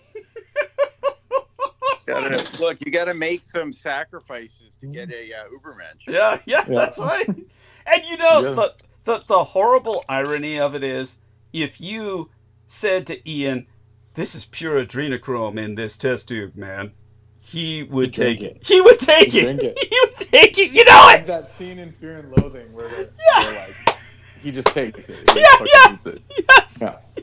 You know it. That's on point. Yeah. By the way, we know this because he put Aquino's porn to music. So yes, we know it. He would do that. He already tasted it at this point. Yeah. Now, El Nemo says, Doug, did you try shutting Skype down in Task Manager? Then reboot Skype. Thank you, Nemo. We love you. We did that last Thank week, you. and Thank it you. made it worse. Yeah, thank you. I did it this week, and it didn't help. It didn't help. It started the call again, but then once I tried to add, anyone, then the screen goes white. It's whatever the fuck they did to my system and Brendan's when they called him at 4 in the morning. On Friday the 13th, they were trying to gate some entity into my house. No, and they did. Didn't you say that shit start moving by itself? You didn't even touch it. Yeah, so they did that. Yeah. So well, I have wards, but I don't know. That was just my steam pot thing. So okay. I don't know. Yeah, we'll just no poltergeist yet. Yeah, but you've got wards. You're prepared. There, but by the way, people, this is what I'm writing on Magic. Venting all of these memories, these toxic memories, Peter refuses to add into the book, so I'm going to put it into my own version of, like I said, Hitler's second book. It's not really a Mein Kampf. Hitler, I almost said Hitler. Peter's writing the Mein Kampf, the version of my life story. So, and that'll be out soon enough, and yeah, he calls it Vox Arca, and you know what? I said, what did you say the subtitle was? He could not remember. He could not. Well, we can roll it back. Whatever he said. He couldn't remember it. He said it's. I said what? He said I can't remember. He couldn't remember what the subtitle was. I'm gonna have to go back and roll it back. He's got it 3-tiered. It's Vox Arca. Then it's the full name for the Vox Arca in Latin, Vox Vocus Arca Arche. And then the third subtitle, he couldn't remember. He couldn't remember because, like I said, it was word salads. It was intense. Yeah. Oh my god. But it was a title that would put the Victorians to shame. Yes, it was. It reminded me of that. Yeah, it was at that level. Yes, they used to have titles like that in the old days where they would explain, basically the book in summary. They would give Victorian naming conventions are crazy. Yeah. Yeah. Hey guys, can you hear me? We can. Can you hear me now? The blind, infirm, orphans. Hello? I hear you. Hello? We can hear you. Oh, thank God. All right, here guys. I've been dying to share this with you guys. I'm gonna send you guys this link. All right. I can't see it. I can't see it. Where have you been? Oh God damn it! I told you I can't interface with my Skype. But I can't. I see the notification for it. Something about U.S. added over 1 million square kilometers to its territory. How did it do this? Yeah. We can hear your heart beating out of its chest. Like, you gotta. Are you serious? Is that bad? Here, let me turn it down. Sorry. Take care of something. Sorry. Oh, you're making a meth joke. God damn it. It took me a second to get that. You fucking moron. No, Jesus it's Christ. like we can hear some crazy thumping or something. It doesn't sound good. Sounds like a stethoscope. I'm not being facetious. Are you guys hearing this? Yeah, I hear it. It's like the heavy breathing. He's heavy breathing us. He's heavy breathing. Either that or the guy who's listening to him. Either that or the guy who is listening in on his phone already, trying to ascertain, what revolution he's a part of or something. But there's somebody's heavy breathing. Yeah, definitely. Yeah, that's not a fan. Sounds like a fucking werewolf. Oh, I think it's because I'm in the new garage. I think it's the echo in the garage. No, it's definitely like it's like Oh wait, it's weird as fuck. It's like some. yeah, it's like a werewolf. Yeah, it's not you, Ian. Sorry. It's not you. It's somebody listening to you. It's like it came on with you. So maybe it's, I don't know. Peter would say it's the demon that possesses you, is what Peter would say. Well, yeah. Yeah, that's creative. You remember that was his conclusion about you. But, you know, there you go. Scientology. The Well, I gift was of down in Scientology. Orlando, so Yeah. that would do it. What were you doing? Florida man Wait, strikes again. yeah, what were you doing in California when you kept driving by that Laurel Canyon, which Peter says, oh, he was too young for that to have been in operation, which I think is bullshit. But anyhow, when you kept driving past, quote unquote, past Laurel Canyon, what were you doing for a job in California? What were you going to? What was your commute to? Oh, well, when I lived out in LA, I used to be the arcade mechanic for Chuck E. Cheese. I used to fix all the arcade machines. Every day? You had to be there at a certain time every day? This sounds those like little. sounds like a beginning of a horror film or something. I was gonna say that's his Cascade memory. That's the cover memory. That must be. It must be. It's like you're doing like what's that animatronics game that they like push on people with the cheese? What is it called? What? Ian Mousetrap? No, the newer one. The one that they like pushed on kids. Holy shit. I don't know. That totally got by me. Okay. This is what I imagine Ian doing. These people. Don't forget, there's also that film with Nicolas Cage where he's fighting the animatronics in the empty building at night. The animatronics come alive, and yeah, they're all horrifying. I don't know. So how did you do that job? It's like, well, it's just like the parts and circuits and resistors and capacitors would go out on them, and I just have to replace them and solder them. That was about it. It was just troubleshooting, really. I don't understand why you would have to be there at a specific time every day to do that. You were going there like clockwork, like it was a regular job. I mean, yes, yeah. Things don't break down that regularly. So what kind of Chuck E. Cheese was that? No, like if the machine took their token. You notice what he started first with? If the kids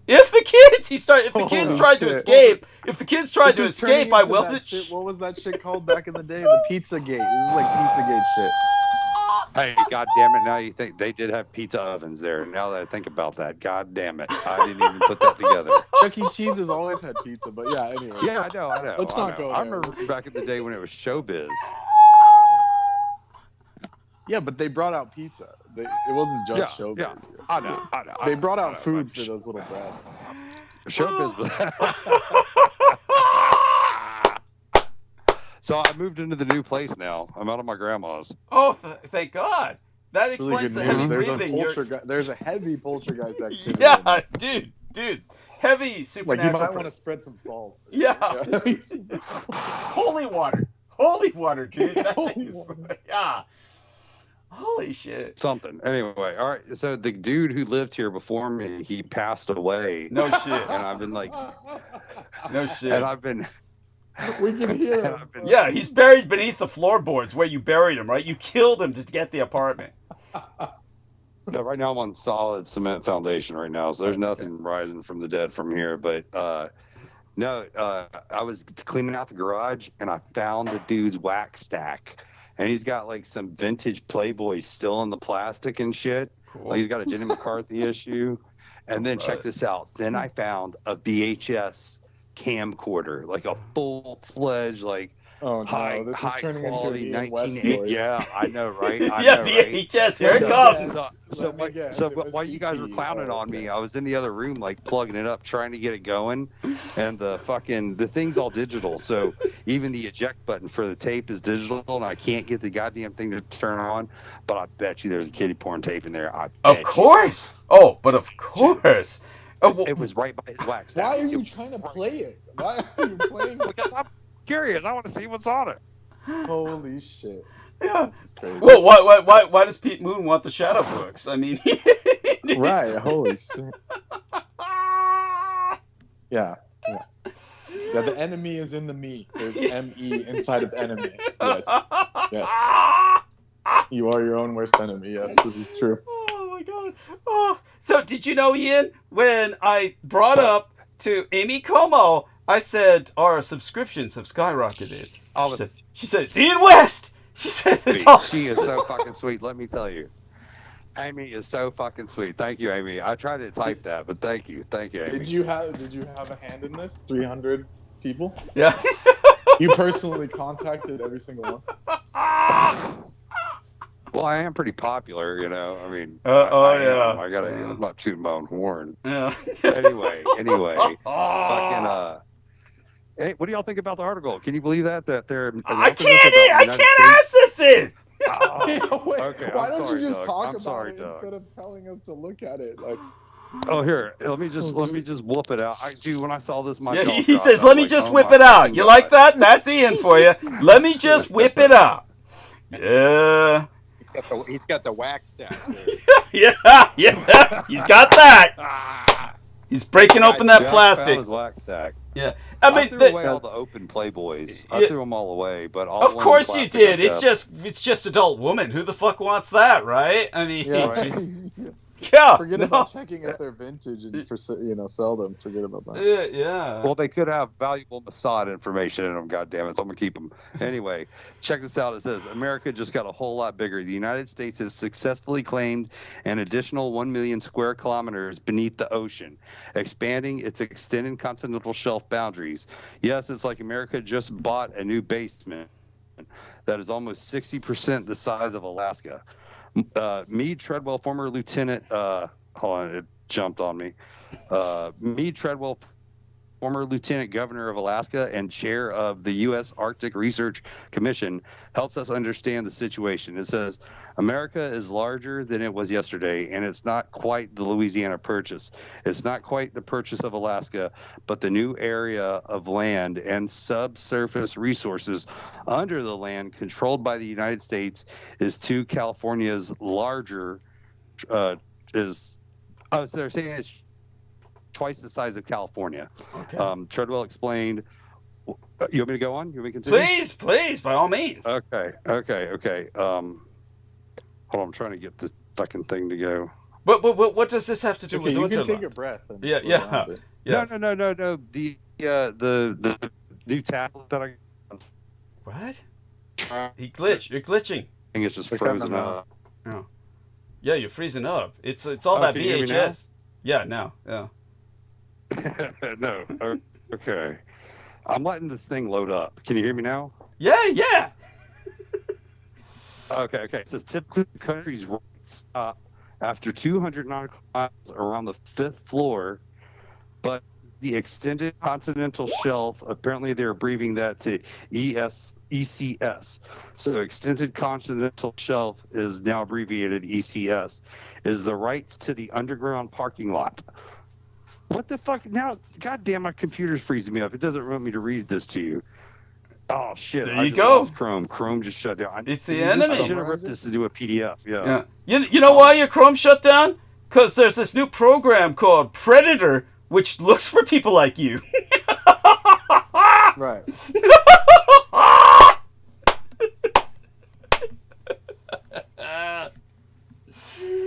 Oh my god. Is this like an actual news bite or is this facetious idiots?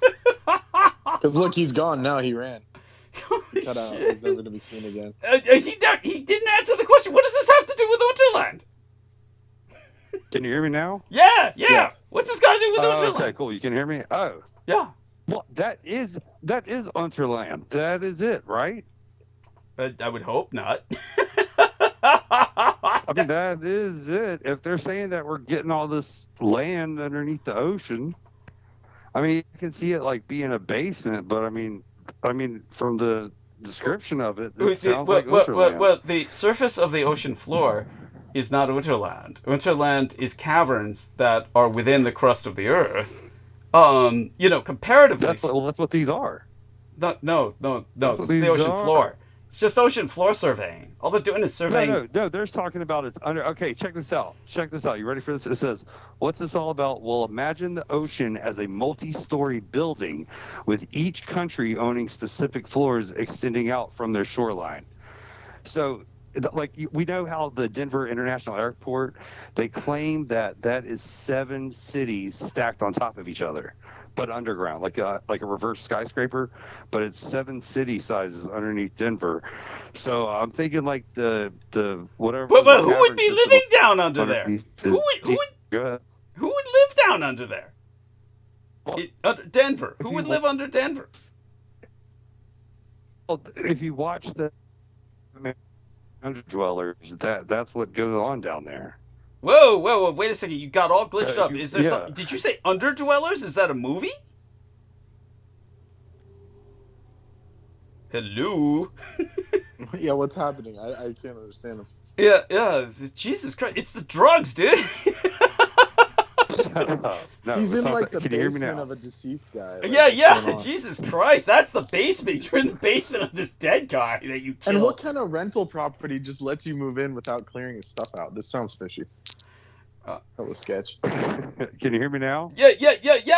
Tell us what kind of rental property allows you to move in without this guy clearing his stuff out. I mean, that sounds weird as fuck. I mean, it's like, is this ghetto or what? No. Can you hear me now? Yeah. Okay, good. Okay. Are you that all Verizon right. Yeah, no, That's no, some no. strong ass shit, man. That's some good shit. Yeah, learn to share. No. You like No, talking this to us property and then is asking like- us if we could hear you. Yes. Well, it is Mississippi. I mean, come on. You know. Oh yeah. Anyway. So this property, but go no, on. The lowest, yes. Yeah. Okay, yeah, no. It's a 4-bedroom, 2-bathroom house. 4-bedroom, on the 2. This is all yours? You're renting all this? No, I've got a roommate. Yeah, we hear him breathing. Yeah. Holy shit. Can you really hear her breathing? Fuck There's yeah. something breathing right into you. I don't know if it's a ghost or a God damn it. werewolf It's like somebody Yeah, what about breathing now? down your neck every time. or a you bear. hear it It's like a now? big black bear or something. Yeah, that's what it sounds like. It's like. Maybe it's the fucking ghost of the guy that died here. Or That's something. what I don't know. said. Maybe it is. I mean, you're jacking The lawn off needs to to his be cut. porn. Right. He's pissed. Oh, no. Yeah. Oh god, dude, it'd be so funny if you That's guys why could you hear a couldn't- ghost and I couldn't. Yeah, That'd be that's so what it's badass. like. That's what's happening. Man. Yeah. What's happening. And it obviously didn't want you to watch that videotape. So Yeah. there you go. Yeah. Well, I the don't goddamn get it. thing You said this wasn't guy had all turned this on. vintage porn, but he had digital era, tech for this video you're trying to watch or something. But you said the thing is VHS. Yeah, it's a VHS camcorder. It's a VHS camcorder. But you can't turn it on because it's all digitized? A digital No, I button? can't turn it on. It's because it's been sitting in the cellar for fucking since 1985. Okay. So this is a horror film. This is like, dude, here. Let me do this. Let me go to the call. Don't Let me turn watch on it. the camera. yeah, Haven't you VHS. seen The Ring? Don't Yeah. watch it. Jesus Christ. Why do I see him on camera? Why? How Can- come can I'm you- cursed with this? I'm cursed with this vision of seeing him on camera, where otherwise I see nothing but a Holy white shit, this shit screen. looks sketch, man. Yeah, Right? I know, right? This Ian, is the where are you cellar. at? Check it out. dude, you This are is the in a garage. basement. You are in a fucking basement.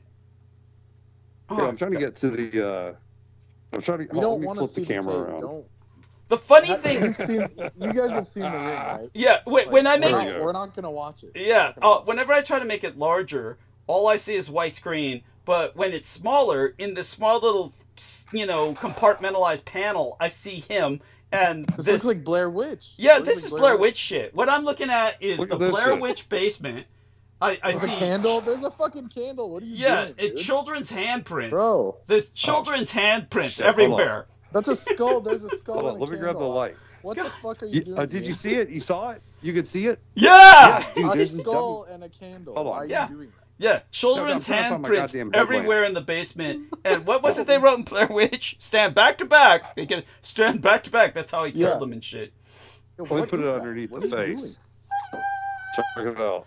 Now he's showing us Holy his shit. crotch. Look at What that. the fuck, Ian? What in the actual Oh god, fuck are you Right? doing? he is in an occult basement loaded with demonic imagery, and it's I like, wish we were joking. This isn't some Halloween shtick. This is literally what's yeah, being it's like, shown to us. yeah, it's like, maybe Ian, that guy's how are fake. you It not was a freaking out? A disembodied head with a candle in front of it, Yeah, like Michael Myers mask. yeah, Shit. yeah. Right? Yeah. Basically. What the fuck, dude? How was There this he not is. cleared out before they let you move in? It's been all this shit's just been sitting here for years, man. Like for years. You need to see some like the electronic parts that I found, like old I'm more worried about the rack and the other torture implements, the chains. Yes, the shackles. More worried about those shackles and Yeah, the rack. what the fuck? There we go. Can you see me that? No, it's There we gone go, I'm gray. back, It's I'm gone back. gray. Thank God. Yeah. Yeah, the lighting's not really good in here. No You're shit. in a, Lighting's not really you're in a that good. cursed basement. What are you talking about? Yeah, this is a basement. You said the place doesn't have a basement. That you were on top of concrete foundations. This is a fucking dungeon. You're in a dungeon. It's a dungeon. Yeah, basically, basically. Let me turn the camera off. And you live there? Yes, this please, is where please. this is where you live? Thank you. The dungeon? No, here, no. I've cleaned it up, turned it into a workshop. Yeah, I Here, let me bet. put my cigarette- The adrenochrome processing Check this workshop. out. Yes. Shut the fuck up, dog. Shut the fuck up. Hold on. Here, check this out. He's Here. trying to access. Okay, internet. here. There we go. What? No. Oh, I'm afraid of what I'm gonna Here. see. No, check it out. What? I don't see shit. It's just a gray square. Yeah. Hold on. There we All go. I see is your bunny image. Oh. Okay, Your what about icon. now? No. Damn it. It's still going. Yeah, It's no. just a gray. It's a gray block. Yeah, Now I it see won't- something. there- Okay, there we are. Then it went away. There it is. Now it's back to Ian's face. Switch the camera. All right, I'm trying to switch camera shit. Next and it's time not Troy fucking- Bellamy starts coming at you, just tell him I'm There half we go. black and half Jewish. Troy, I'm a brother. Tell him that. Check out how big the room is. Okay, yeah, the Room's actual big as room hell. is like legit, but whatever that basement was, I mean, Yeah. it's sketch. Yeah. Yeah, I know, right? Yeah, that's on the other side of the room. And now here's the kitchen. This still looks like Blair Witch. It's like a grainy. It's like Yeah, it's all film. grainy. Yeah, this is like, yeah, it is. It's the Blair It's a Witch nice effect. house, though. I mean, What- yeah, because they have good like property value as far as like low prices. There we because- go. Yeah. What is that? Yeah, listen to Is that. a seance? Is Yeah, that a seance? What I is that? heard that. It's like then he got possessed and They're a you know. bunch of dolls. What the fuck, Ian? What are you doing? No, I found this dude's. No, I found this dude's party pictures. Yeah. Stop Party shaking the pictures. camera around. You're Are you making just Here, are you okay, here we squatting? go. Are you squatting and you're telling us you're No, renting? look at this. What no, look at is this? They're all cross-dressing. They're all They're- cross-dressing too. Wow, reminds me of someone I know. Okay, all right. Yeah, here. That's exactly what we wanted to see, right? Yeah. Here, this is almost like that video camera I found. That is the video camera, no? Yeah. But anyway, now I found all these old pictures, so I'm gonna like digitize them and like post them. Yeah, here they all are, and they're all like cross-dressing. and Ian, shit. your whole life is like a fever dream. Like, Yeah. how do you live like this? That's not living. right? It's not living. It's a Fellini film. He's in a Fellini film. Okay, now. I mean, now- as now I'm long gonna- as you're thriving, do you feel all right? yeah, right, yeah, great. Yeah, the Great. drugs he's on make you feel good Yeah. too, Brendan. I mean, Here, check this out. As long as you feel okay. Bam. So this is my room. I don't see Blue? shit. It looks Well, looks it like you're in a color holographic changes. box. What is that? Look at that. You got stacks. You got stacks. Yeah, of I got blue stacks. Yeah, I got stacks. I got stacks. I Where's don't my see shit at, anything. though? I don't see anything. He's talking about his drugs. Okay. Where's my shit at? He's Yeah. got a pile of money on the bed, like Does he really? like $10,000. Holy I'm not shit. joking. A brick of money, and God then damn. a bunch of LED lights in his room. Holy shit. Holy Yeah. shit. He's So- doing garage MK Ultra people on himself. Whatever Ian's doing, he's doing good for himself. Like, Yeah.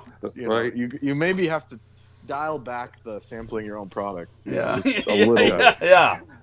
Just a tiny bit.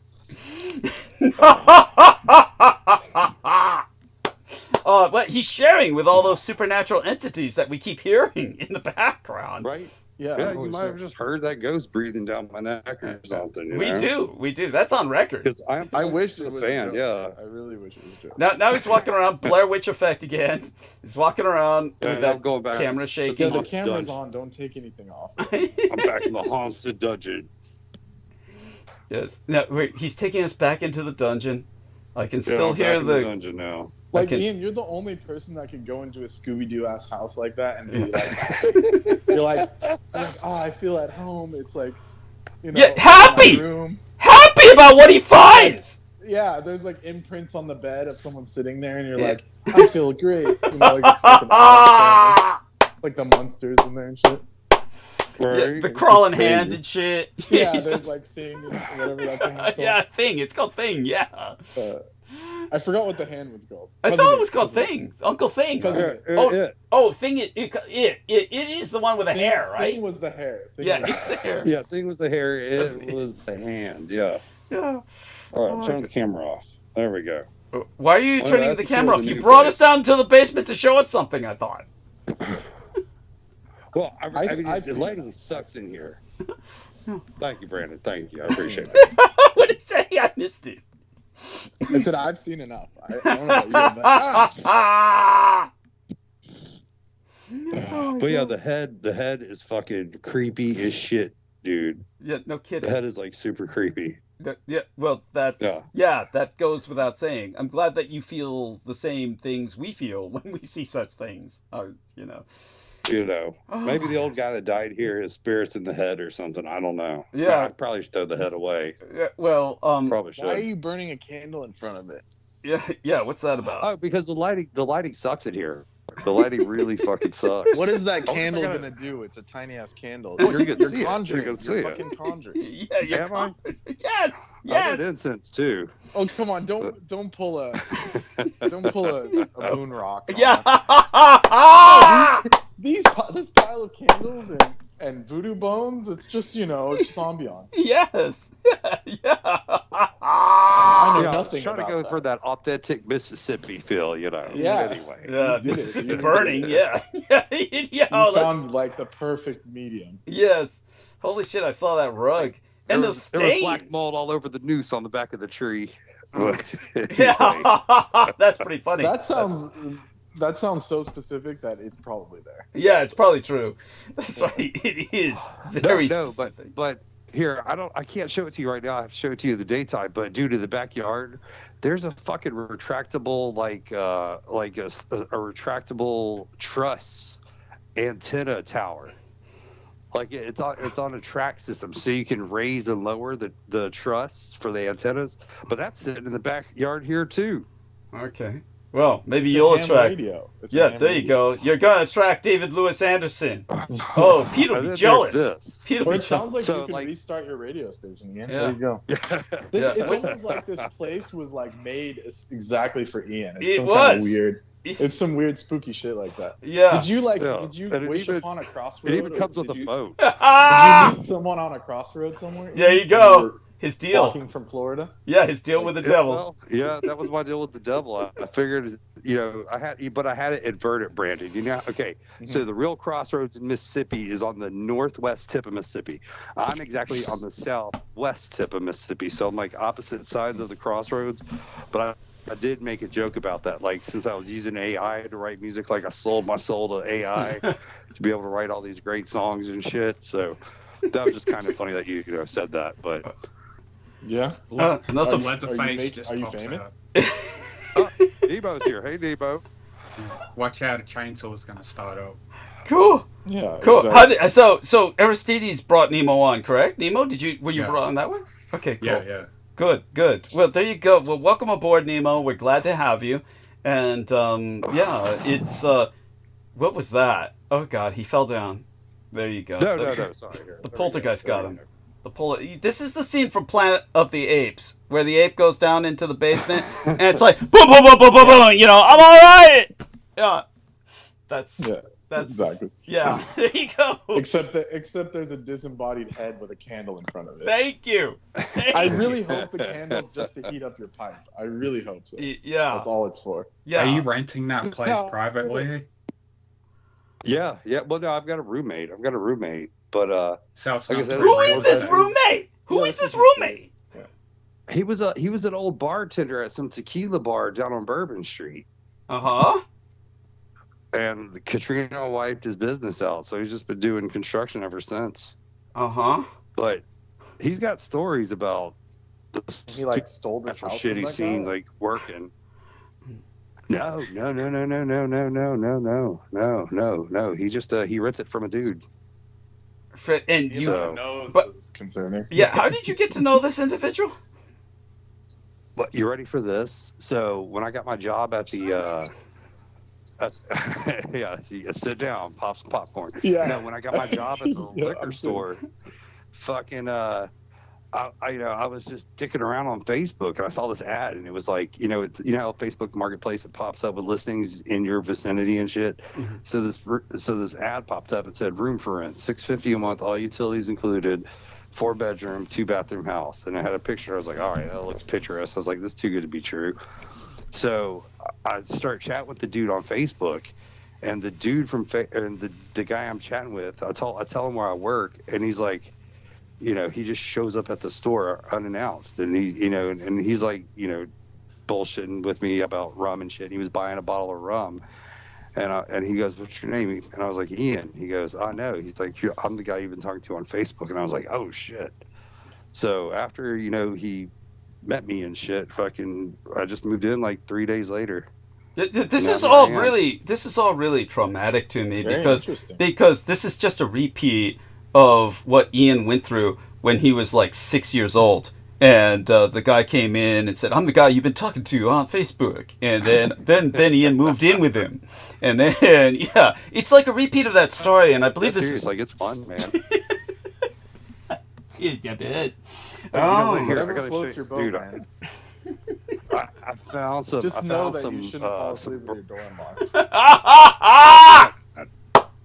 Check this out. I want to show you guys this. I found this bourbon. It's called Virgin Bourbon they sell down here. Yeah. And this is like some of the best bourbon I've ever had. I want to show it to you guys. See if you guys can find it in your neck of the woods. Yo, Doug, isn't this just like leaking like Freudian slips or whatever? Yeah.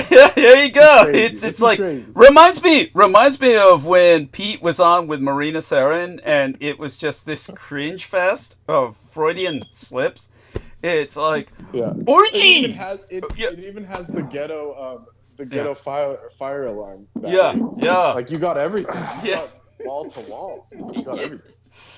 Yeah, it's like a movie studio for a horror film, people, and it's like. But then again, that's Ian, and it's like he's found it. He's come home. He's made it. Yes, he's made it. We're so proud of you. Ian. Yes, we're proud. He's come home. I'm taking this bottle. And the photographs.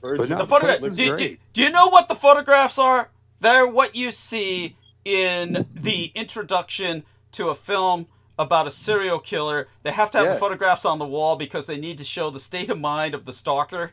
And it's like there was that movie with Clint Eastwood where he was a Secret Service man and they're trying to prevent an assassination, and they enter the room and just all those photographs are spread on the bed. That's what we saw with Ian picking up these photographs. That's oh my god. No, they did look like a creepy collage thing, but yeah, man, they're all vintage. So I'm gonna take pictures of them and like just post them on the fucking Facebook, and I'll just throw them all away. Don't throw them away. I mean, my god, that's so disrespectful to some dead guy. I mean, just put them aside. That's all. Jesus Christ. Right. Oh. Put them all trash in a little... No.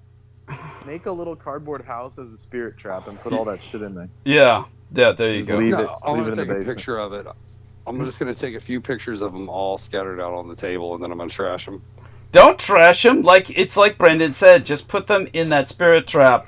After you take photographs, I thought you were gonna take a photograph of each and every one and upload it. Was that breathing? What the fuck is that breathing? That's just Dave. No. Yeah. That's not it. Here, sorry. It is. He claims it's not.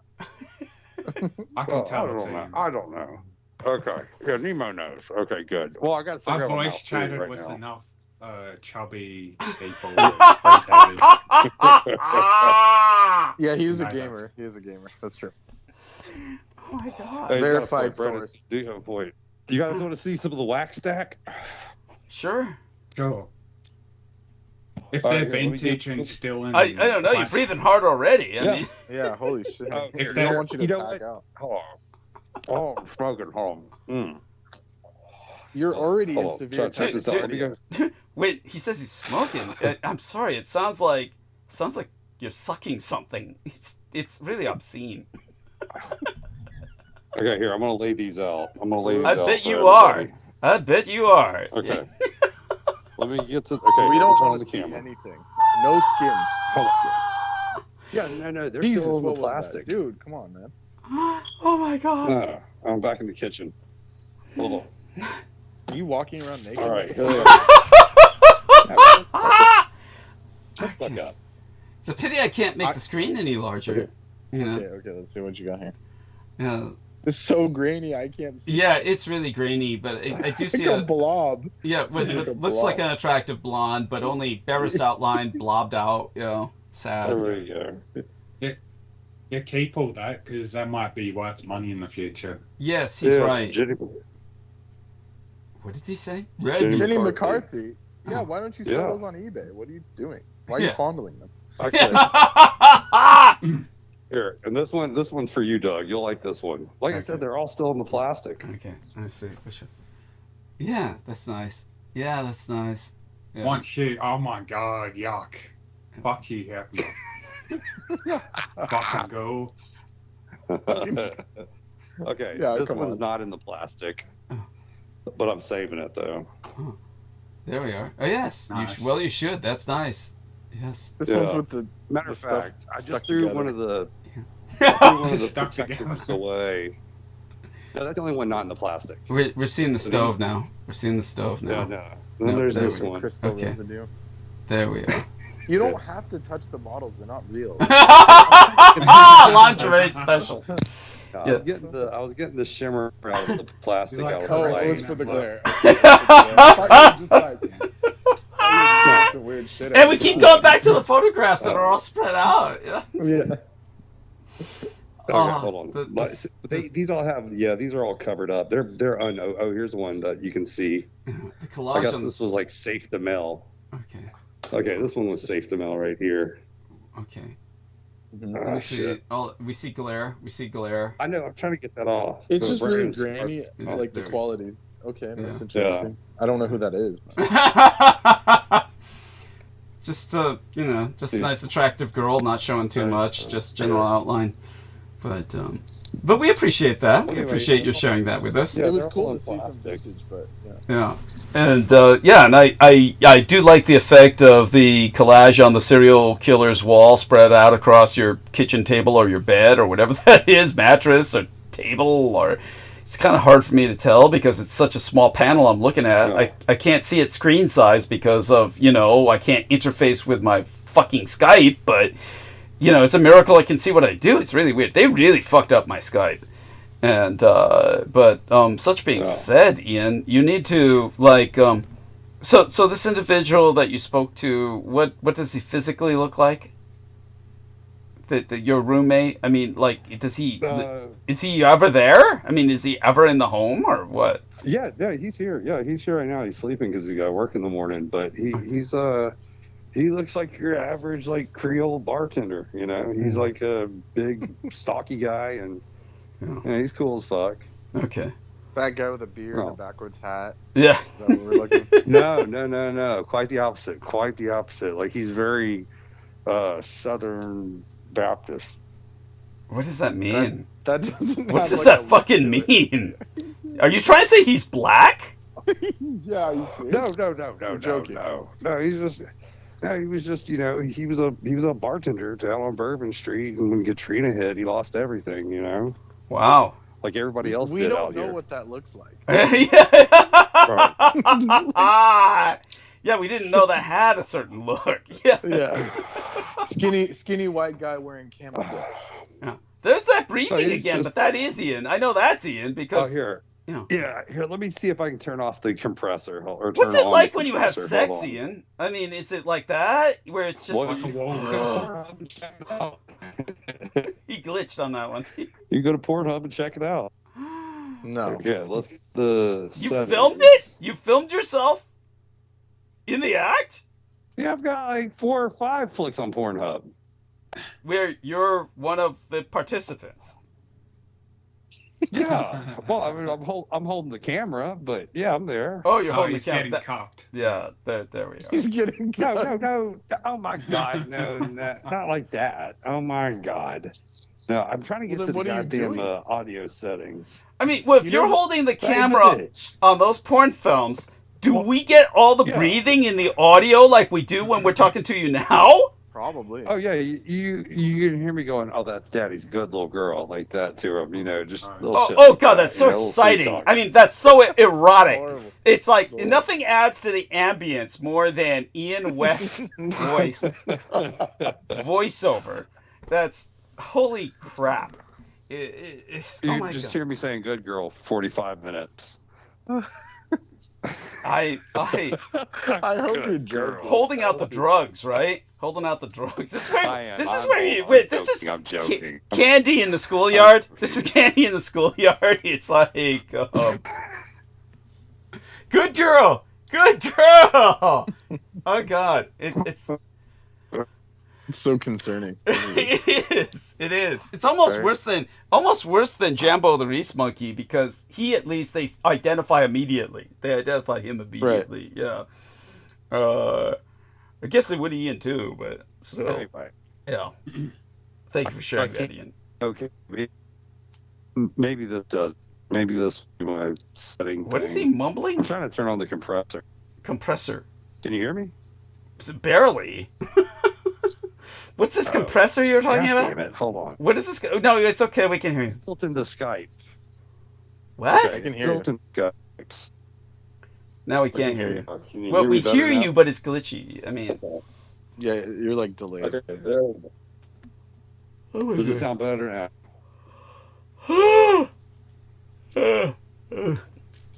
well, that was nice. And what was that?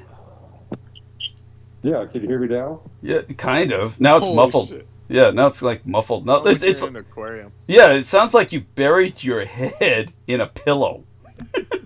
Oh, all right, here, I'm going to do this. Better. Sound better now. Okay, good, yeah. All right, good. I'm just going to put the tablet in the middle of the room. But anyway, yeah, I'm all moved in now, and shit's going good. And I've been working on this garage all fucking day.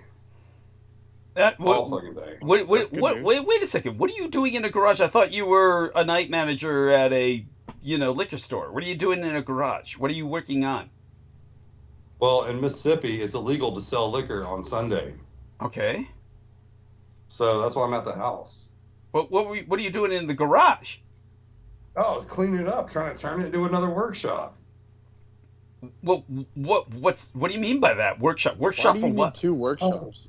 What do you? Whoever lived here cooking? before, they left a table saw, they left a handsaw, they left a shitload of tools. Well, that's And they your left the advantage, isn't it? Or there's not enough beakers and Bunsen burners for you to make a meth lab.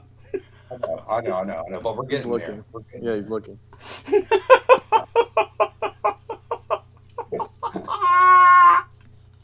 Is that what we're hearing? What the fuck's going on right now? I mean, we're waiting for something, right? Didn't he say he was gonna do something? Turn a compressor on? No. I can't get it to work on this tablet. It's a new tablet, so Okay. I need to get my fucking laptop going. That's what I need to do. Yeah, the last thing I need is for you to do that. Then you'll be online and pressing us with all this dark web shit that'll get me banned again. Hey, shut the fuck up. Yeah, it is not true. You even admitted it earlier today that I was not the one that got you banned, goddammit. Shut that shit the fuck up. You were You one. definitely got us a strike. Yeah, you got us a strike, definitely. It was like the other guys got me suspended, but then your strike was one of the last straws that got me, permanently unable to link. I can't link anymore because of the shit you did. It all adds up. Believe me, I blame Peter Moon as much as Peter Moon set up that ambush with the Bulgarian bozos, like he set up every other ambush. So he has his own responsibility in this. Well, I don't think he has any ill will toward you.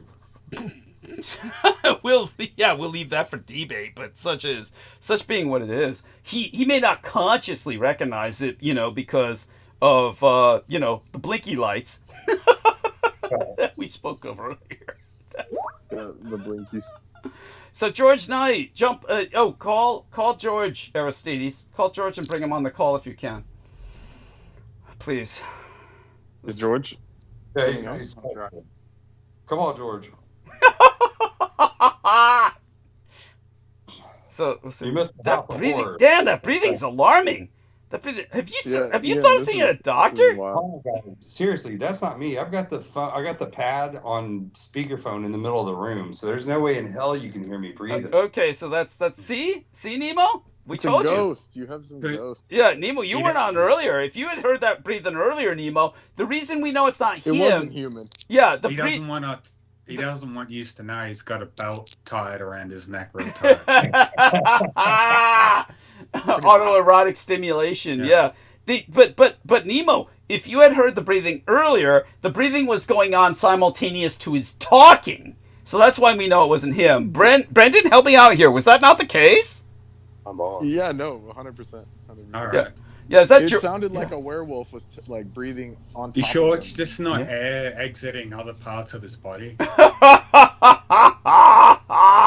No. Not unless he has a hole in his lung or a tracheotomy. Right. So did George join us? Was there? Well, I meant from the folds of the fat, but never mind. Like passing gas. In Ian's defense, he's not that big. He's big for Australia. He's Australian big, but he's not Mississippi big. Yeah. Right. There you go. Yeah, but he's working on it.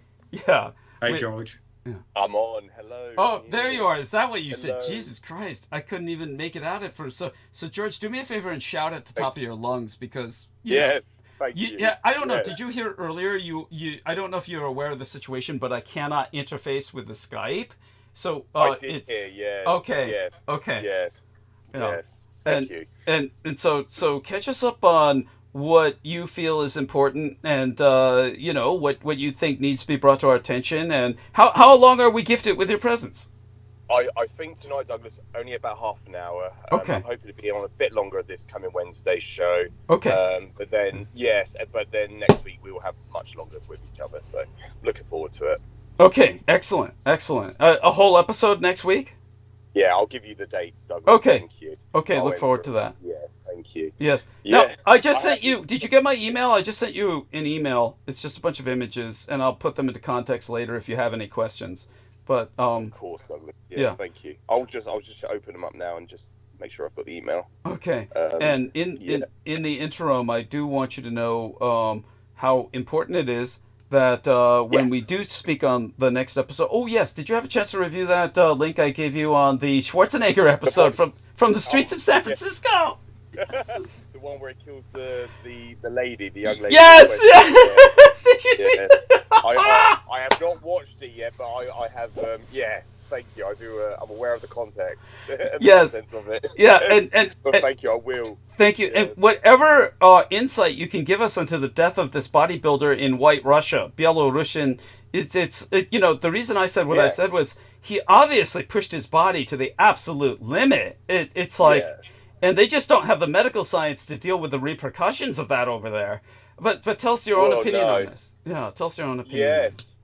Well, what I could definitely relay regards to this, I would definitely call it a phenomena.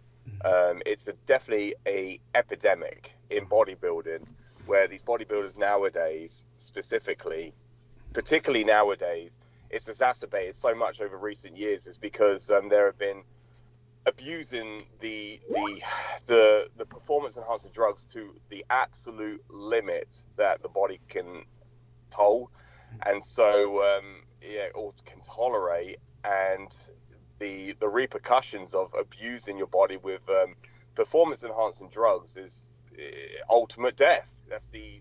And so quite sadly, bodybuilders are dying younger and younger nowadays. And when it comes down to the drugs they're abusing, they are not as authentic or pharmaceutically certified than what they are particularly nowadays with the uprise with the underground pharmaceutical industry, where they're just underground pharmacies that are just producing these, just non-certified synthetic drugs that these young lads and women are abusing. Jesus. And so, yeah, there is a massive epidemic within bodybuilding nowadays, which has skyrocketed recently over the last, I would say, definitely in the last half a decade, but since the last decade itself, there has been a large escalation, a large rise in deaths in bodybuilding, just from the amount of underground, non-certified pharmaceutical drugs that are non-pharmaceutically tested, that these young lads are getting hold of, because in the United States they're banned. It's illegal for you to get prescribed performance enhancing drugs. In the UK it is legal to purchase them, but it's illegal to sell them. But if you need to get some testosterone replacement therapy drugs, you could go to your doctor and get them prescribed to you in the United States. But a lot of these kids nowadays, they want to get hold of it as soon as possible, so they just resort to going into the deep web, which is what Ian is talking about. Yeah, Ian's world. Yeah, purchasing, just these. They're referred to as underground. These are underground drugs. Underground. They're not authentic. I would definitely avoid. Definitely you advise don't know anyone if they're to avoid. expired or mixed with shit. They're just really. They're just pumping them, and they're just filling them with just normal over the counter olive oil. They're just filling them with anything they get hold of. Chinese manufactured non-synthetic material. It's just the whole thing. It's just to make a buck, and so there is this industry where they are producing these non-pharmaceutically certified drugs that these young kids are abusing, which has resulted into them dying early on in life.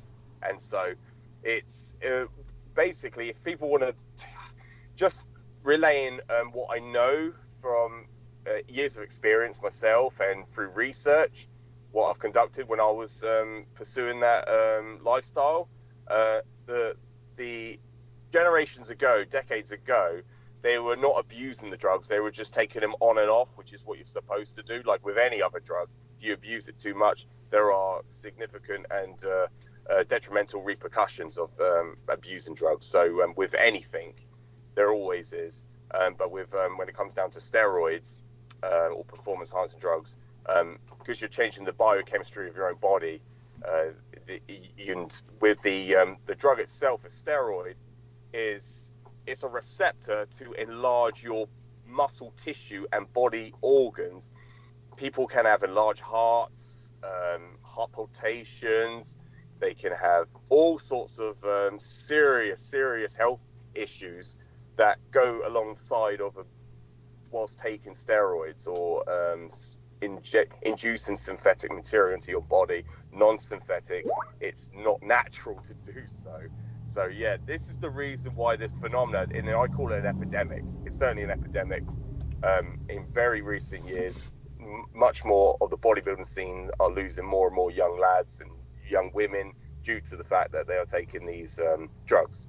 And so yeah, this was an end result. This individual that he shared with me, Douglas, he was just another one to add to that list.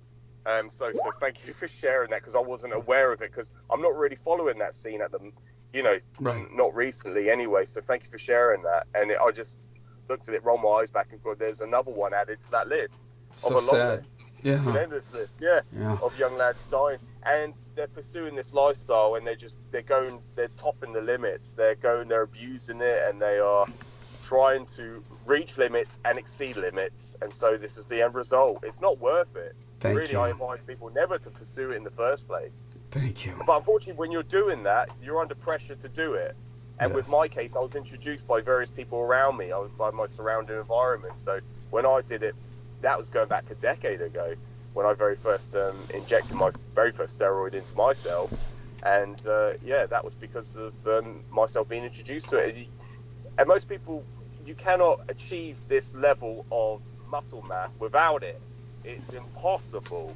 Your body is designed, just going by the natural discourse of the human genome, it wants to be as lazy as possible. It does not want to hold on to muscle mass or muscle tissue because it's energy it's burning. That's why you have to constantly have a resupply of sustenance in order to have energy. Significantly shortens your life. And destroys your bones and organs. Wow. Yes, and there's so many detrimental repercussions of taking steroids.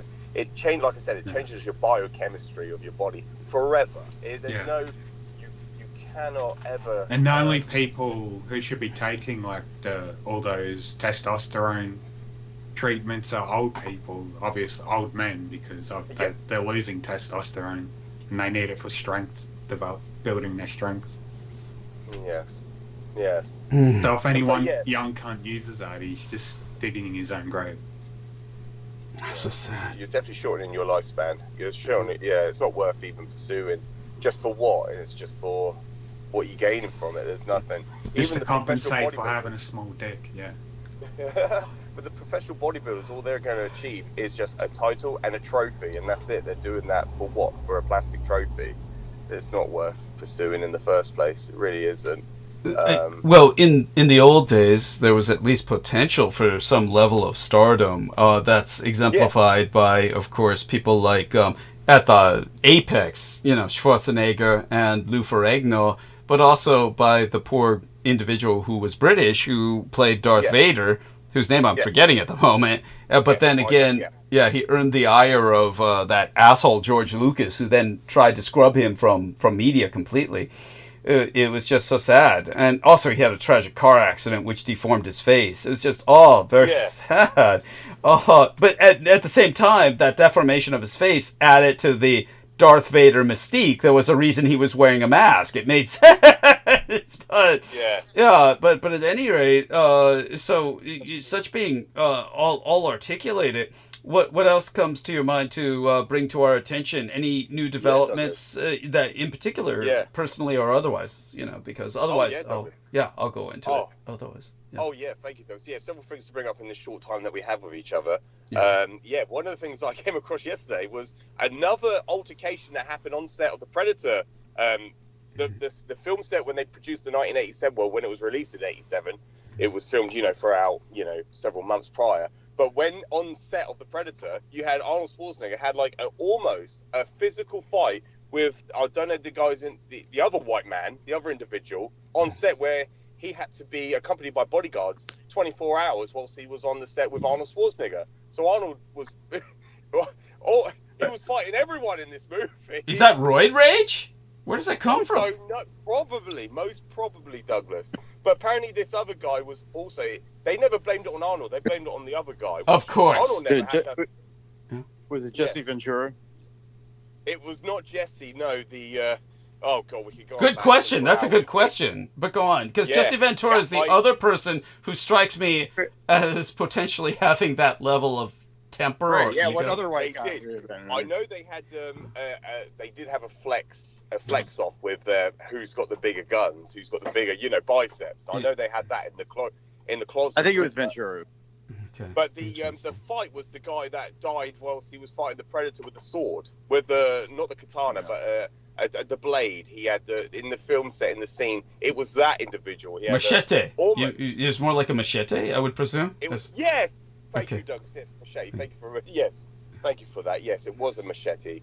Yeah. So it was that scene, that individual, that cast crew, that actor. He had almost a fight with physically. So I came across that yesterday. And the other thing, whilst I was, what was I pursuing again? It's so early in the morning. My brain can't function fully this early in the morning. I need more caffeine. But what was the thing I was pursuing yesterday? It was to do with the Geneva Convention. I was looking at the Geneva Convention, and I was looking at some PDF files, and I had a look at something that I had to just reminisce and remind myself of. And I came across Michael Aquino finally has a Wikipedia entry. Interesting. Like, wow. He finally has, and it's been recently done. Right. Because definitely. Yeah, he finally has a Wikipedia entry. Michael Angelo Aquino. Yes. Okay. That's something to share if anyone else isn't aware of it. he finally has a Wikipedia page. I'm Finally going. went He entry must be about- actually dead. Then. Yeah, I'll look it up. Yeah, he probably is actually dead. So yes, this is, as our man George Knight says, this is just. Now I notice they don't give a date for his death. They simply say the year 2020. That's it. Yeah, and I read the whole thing because it's quite short. It's Right. not really. It hasn't been expanded on. No. So yeah, and they mentioned about Weserberg Castle. They mentioned about the pantheon, the Egyptian god Set. It was really weird because we've only just started. We only recently spoke about it only last week. Of course. Well, that was the original article that was up. It just got scrubbed. That's right. That's right. This is true. This is true. And they simply slapped that back up, complete with the what they say, child molestation allegations. Allegations. And it's pretty damning. What they mention already is pretty fucking damning. Just as it's pretty damning that Leo Zagami says, I went to San Francisco to rendezvous with Michael Aquino. Yes. Yeah, it would have been Just less for ballpark. Ballpark Franks and that's according to Ian. I'm assuming the wiki doesn't mention you, of course. No, of course not. No, of course. Nothing there. Nothing there on Doug Dietrich. I actually typed in Douglas Dwayne Dietrich on Wikipedia. There's still nothing there of Douglas. Of course not. Nobody's done an entry on Douglas. Oh, no. Of course they can't. No. No. That would. What would they say? What would they say? Exactly. Yeah, exactly. But yeah, no, I was last week. I came across another Piers Morgan interview with that rabbi from Israel. Of course, he's promulgating the whole genocide of the Palestinians, and then you had this other guest, Candice Owens. Candice Owens was on the show as well on Piers Morgan Uncensored, where they don't censor any of the words or any of the phrases they use. And Candice Owens went to town on this guy. And Candice Owens is a woman who I absolutely detest. I remember the name, but remind me of who she is. She's the black woman who's a Republican who heavily supported Trump in when he was. Oh, she's that thick looking chick that was working with him in the White House that got kicked out. She's been getting a lot of attention on the media from apparently being anti-Judeo. No, Candice Owens was originally on one of those like pundit shows. She was working with like Ben Shapiro and all these people. That's right. And then she went against she said fuck Israel, and then they literally fired her from everything. Yes. Okay. They pulled the what they did to what's his name? Tucker Carlson. They basically said you can do your own thing, but you get the fuck out of here. So now they just are independent. All these people, so-called independent. Now, who's the bald white guy that my cosmetologist, was trying to get me to look at on Tumblr, saying you should be like him? He does all this conspiracy stuff, and he's on terrestrial. She didn't use the term terrestrial broadcast radio. I had to teach her to use that, but she says he's on the radio when she goes in her car to and forth commuting on regular radio, but then he's otherwise all over the digital bandwidth. And she said he's on Tumblr, and I should be getting on Tumblr. I think with this guy, Rumbler or Tumblr. What's it called? Rumble or Tumblr? Rumble. Yeah. What is your? Yeah. What is like a blog? That's different. Yeah. Okay. So what's this? You Rumble? It's something we agreed is just not for me, right? That's the one where it's just all shit. You're on Rumble. Yeah, and it's not worth a shit. Yeah, so she doesn't get it. It's not worth the shit for someone like me. Who's this bald guy she mentioned? They're all bald white guys. Joe Rogan, they're all bald white guys.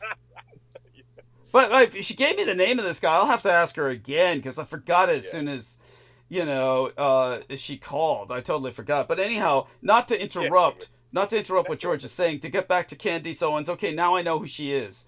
And I would at least feel sympathetic for her on getting pulled because of her protesting Zionism. So at least I feel I'm sympathetic with that stance. But so go on and tell us. So she was on with this guy, and what were they saying? So what was the exactly? So the nature of the subject and what they were discussing is a separate discussion. We could talk about it another time. But what they brought up was what this rabbi kept alluding to was, what about the Allies? The Allies' atrocities committed during World War II. And one of the things that Piers said, he goes, Well, it was a war crime, like the firestorm that was generated over Dresden and Hamburg. And he goes, but this is what led to the establishment of the Geneva Convention. And I was like, that's not true. It's like, well, most people would look at that and think, hang on a minute, the Geneva Convention was established years and decades before World War II. Yes. So what was he referring to? What's he talking about? And then, this is what I was looking up yesterday, and it just said it was later on revised. The last time it was revised is in 1949, and I just thought, well, that was when the Japanese started demanding the Americans stopped pursuing and dropping strategic bombs on civilian populations. That was a demand the Japanese forced the Americans to what would you call it? Just to succumb to be obliged to. And I was like, that was during the peace talk down process negotiations. 1949, that was when the Japanese demanded all these demands to the Americans. And I was thinking, that had nothing to do with war crimes that was committed during the firestorms and the bombing of Dresden. So I was They aren't even referenced. Yeah, go on. Yeah, it was just these discrepancies and anomalies that these, like Piers Morgan was just claiming that, oh yeah, it was a war crime. It was, it was realized and recognized after World War II. So that was why he established the Geneva Convention. But so his chronology is all off. His chronology is all off, yeah, and it was 1949, the last time it was like so-called. I mean, I sympathize with what he's saying. It certainly should be considered a war crime, but the Allies never even referenced it. They don't even care. But... No, of course not. No, yeah, that's it, Douglas. But I was thinking he's even made a wrong allegation or wrong accusation of it. Because it was 1949 when it was, and that was because it was the Americans having to force into the demands of the Japanese. This was 1949, where they had to dismantle the Department of War in 1948, 1947, 1948. So they had to meet all these Japanese demands. So I was thinking, this is nothing to do with they considered it a war crime. They knew they were conducting genocide during World War II. Most certainly. That's what quote unquote strategic bombers. So that was just something I wanted to just bring up, and I was just looking up just yesterday. Of course, we could go into the details of that, but that was what I wanted to bring up. Just that, and the I came across Michael Aquino because I was looking up all these PDF entries, and I looked up this inquiry that was in the Houses of Parliament. That was, you can look up, because now they've added it all into the internet. They've added it all onto the official government website. You can look up this inquiry to bar Michael Aquino from entering into the United Kingdom because of the child molestation scandal. Yeah. Yes, the charges that were brought against him. And so, so there was an inquiry. If people look up on the official government website, they can look up Michael Aquino's this inquiry where they were going to bar him. And I've got the names of the individuals that were stating this in Parliament. So in 1989, they were actually in the House of Parliament discussing this quite openly about, just preventing him from entering into the kingdom if he wanted to, request entry into the United Kingdom. But I just came across all that yesterday. It was all on the web, so it was like all fully accessible. But I just wanted to share that, Douglas, and definitely appreciate it. And no, absolutely, just to share that. Yes. So in the meantime, I can't find shit by looking up young bald white guy on Rumble. I mean, comparatively speaking, he's young compared to many of them. Of course, Brooke Gibson says when she looks up Douglas Dietrich, all she gets is this bald white guy in California who murdered his own father, I'm aware of that case. And she's convinced that they MK Ultra'd this guy to do that just so that when people look me up, they get him. And when she looks up Michael Aquino, she gets this young, studly, sexy-looking, almost Jambo the Reese Monkey-looking guy back when he was fit and in shape and doing all his weightlifting, and or what weightlifting he did to maintain some level of definition. And she says somebody who looks just like that who is guilty of molesting kids. And she says it's almost like they set that up so that people looking for Michael Aquino would get this young colored guy and think, it's just some Caribbean dude and think that his crimes were committed by a colored guy. So it's So that's interesting. This is her experience on that. When the few times I've spoken to her recently, what she came up with. But definitely one thing that we could talk about if we have more time on Wednesday and we're able to get the Skype to work, as well as what I do want to bring to other people's attention, is we'll go a bit into the fact that something we've ignored for a long time, but is ultimately still with us, is basically the fact that Ukraine is currently fighting for the rest of us, and if the West doesn't step in now, we're going to have to face Russia directly in a fight. But it's America that keeps Ukraine fighting with its hands tied. You've got Russian missiles blasting at cities, but it can't strike back. But the one real factor here that the Ukrainians are counting on is Britain. And that Britain actually seems to be in a state of awareness and mobilization where they understand they could really go to war with Russia. So I just want people to understand the magnitude of what I'm talking about. Keir Starmer, who is basically told Vladimir Putin directly that Russia started the war and they can end it anytime they want. So, Putin talking about, negotiations is just bullshit. And as well as the fact that, of course, the West shouldn't be afraid to confront Putin, and at least Britain's not displaying that level of fear. It's America that is. And all this, we'll discuss all that. The fact that the Chinese are taking advantage of this. I went a little bit into that tonight when I was talking about the Dietrich Artilect, which is the images that I sent you. I'm sure you understand that. One of them was a single image, which was the preferred, shall we say, manifestation that the staff had for the Dietrich Artilect was as a young girl who basically looked like a street-walking prostitute. And then the rest were when they were sexually exploiting her as well, but they were more like exaggerated per the demands of the people who were exploiting her at the time. And you can tell which ones are photographs and which ones are not. I mean, Peter was asking, which ones are photo? It's like, dude, you can tell with your eye, the naked eye, you can tell which ones are photographs and which I illustrated to make a point. But all that being said, we'll go into that a bit on Wednesday, perhaps. But aside from that, okay. So I don't know if that jars anything else out of your memory about anything to talk about in the case of England. But anything else come to mind with that? No, Douglas. No, nothing directly right this moment, but no, we'll definitely save it. Yeah, we'll definitely save it for Wednesday or even next week. Definitely, right. We definitely will. But yeah, no, certainly it's significant what you just said about Ukraine, the situation. But yeah, there's a lot of in this country, a lot of people who I talk about it with, they're under this impression or perspective that Britain hasn't got a nuclear arsenal capable of fighting back against Russia, and they're under this impression. Tell them the Russians don't even have one at all.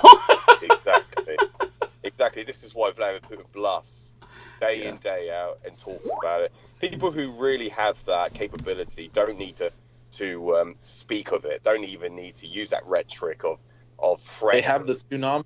Didn't you hear? They can take out the whole West Coast. That's their claim, yes. Allegedly. They always come. I remember when Vladimir Putin directly said to Boris Johnson, according to Boris Johnson, he goes, I can, just launch a missile whenever I want to take you out individually, like take him out. Number 10 Downing Street, we can take you out whenever we want to. He actually gave him a direct threat. Yes. Anyhow, so I don't know if you know this about Peter, George, but Peter has convinced himself, he's got this notion that he's really enamored of, that the Dietrich Artilect created Bitcoin. And it's like, I just tried to avoid the topic at this point. And what's so strange about it is that in the beginning, when Selena Khan was with us and was all in on Bitcoin, it was Peter Moon who was skeptical, and he understood my message on Bitcoin was don't go near it. And then he's gradually turned over the years into this, without investing in Bitcoin, mind you, he's enamored of it and thinks, oh, it's the Dietrich Gardelect, and it's doing this to advance humanity somehow. I'm like thinking the last thing the Dietrich Gardelect would want on Earth is Bitcoin and its devastation of human lives. And even Brendan, I mean, as Brendan has articulated, if anything, that it's the Dietrich Gardelect who's the only entity capable of dismantling Bitcoin and has been working at doing so, has been working at sabotaging it. And Brendan, we can give the details on that on Wednesday again. But yeah, so just so you know, that's kind of like some of the dynamics of what's going on. Peter's got a title for the book that, you know, he doesn't even really remember. And we're going to be publishing it soon. So Ian West, meanwhile, and Nemo have both been exchanging images. I get the notifications for them, but I can't see them. I just posted links, not images. Oh, okay. Some of the notifications said images. Was that from Ian? Yeah, Ian posted another observation about image. Pete Yeah. Moonrock Yeah. is every time he talks about meeting someone new, he's like, I gave them a copy of all these books and Douglas's book for free. And it's like, he still never sent me my copy that I earned fair and square. Thank you. Send me. Thank you. Yeah, well, Given like all these randos free books, no wonder he's broke. Yeah, hey, Brendan, you have no idea. I was talking to Aristides about the fact that Marina Sarin, he overnighted to Spain his full library of books. And I said... The whole library. The whole library of his books. And then the next day when she came on, did you read them? I said, they just got to her place. She acknowledged that, and she had no time to even open them. He expects her to just drop what she's doing, you know, all that modeling, and dive nose first into his books. It's like, oh my God, please. I bet she won't read any of them. Shipping to Europe is in the now. It's like 250 at least. Dude, it costs $250 to get them across the United States. A number of books, it must cost half a grand. It must have cost him half a grand of the money from my book earnings to do that. There you go. I mean, oh my fucking God. There we have with that, yeah. I just gotta breathe. And, you know, I'm afraid he's like even scaring her away, to tell you the truth. So we just got to, get him to calm down with that. It is what it is, and everybody processes differently. But so there you go, George. And as always, definitely good to catch up with you, and thank you for bringing up what you have. And you know, shortly after you leave, I'll probably end the stream shortly after that. Yeah, just because. Yeah, got you, Doug. Yeah. Yes. You need to recuperate and all that. Yes. Yeah. Oh.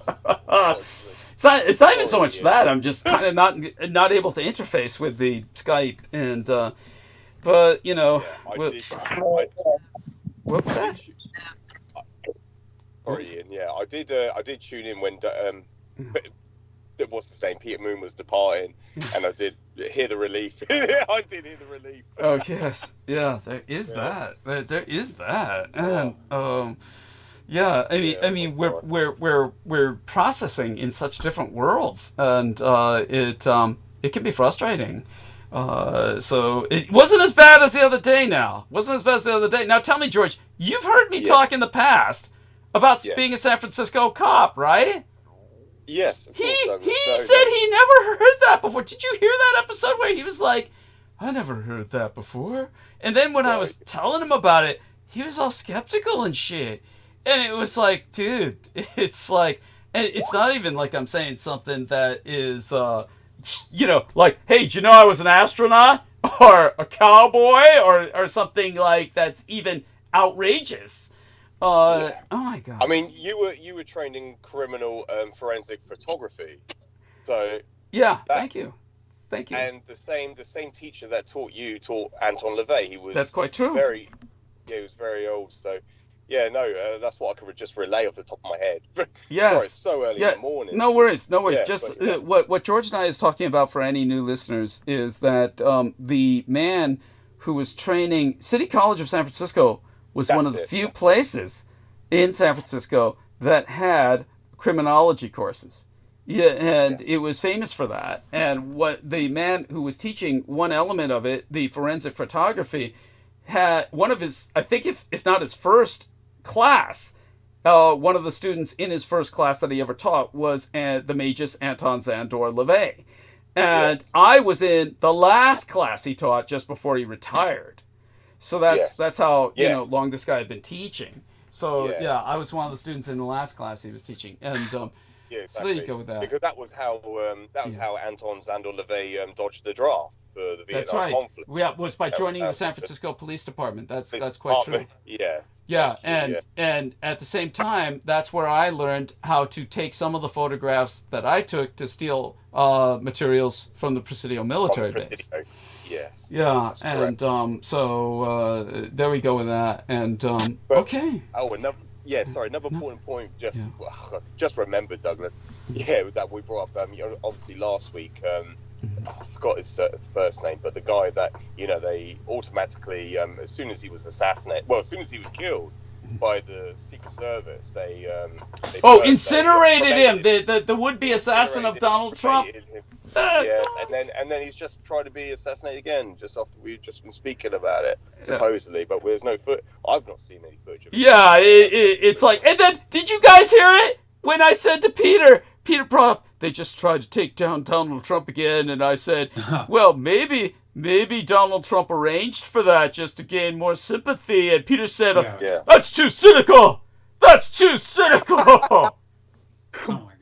Yeah. Nothing's too cynical after the ketchup incident. Yeah, really, Pete? I mean, come on. Yeah. And he's like, yeah. Oh. You can't save these old people. Yeah. Yes. They're married. They're married to this. Yeah, they're heavily emotionally invested into these beliefs, so they're fucked. Yeah, it's true. It's good hearing it from a third party that's like outside of the U.S. because everyone here is like wrapped up in it. Like it's so stupid. It's true. Yeah, it's true. Thank you. Well, I'm just that guy walking in the middle between those two sides, giving them the finger. Understood. Yeah, good. Well, George, you have a blessed day. If you. Yeah, thank you for having me. Have a good one, George. And I'll look forward to, good night, gentlemen. And it'll be. I'll look forward to joining you on Wednesday. Okay. So take care of yourself. Speak to you soon. Thank you. Thank you. You too. Take care. Bye. Love you dearly. Stay safe and be well. Okay, and with that, we'll be ending stream soon enough simply because of my inability to interface. Ian revealed the murder weapon. He did? Holy shit! Is this the image? Someone sent Doug a picture. He said somebody sent Doug a picture. Somebody sent me... Oh, you'd have to send it to me in email. You'd have to send me I can't look at it till after the call. Yeah. You might try posting it to me in private messages. You're not going to be able to identify it off a grainy ass picture like this. Like we need numbers. He just says it's heavy. How much do you think it's worth? It's a revolver. And I told him it looks like a 38 special detective special.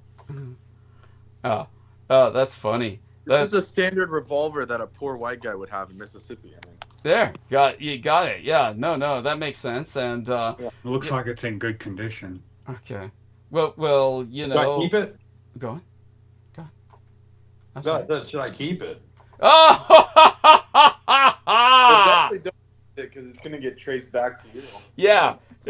It's if all I can say is you may as well at this point. Just don't like our man Brendan said. If you use it, it might get traced for other crimes. So that might be the issue. So you just want to keep it for last ditch defense. Like it was in the home, I used it because of a home invader. They probably would not. You could probably get away with that.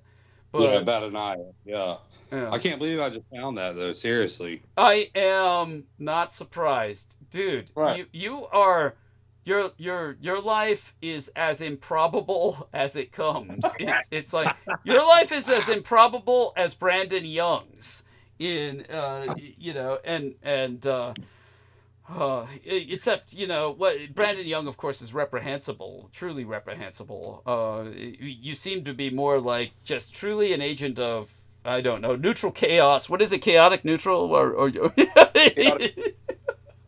Yeah, Ian, you're chaotic neutral, like from Dungeon Dice Monsters. There we are. Oh, yes. I mean, no. D&D. I know that sounds nerdy. Anyway. It's a compliment. It's a compliment, and it's fine. Yeah, I think I'm gonna keep it though. I mean, it's badass. I kind of want to go get like a cowboy belt and a hat and be like, do that.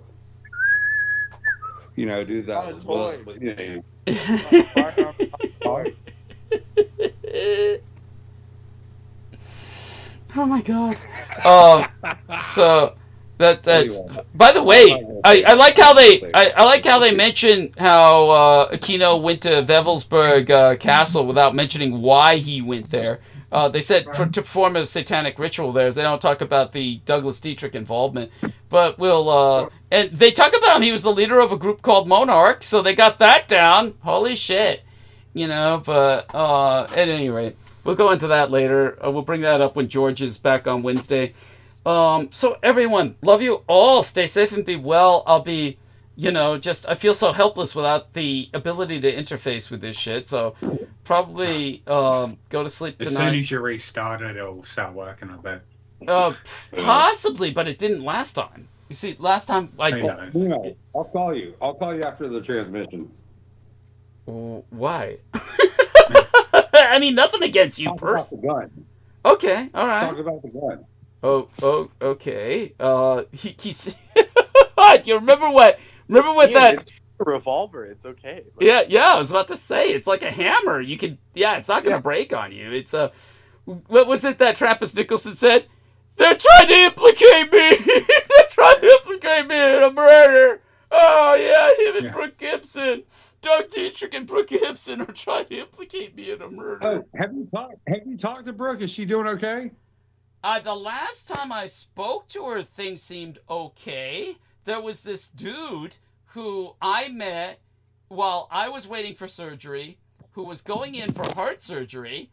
This guy's entire life is based on helping people get into rehabilitation and then helping them reform themselves and start a new life. And he was perfect for both Brooke and Amy Como. Amy got to him first. She said his voice sounded a little wary after his heart surgery. I hope it went okay for him. Better than what happened with me and my nose surgery. But this guy, it's like Brooke has been waiting to call him because, circumstances. And I can understand that. But the last time I talked to her, she seemed all right. It was like, it was before Friday. It was like on Thursday. I spoke to her just before the show, or right after, or maybe both times, right before and right after the show on Wednesday, Thursday, and then I couldn't reach her before I left for the weekend. But she seemed okay, and yeah, I think she's all right. But she definitely needs to talk to this guy. And but with Amy, like I said, she's like it always just sounds like life's not easy. And with Brooke, she's never paid me back. The money that I gave her, I might as well say gave, because I lent her, it was less than 100, but it was over 50, so it was like 60 to 75 bucks, 80 bucks maybe, around that range. Yeah, she's never paid me back, so it's like whatever she has, it just goes into her next hit, so She hadn't called me back either, so that's all I was asking. I was kind of worried about her since she hadn't called me back. She said you were all crying and shit. You called her up. I just got this girl pregnant. What am I gonna do? And then she said, abort it, you dumb son of a bitch. And she said you got all mad and pissy and hung up. You bitch! This is my future and shit, and I'm gonna be the best daddy in the world, and I'll make Deadpool look like Deadbeat. Yeah. That bitch is so full of shit. That never He's even still in happened. denial. That's why he had to run to Mississippi. Yeah. Brandon, shut the fuck up. No, that shit never happened. I'm just telling you what she said. I'm just telling you what she said. That kind. No, Why would she say that? Why would she say that? Where would that come from? She's just fucking bullshit. And she said that's why your grandmother kicked you out of the house, because you came home and told them, I got some girl pregnant, and can we bring it here? And then they said, get out of here, you fucking bum. Yeah, you shiftless deadbeat dad. Yeah. I don't believe that. I don't believe that bitch said that. I do not believe that. As he's hitting the pipe. Yeah. Nemo says it's your half-black jeans made you do the runner, man. Yeah. He's seen the poster. You seen the poster? Yeah, it shows this young black guy with his new sneakers and shit. You know, he's look at my new sneakers, and it says, "Girls, if you really want to see how fast you can run, tell him you're pregnant." Yeah, that's Ian. Yeah. He did the sprint then. Ian did the sprint, and it's like, that's why he's breathing so hard. He's been on the run. He said, that bitch is after me for that child support. Yeah. Oh, wonderful lives we lead. I swear to God. Anyway. Well, hey, Ian, where there's smoke, there's fire. Well, anyway, check this out. So where I found that gun, they've got this like pallet on the floor, but it's got like road ramps on it. Mm-hmm. So I'm thinking when I clear all this shit off, if there's a cellar under here, because I'm looking at the concrete, and there's been like Don't go down. Yeah, no, I'm gonna go down. Beyond the dungeon. Beyond the dungeon. I'm That's gonna go down. Yeah, you guys have heard about Pizzagate. This is gonna be Ian Gate. It's Yeah. Westgate. Westgate. Ian Westgate. Yeah. No, we'll call it swamp traffic or something. I don't know. Swamp traffic. Anyway. But it's cool though. I found the pictures of the cross-dressing. The guy that you live with is gonna lock the door behind you. Yeah. Yeah, that's the trap he set for you. That's the trap he set for you. Yeah, see? it's like these are like Ian West breadcrumbs. It's like the Yes. CT, Thank you. the weird pictures. It's like something out of Scooby Doo. The Yes. revolver. Seriously, I've been working on this place all day trying to clean it up, and it's paid off. Wait a second. Isn't the guy who lives there protest against any of this? Oh, no, don't you get this? No, the guy that I'm living with, who's renting the house from the owner, he just inherited all this. The owner who rented the place out to the other previous people, they just left all their shit here. Uh-huh. So it's been pretty much a fucking So he's free-for-all. new? Like you two just both moved in together? Yeah. No. He moved in like a year before me. So he's been there for a year, but he's never cleaned Yeah. up? How do you know the shit Yeah. isn't his? He told me. He told me. What, he just says all this shit's not mine? What does he do? He just stays in one room all day and jacks off? What the fuck? No, he travels. So he's out of town for 2 months. He's back in town. He's a fucking serial killer! He's a fucking serial killer, Ian! He's just perusing around and he Yeah, just finds a cage with human skeleton Remains and in shit. it. Yeah. Ian, he's got you there as his... You're the fall guy. When they finally bust him for his serial killing, he'll say, it's all that Ian West guy, man. It's all him. And you've got your fingerprints all over the revolver and shit. Right. And then he'll say, Ian West's a Satanist. Go look in the basement. And they'll find that head with a candle and shit. And I'm saying it's like too perfect. It's like, Ian, it's too good to be true, dude. Watch out. Be careful. yeah. Be warned. Yeah. Right? Yeah. Right? Yeah. We got it all figured out. And, oh, poor Ian. I just feel so bad for him. Then he's going to wind up in a snuff film. He's going to be down there in the basement where the guy will lock him in. And then he'll either fatten him up or make him skinny so he can use the skin for, leathering and shit. Tanning it for hide. Oh, my God. No. Y'all got it all wrong. No, this is pretty fucking fun. It's been well. Yeah, I knew he'd say that. This is all fun. It's all fun and games until. Do you think I get $250 for it? You're talking about That's like a $700 revolver. People don't just throw it on the ground. Like, Thank you. Don't throw it on the ground. Yeah. Though it can take a lot. You can drop it from a multi-story building. It'll still work. no, I'm saying he found it like on the ground in the basement. Like, No. How is it that the guy he lives with has never found any of this? yeah, that's what I'm saying. Dude, no. It was wrapped. It was wrapped in like a fucking crochet little basket net thing. It was wrapped in it. It was wrapped in some fabric. It still doesn't make sense. I mean, the guy lives there for a year and he never looks around? No. I mean, honestly, I would be seriously concerned about the sanity of someone like that. It's like... Well, he never comes back here. I don't get it. That doesn't make sense to me. That does not make sense to me. Who was his roommate before? It's just this other dude that lives here, and I just met him yesterday. He's cool as shit. You mean he just lives there? He lived there by himself until now? No. The other roommate's got a girlfriend. Other roommate. What happened to him? Huh? What happened to him? He's never home. None of these guys are never home. They all work out of the city. Wait a second. Are you telling me there's somebody else paying rent in that 4-bedroom domicile who's never there? He has a girlfriend? Yeah. Yes. Why would he pay the rent? Because his shit's here.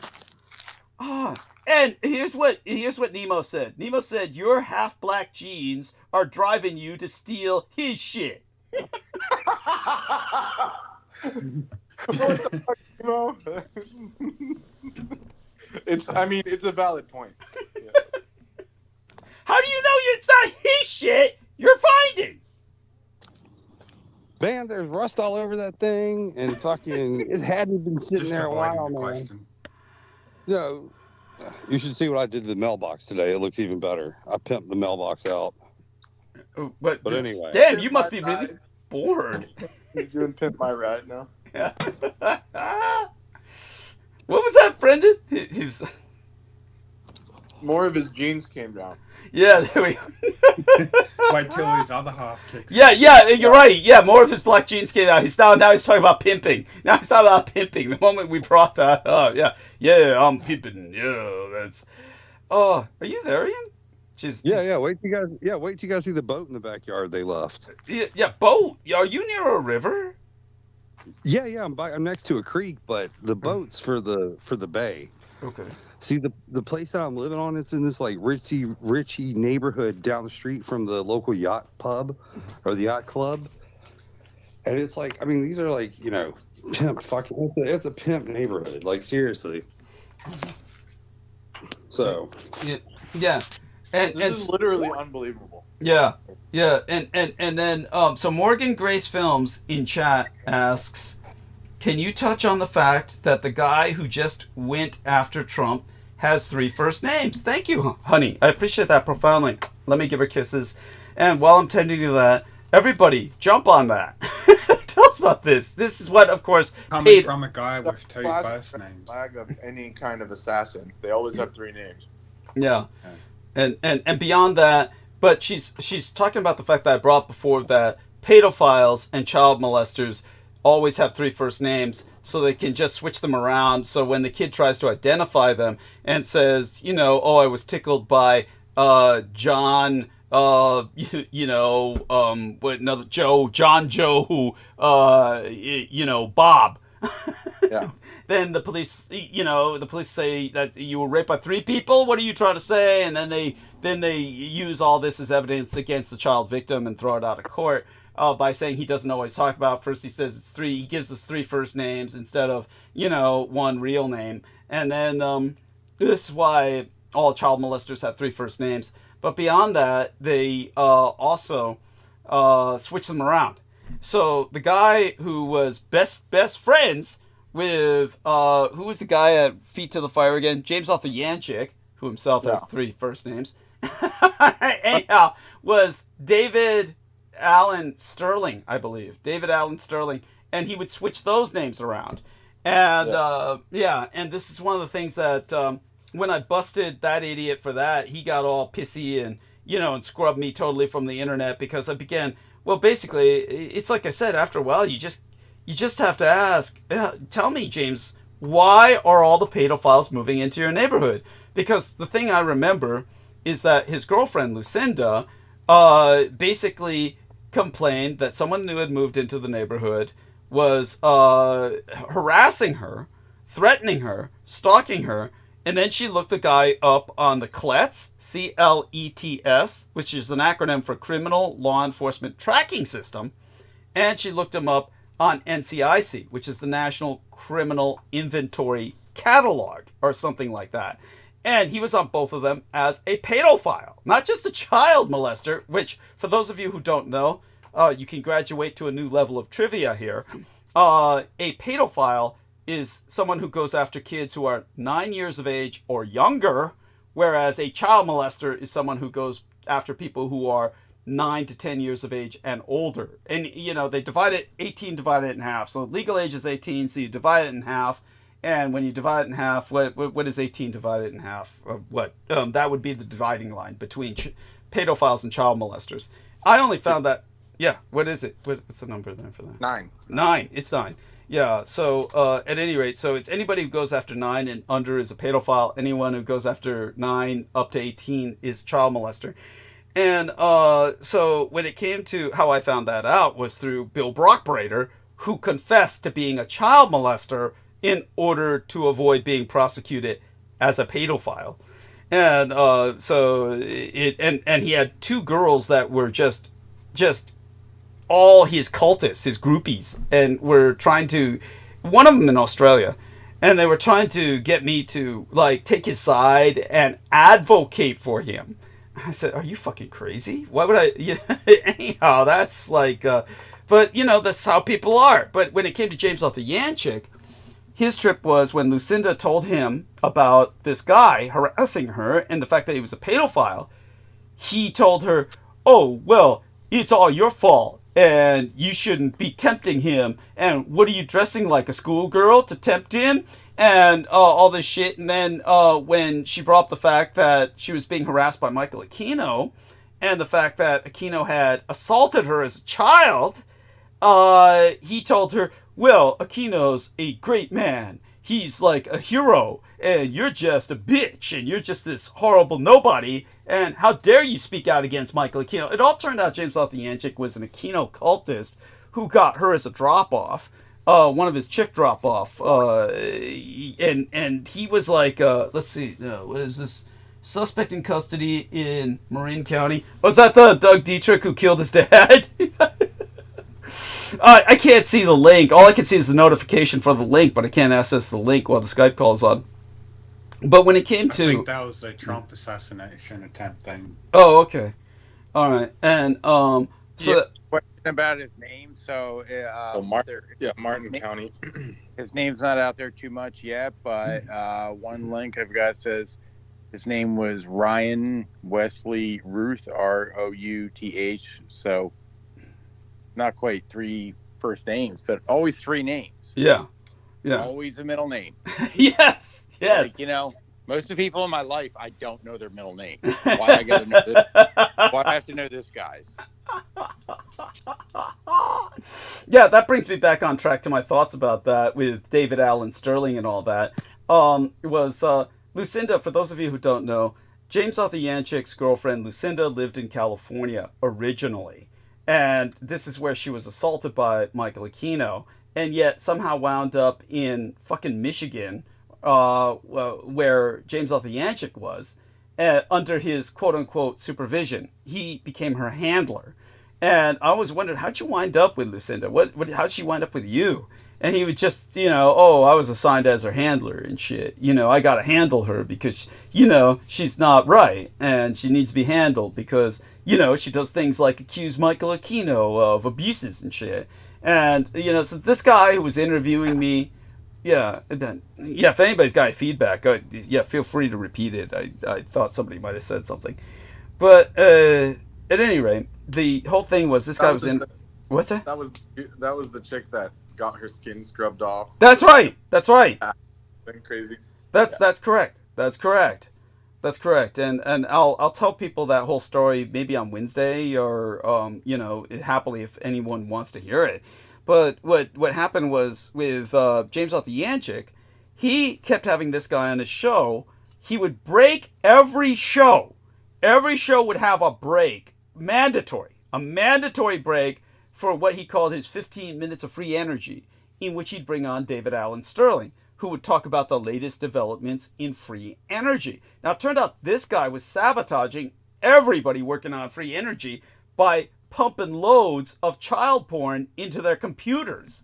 So, like, say, for instance, you got some Mormons working on fusion, and he pumped a whole load of child porn into their computer, and then you had some Asian Indian guy working on water fuel. He pumped a whole bunch of child porn into their computer.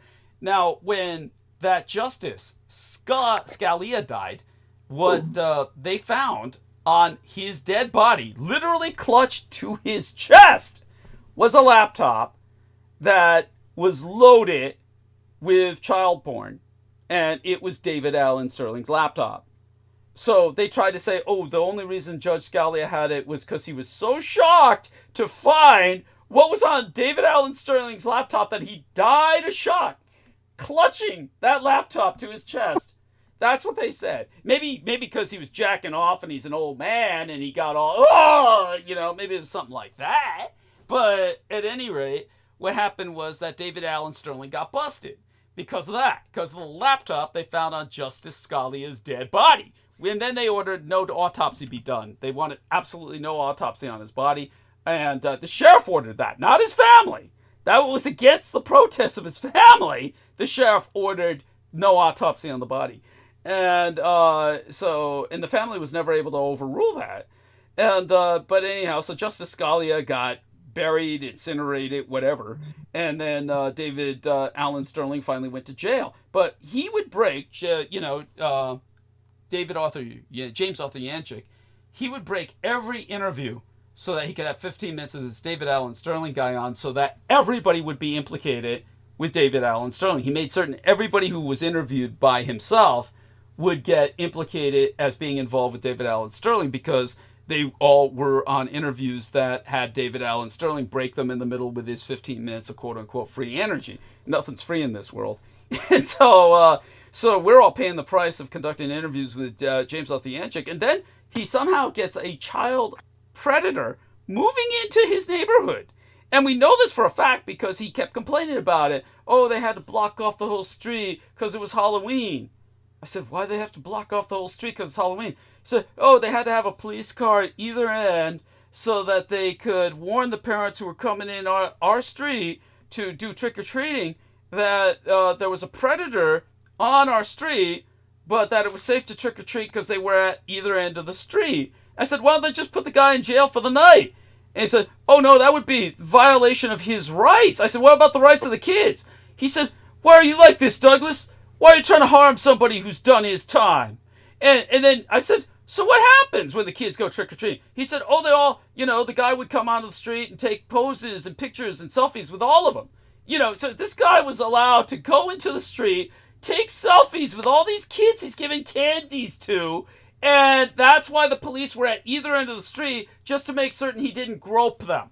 So if any of them complained about being groped or tickled, then the police were there to respond. I'm like, why are you wasting manpower doing that? Why not just kill the son of a bitch? And then never have to worry about him again. Right. I mean, this is so preposterous, but James Arthur Yanchik was all for that guy's rights. He's like, oh, man, he's a human being. And it's like, after a while, you just realize this guy's the enemy. I mean, this guy, first off, he gets this chick drop-off from Michael Aquino. He's like, affiliated with David Alan Sterling. He has a child predator move into his neighborhood, and ultimately all the families moved out, and the only person left was James Arthur Yanchik. And then guess what? Because no families would move in because of that child predator, all these other child predators moved in because they said, oh, no, all the families left, but we can move in because now it's our neighborhood. So Lucinda, this victim of Michael Aquino, is stuck in this neighborhood full of child predators just to keep her traumatized on a daily basis, which is how James Arthur Yanchik likes her. It's like, there's no excuse for that human being, James Arthur Yanchik, to live. He's like, he truly is nothing but a piece of shit. And he scrubbed everything. He kept my videos up because they're the only hits he gets on his channel. And then he scrubbed everything about me in terms of any connection, links to my website and all that stuff. Which pretty much all the enemy did for him anyway, did his work for him by making certain all that was scrubbed as well. But yeah, so all these child predators have 3 different names. One of the ones I worked with personally, Lionel Allen Curtis. That's 3 first names for you. Lionel Allen Curtis, U.S. Army Ranger Sniper. He taught me everything I knew about mercenary work. But he was trying to pimp me out to a bunch of Saudi sheikhs. And I said, no, I'd rather learn mercenary work. And, oh, no, you're just a pretty boy. That's all you'll ever be good for. So I guess there was a part of myself that strove to prove him wrong when I entered the private security contract career. for about 10 years. And by the way, it was the stupidest thing I ever did in terms of so many, just a really bad decision. I should never have been involved with any of that. But then again, I put the skills that my mother had taught me to use in terms of the martial arts and the like. There was some reason for it, I suppose. But anyhow, he ultimately did go to prison. I could never get him busted for his child predation on site the Presidio military base or anywhere else. I ultimately got him busted for tax evasion. And in the end, that's all it comes down to. Is like, look, Uncle Sam just wants his cut, people. And if you're so stupid, you don't give Uncle Sam his cut, then, Yeah, the IRS is. I mean, they'll hunt you down to the ends of the earth and shit. Yeah, yes. Granted, they did some reform during Clinton's era where it's a kindler, gentler IRS, but, didn't help him out. Not from what I. Yeah. Yeah, no, I hear you. Dude, I hear you. Yeah, I mean, I told you what I dealt with later. I mean, there's nobody on earth who has dealt with what I've dealt with. I mean, I truly am. Judith Ager brought up that because Judith Ager was an Alcoholics Anonymous attendee, some would say cultist. I think that's has merit. That has merit. Yeah, they're all like that. They all try and recruit. Yes, they do. Oh, when she brought me to the AA meetings, what I found vaguely offensive, obviously I'm not going to get upset visually, but what I found vaguely offensive was the certitude they had that I would be back. That, I went there because, I was going with her, and I, want to give her company, and I truly loved her at the time, and so this was like attending church for her, kind of like that. But she was also a member of the Baha'i Faith, which I think she became kind of like really behind on both those. Not really an attendee in either case. But when she was there with me, the person who was running it, I was like, you'll be back. Like, fuck you. Like, Jesus Christ. I mean, I can understand the potential for any of us to spiral. But to point the bone at somebody and say, you're going to be back because, that's why you came here in the first place and you're doomed. And it's just, fuck you. But at any rate, especially with my background, with my father, who just quit, after a lifetime of alcoholism, and he just quit. Which, granted, almost nobody can do, but my legal father did it. So at least I have that example. But when it came to my point with that, was that she brought up the concept of the terminally unique case. Was that there are people, and she brought this up as a negative, who just would try to excuse or rationalize their inability to rehabilitate by saying that their case was so extreme, so unique, that they were effectively the only person in the universe going through what they were going through, and nobody else could ever comprehend their suffering, and therefore they could not be rehabilitated or redeemed or saved. And I understand that as many people rationalizing or using excuses, but people understand this about Douglas Dietrich. This is not indulgence. I am terminally unique. So when I say something, and people have come up to me or approached me through email or various other venues and said, look, I've been through what you've been through. No, you have not. When they'll say something like, oh, I've been through what you've been through when you said you cared for your parents and had to become a care provider, and then all your money went into share of costs. There are people out there who claim they have gone through what I've gone through with that. That may be possible, but I pioneered the response to that by basically making it possible. I even went through that horror because they weren't going to insure my parents at all, and the only way I could get my parents insured was through a landmark case that got the decision that my parents would be fully insured by the state and enabled to get full treatment at civilian hospitals with the state paying for it through Medicare and Medi-Cal, but I had to become their fully recognized care provider, a member of the state union of healthcare workers, and give all my money that I earned to the state in return through what's called share of cost, so that the state was paying itself. And then I had to pay the federal government the taxes on money I never got. Everybody's heard that story. The other aspect of the horror of my story, which I can't believe anyone else has been through both, was that when my dad died, and I got his Navy life insurance, his military life insurance that he paid into all his life, the moment that I received it and it went into the bank account, the U.S. government withdrew it because they count your last check as an overdraw, meaning that when you're alive, all the military pension checks you get, the money you get from the disability, and my dad got both due to a congressional order that's called a concurrent receipt, usually awarded only to officers because officers control the paperwork, and officers will basically rig the paperwork so that they can earn themselves more and more medals. Rather than their soldiers getting medals, they award it to themselves. They also make certain they get something like concurrent receipt if possible, which is better than the Congressional Medal of Honor. It means you can get both your military pension and you can get full disability from the VA. So when officers do that, they're awarded concurrent receipt. It's all rigged. Yeah. Sure. There was some guy that came online. Yeah.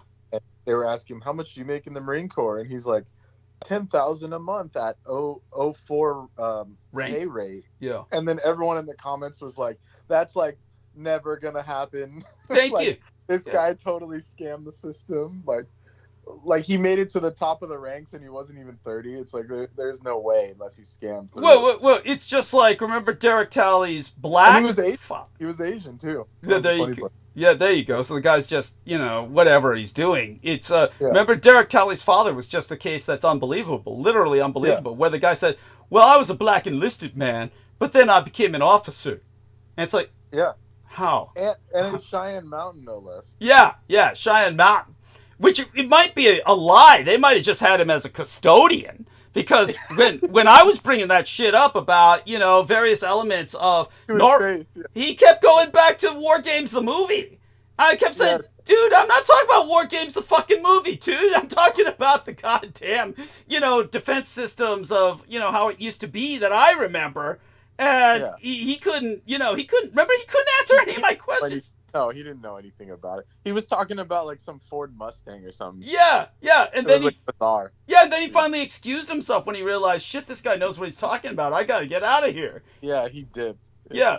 But at any rate, my point about my dad is that when you get these checks, whether it's for the disability and the pension, which my dad got both through a congressional award called concurrent receipt, which he got as an enlisted man, which is like exclusive. It's like, talk about terminally unique. It almost never happens. And it was because of my research, my advocating for him, plus his actual accomplishments in the military, and plus many witnesses stood by to say he accomplished all this. So all that went down well, but then when he died, they not only removed it for his wife, the concurrent receipt, they said that through the officers' wives, because the man usually dies before the woman, if the man dies first, it will be taken away. One of the checks, will be taken away unless the widow remarries. So the officers' wives had all gotten together. They hired a bunch of lawyers, and they got it so that if the woman remarries, they can get the concurrent receipt back for themselves. So I was trying to get my mother remarried again. There's a whole story behind that after my dad died. But the real horror was that when he died, they count you as being paid for living through the next month. So the whole point is that it's called an overdraw the moment you die. So when the moment you die, since you were paid to live through the next month and you didn't live through the next month, you've just defrauded the government. So they said, well, your dad defrauded the government by dying. That's their logic. And they took the money out of his bank. So when they took the money out of his bank, that wasn't in the account because we were living check to check. The moment they did that, then the bank said, well, you're overdrawn now, and they took money out of our bank account. So when they paid him his insurance, the bank took all that insurance, which was like after he died, I was supposed to get $50,000. They took that $50,000 and the bank gave it to the government. And the government wouldn't give it back because they said, well, you're guilty now of defrauding the government and you're a federal criminal. So we're keeping this as, our payback. So all that money my dad paid into all his life for this insurance that was supposed to go to my mother and I, they stole back. And the bank then accused us of defrauding the bank. So, I mean, this is the nightmare. Nobody has ever had to deal with what I've had to deal with. Not that.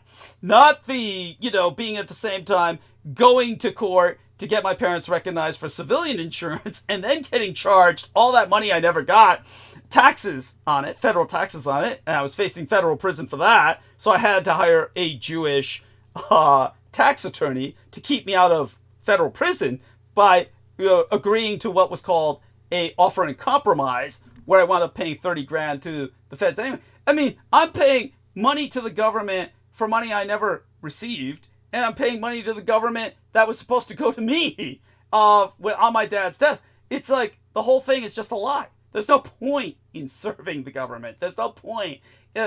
All my father's service was for nothing. It was just nothing. There was nothing, no benefits for his family. This is like, nobody's been through what I've been through. Truly, my case is terminally unique. So people need to appreciate that. Beyond which, I got military gang stalkers the rest of my fucking life for having exposed the human child trafficking ring at the Presidio military base and at the Marine Corps recruit depot in San Diego and Camp Pendleton. It just goes on and on. So it's like the worst mistake I ever made was actually serving the government, especially going to the military sector for a short period of time. It's like all you get is cultic gang stalkers. But the cultic gang stalkers are there because of my bringing down the base and their human child trafficking operation. Now, of course, if I were truly cynical, I could say poor Ian West was programmed in some MK Ultra program so he could come on my program and discredit everything I've done by bringing up something totally outrageous and outlandish like the pizza ovens. It is what it is. It's like, but we like Ian. I'm certain that he checked in to the Laurel Canyon facility thinking he was driving by, and they gave him these cascade memories about animatronics at Chuck E. Cheese. It's like, dude. Yeah, that was one of the worst cover stories I've ever heard. He worked at a Chuck E. Cheese. Come on, really? Thank you. And the fact, and he's doing this kind of like what are you doing? You're driving through the most rich neighborhood on earth, basically, to go to Chuck E. Cheese. That doesn't even make sense. Thank you. And once you get there, it's these ad hoc repairs, but they need you to clock in at a specific time every morning. And then he was changing ticket machines. I mean, these are all jumbled. They're jumbled memories. Yeah. It's like, come on, dude. These are like, you need to be on call for that. I mean, it's stuff that they would just call you as they need you, and you wouldn't work for days. Yeah, no, guys, those machines with high traffic and high volume like that, they break down, man. Like, people hit buttons too hard and shit like that, Of course. We love you, Ian. We love you. We really do. Yeah, I remember the Chuck E. Cheese when I was little. The Star Wars one was always broken. How come we didn't fix that? Yeah, man. Yeah, where were you? Yeah. I was in Camarillo. You were doing what? I was in Camarillo. Oh. Yeah, well, you fucked up. I didn't get Star Wars. Yeah, I drove past Laurel Canyon every morning on my way to Chuck E. Cheese. Is he in there? I need this arcade machine fixed. Shut up. No, I didn't do that every morning, you dumbass. You told us. That's what you said. You said that. That's the only thing we didn't make up, actually. You didn't say I was a healthy way to work, though. That's what you said. Rewind the tapes. Yeah, it's on record. It's on record. No, I had to drive by the Laurel Canyon exit off the 101 every day to get to work. Oh, my God. You described like the building. You described Yeah. No. I'm not around there. Yeah, I drove back there. Yeah, I would explore it a few times. Yeah, I bet. did do that. I bet. Yeah. This reminds me of my operations manager at the Presidio Military Base Library when he was describing Mustang Ranch after it had been purchased by the U.S. government and all the prostitutes became government federal employees. And so Uncle Sam became a pimp And at that time, because he was a federal worker, he was able to go there for free. So he was going there, you got to give me services for free because I'm a Fed, because I'm a federal worker. And he was like describing the rivets on the walls and shit, how many he held in each lamp and shit. And he was telling me, I don't do that. When I finally, said, so you're seeing the prostitutes there. And it's like, no, I don't do that. Hey, somebody left a notification. What did it say? I couldn't even catch that in time. What did that say? Be right back or something? What was that? Whoever sent the notification, I guess they're I'm gone. just gonna have a smoke. Nemo's on a smoke break. Oh, okay. Well, we love you too, Nemo. In case we end the stream before you get back, we love you dearly. Stay safe and be well. Join us on Wednesday. Hopefully things are working. But anyhow, I think that Ian is Ian. I mean, come on. You've got to cop to it. You might have gone under. Do you not think that Heather has been through programming? Don't you think Heather's been through some kind of programming? To be honest with you, I haven't listened to Heather enough. I'm not going to bullshit you. I haven't listened to her enough. Well, oh goodness. Well, all I can. If you got a sex tape, I wouldn't mind watching it. But I mean, she sounds cute. But besides that, I mean, that's all I got out of her. Well, all I can say is Heather and yourself have a lot in common. Let's put it that way. That's what you took away from that, Ian. Holy shit.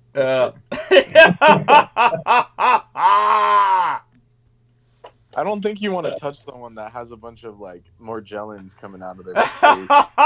Whatever she was telling us that she pulled out like crystals out of her ear or something.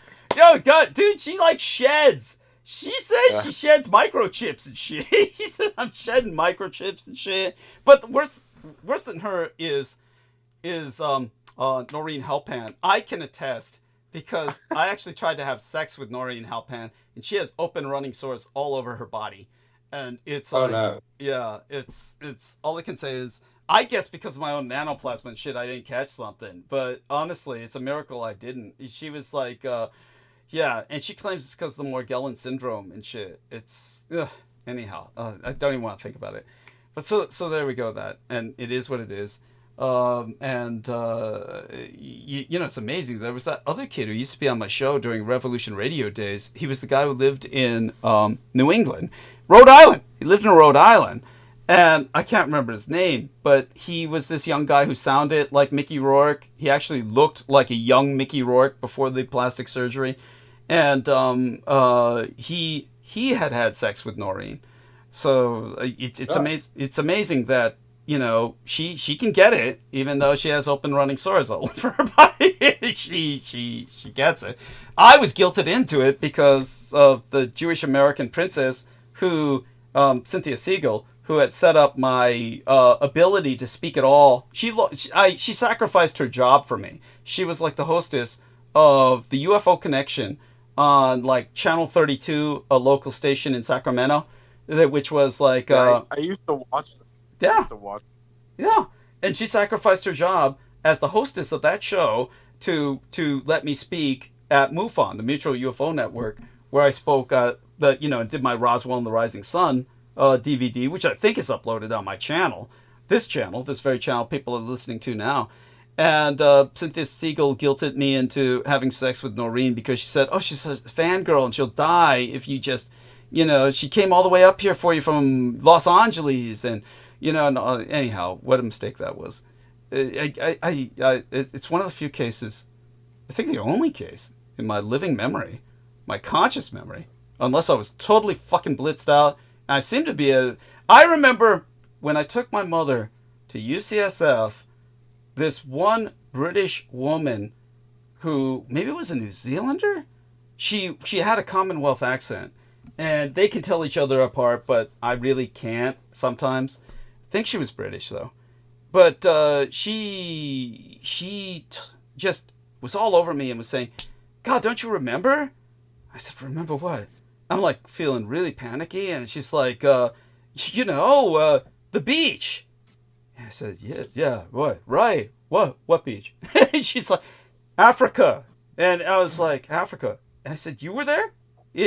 Was it Ethiopia? Was it Somalia? And when I spoke to her, I realized it was Kenya. And she had worked with Doctors Without Borders. So she had been involved with Doctors Without Borders, and she was volunteering for humanitarian services in Kenya. And turns out I had sex with that woman. And she was talking about, don't you remember any of this? And then, I just, finally had to say, I hope it was as good for you as it was for me. And the world really moved and all that stuff. But I really couldn't consciously remember ever having encountered this woman. But she was definitive about it, that we had sex on the beach in Africa. And all of that was possible. The chronology was right. She was there when I was there. But I must have been so fucking high out of my mind that I had no conscious memory of it, but obviously I had been able to perform. And yet, with Noreen... You were chewing on that, like, fresh caught... Oh, man, it was beyond that. It was beyond that. I mean, it was caught, compounded with, Right. unidentifiable shit that they, Ian would say it was pure adrenochrome from whatever. Yeah, mercenary drugs are no joke. I've seen those people. Thank you. And I, yet having been able to perform in that condition, I couldn't with Noreen.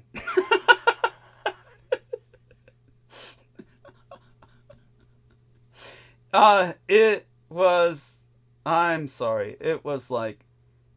was like a beached harp seal. Like, it just, I won't go any further than that. I just shouldn't, actually. But That's wild. A beach harp seal that had been beaten. You ever see those Russians beat those harp seals? That was like that. It was like a beach harp seal that had been beaten. It's like, and she started squawking like one too. It's like it's just at that point. I can't. Horrible. I can't do this. Ian's turned on, but everyone else is revolted. Ian's jacking off right now. He's lighting candles. He's lighting the candle. He's lighting the candle right now. Yeah. Holy shit.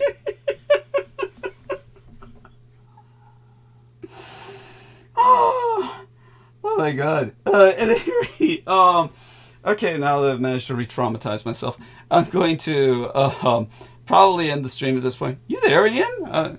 You all right, Ian? You still with us, or he's mad because he got called out? He knows we know. He knows we know now. He knows we know now about his Monarch programming and shit. Yeah, it's like, damn them. Well, that's We don't want to. What is it called? Hey, you fucking dumbass! I was sweeping the shop floor. We don't fragment him. We did to Heather, and that she like unraveled. Away from the brush, sweeping against the fucking floor, so I muted the mic.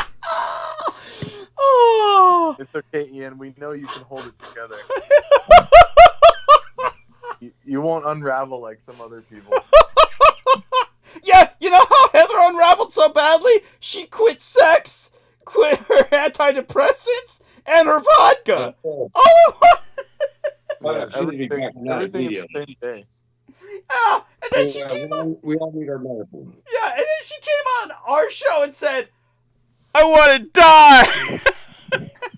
Yeah, if I quit all that shit too, I'd want to die. That's what I said. That's what Doug said. He was like, no wonder you want to kill yourself. Like, right? Oh my god. Yeah, she needs to stop listening to people. What was that? I said she needs to stop listening to people. Yeah, there you go. No, I think her problem is she listens to too many people. She goes online and then she sees the Cabbage Patch shit, and then she comes on my show and says, it's Cabbage Patch Kids. The Little Rascals, they were all Cabbage Patch clones. Yeah, and... That's amazing. That's fucking amazing. But you were going back and forth with her on that. No, I wasn't talking about no kids being grown like fucking cabbage. That's the stupidest shit I ever fucking heard. Brendan, what did Ian say when she was talking about the Cabbage Patch stuff? You said there was something else to it, right? Brendan, wasn't he like... we're talking... Douglas, we're talking to the real alter. This is the real Ian. Thank you. He wouldn't say that, but the other Ian said it for sure. There we are. Appreciate it, Brandon. Thank you. Thank you. You just got to figure out the trigger words. Yeah, the real Ian's cool. The other one talking about cabbages and shit. You were going off with her about Tartaria and all that stuff. I don't know how you don't remember. Yeah. I know. The New World. Yeah. I can't wait. Yeah. I can't wait. I want to go to the land of the Lord of the fucking Rings. That's what I'm waiting to fucking do. That's New Zealand. Anyway, but good shit though. Anyway. Well, there we have that. Well, my love to you all. Stay safe and be well. Thanks to all our listeners. My love to all of you who support us, and morally or fiscally. And water. Send me water. And that's a big thing these days. And but other than that, financial contributions help. And I guess there's fortunately, because I haven't seen V in 2 months. We're doing pretty much okay financially, but nevertheless, the financial stabilization helps, especially as we get towards the end of the month. So, again, really can't express my gratitude enough. We will be back soon. So I might be able to talk to a few of you between now and 10 a.m. in the morning. I should be up for a little bit after stream is over, and should be getting up probably before 10 a.m., so... there'll be at least 2 opportunities in which to hit me privately to communicate anything you feel is urgent. And the first thing I'll do is after I hang up this call, I'm going to check my Skype records as soon as it reloads. I'm going to try and reload Skype. Then we'll check my records and see if the call conducted by Skype to Brendan at 4 a.m. in the morning the other day, see if that's on my side of records. Because I don't think it is, because I didn't see that when I came home and saw what Brendan had sent me, which was about, they finally got the Americans to release the exposure of Japanese fishermen to radiation records, like fucking half a century later and shit. They finally got the Japanese finally got the Americans to release that, and the other thing was Brendan saying, "Are you okay?" And it just seemed so odd. There was no context to it. Well, yeah, but now I know. Yeah. Now I know. Yeah, that's why. Why. And then also before that, I was telling you, after you were talking about like Salman and all those, like you're like he's part of ISIS. Then someone reported like to my whole school district that there was going to be an attack. Oh, that was him. That was like him. Within days, like all the schools I was at had like heightened security and they were like concerned about an attack and all this shit. So it was like really weird. Oh, that was him. Slam and Shake. Yeah, it was Slam. We'll call him Slam and Shake from now on. And yeah, Slam and Shake called in. That's what happened. He's such a piece of shit. And yeah. There you go. Yeah, and no, tell people about how you remembered later, and you told me this in a private conversation. You remembered that he had said he learned how to exchange essence from his so-called spiritual teacher, the guy who was rebuking me. So they actually are butt fuckers. Yeah.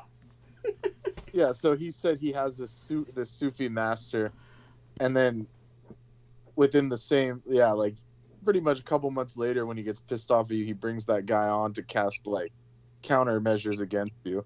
So it must be the same guy. It's like his master, right? Yeah. The guy that taught him how to share essences from the spinal cord. It's like, that's so sketchy. Yeah. That's what kids call it these days, Yeah, that's. I guess they call it Spinal Tap over there in that part of the world. Yeah, right. It's Spinal Tap, man. It's medical. All the action they're getting. He calls him Master because Master was on top. Yeah, that's. Oh, there you go. We always knew you were a faggot, Salman. I mean, he obviously never had any girlfriends, and certainly didn't seem interested in girls at all. So there you go with that. And so all that being said, okay, we'll end Skype for now. But and hopefully, if Skype is working, I'll be able to bring Brendan on during the opening hours with Peter, and I believe that's important because I would like to back you up, and certainly would like you to express what you expressed about the Dietrich Artelect and why you feel the Dietrich Artelect is the only person who could tear the Bitcoin apart for all the reasons you articulated.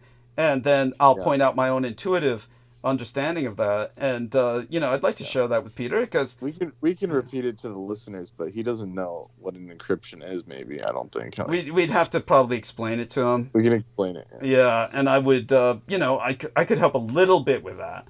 Believe it or not, I can do a little bit of explanation about some fairly abstract concepts, even though I would be completely unable to work a television set properly. It's very bizarre. It's just a certain I don't know.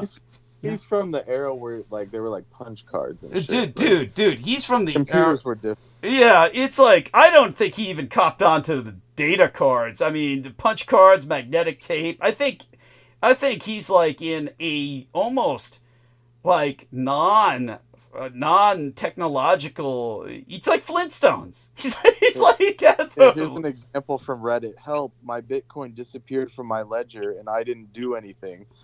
There you go. There you go. Yeah, it's like, how is it possible for Bitcoin to disappear? Oh, well, there you go. Yeah. So there's just mysterious, sudden disappearances, quote unquote, of the Bitcoin. Yeah, but beyond that, dude, you're entering into a criminal enterprise when you're dealing with Bitcoin. It's meant for criminals to basically transport something without monitoring or interdiction by the authorities. So you're dealing with nothing but criminals. If you think otherwise, you're out of your mind. And, this is what I kept telling people. But everybody kept saying, Douglas Dietrich just doesn't want us to get rich. Remember that? And it's like, they threw all their money into it. Selena Khan included. Oh, yeah. Doug, you're just too stupid, Doug. That's why you never got rich. Yeah. And then look what happened to all of them. Yeah. Oh God. Yes. And so many of them are just victims. But many of them, it's come on now. A fool and his money are soon parted. Just please. Yes. Oh, yeah. Yeah. Listen to Doug Dietrich and just don't do silly things like believe that you can get rich without work. It's like if get rich quick schemes worked, there'd be a lot of rich people in the world. And there's not. Yeah. It's even drug dealers got to put in some effort. Thank you. And of course, Bitcoin helps them do that. So, yeah. but the people who are running Bitcoin, man, they're the biggest criminals of all. So, yeah, it's just there you have it. I could go on. And if you heavily invest in Bitcoin, you're suspect because we know what a lot of people spend their cryptocurrency on. No, yeah, humans, literal humans. Yes, thank you. Or just even like illegal drugs and weapons and all that shit. Just all criminal related shit. Yeah, sex slaves to all that stuff. Yes, yeah, and by the way, I'm hardly one to morally judge, and I certainly don't morally judge. I, for all intents and purposes, have fulfilled the role of professional assassin more than once. But I'll tell you, people go on to Bitcoin so they can hire hitmen. This is what they do, and you pay them. Oh, yeah, that too. Yeah, and so you're talking about Murder Incorporated, a place where you can conduct transaction for child trafficking, murder. I mean, how can you expect anything good to come of this if you're, quote-unquote, just some honest guy trying to wait for your Bitcoin to, what do they call it, incrementally, like, gain wealth or something? They wait for it to aggregate into somehow increase in value. It's investment. Just, yeah, like it's as if it were a legitimate investment. Yeah, that's funny. Yeah, it's not. Yeah, no. Yeah, you're gambling, except it's worse. Yeah. You're gambling, except it's worse. The biggest selling point to it is, the government and IRS can't control it. Yeah. Nowadays, they added a stipulation. Thank you. You have to report it, and it's like a setup as to if you don't report it and then they find out, you're automatically a criminal. Like, yeah, I'll have to explain it better next time, but it's like a failsafe they have put in. Well, it's like, let's just put it this way. Uncle Sam just wants his cut, okay? Yeah. It's like, they don't care what you're doing with it. Yeah. Yeah, and so, all right, so all that being articulated, hopefully that was educational enough. We had good numbers and throughout, and we put in good time, and so, all right. Did you hear, I was just going to quickly ask, did you hear about the shit on Fox News? Senator Marco Rubio confirmed from multiple high-ranking Pentagon officials that the U.S. government has recovered UFOs and believes that it's the biggest story in human history. Yeah, they always say that every time. they're pumping that shit out a lot more now. Of course they are. It's probably because a lot more people are now saying, Seeing them. yeah, probably. Well, not only that, probably a lot more people are just saying it was the Japs after all. I mean, because yeah, I remember when yours is the only thing that makes sense. Thank you. Reality is. Thank you. No, but I remember this one kid who was he was incredible. He one of the few graduates from San Francisco Academy of Arts. There's a whole story behind that for people who don't know. Almost nobody graduates from the San Francisco Academy of Arts. It's a scam. It's one of these big like. I'll explain it. Some people, if people are interested, I'll get into the whole story behind that. But just in brief, basically, they're a real estate shell game. And so what San Francisco Academy of Art does is they just purchase all this real estate in San Francisco and they buy new buildings and then sell them. And they just keep enrolling all these students and use their tuitions to do that with. And they've been doing this forever. They even lost their accreditation a number of times. And then finally had to get it back. The tragedy was we had a real art school here in San Francisco, the San Francisco Art Institute. But they, I think, finally had to close. I believe they finally had to close. That's such a tragedy. Even though it was only a place for extraordinarily wealthy people indulging themselves, the fact that we actually had a real art institute that was accredited was a credit to San Francisco's culture. So losing that was just another blow to culture. And but with San Francisco Academy of Arts, where I won a scholarship to and was actually alumni of, the overwhelming amount of people do not graduate. I did not graduate. I was only there for 2 semesters, maybe a year. But I was there on scholarship. But with the student loans is what they make their money off of. And, of course, just awful.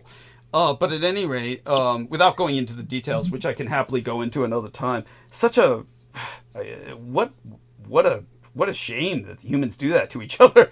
But at any rate, he graduated. This one kid, I'm trying to remember his name. It's not Wolf Boy, who also graduated from that school. They lived together as roommates, and but when it came to this guy, he told me later on he wound up working at some pizza place. I think it was Domino's. And he was working at Domino's, and some guy told him, don't believe all that UFO shit. It was all these Japanese dirigibles. And so he says, fuck, the stuff you're saying is getting out there. Because he can't imagine where else this guy would have sourced that from. So, yeah, so such being said, let's see, MIDFALL says, so in today's news, Elon Muskrat and the head of the mercenary private military corporation Blackwater, now Academy, so these two are making a plan to oust Nicolas Maduro from Venezuela. What are your thoughts? Besides them being awful, it's like whatever. If you ask me, well, Elon Musk couldn't plan his way out of a paper bag. Thank you. Thank you. What is it called? He's like Forrest Gumping it. He's like a feather in the wind, whatever he feels like that day. Yeah, it's true. It's true. And then he obsesses over like a few things, like Tesla or like a rocket. Yeah. Yeah. And so Ian West says, I bet they cemented it up. I guess he means they fucked each other or something like that. He posted an image with 2 different, of the cement with 2 different shoes, indicating that there was probably something dug in the cement and filled back up with cement. Holy shit! Dude, don't start chiseling someone's basement. He's gonna take a sledgehammer to it. He's gonna take. He's doing it right now. As There's gold under here. You know, there's other people when they're on. I bet this was the door. He's like sending us grainy photos of lumber, saying this was the door. Of course. See, kids. When Ian's got some good shit. Yeah, a lot of people on crack, they start stripping wire so they can get at the copper. This is Ian's version of that. He's taking the sledgehammer, he's breaking through this guy's and I can't believe he's got neighbors that tolerate this. If I had somebody just move in, they're going all over my home and rummaging.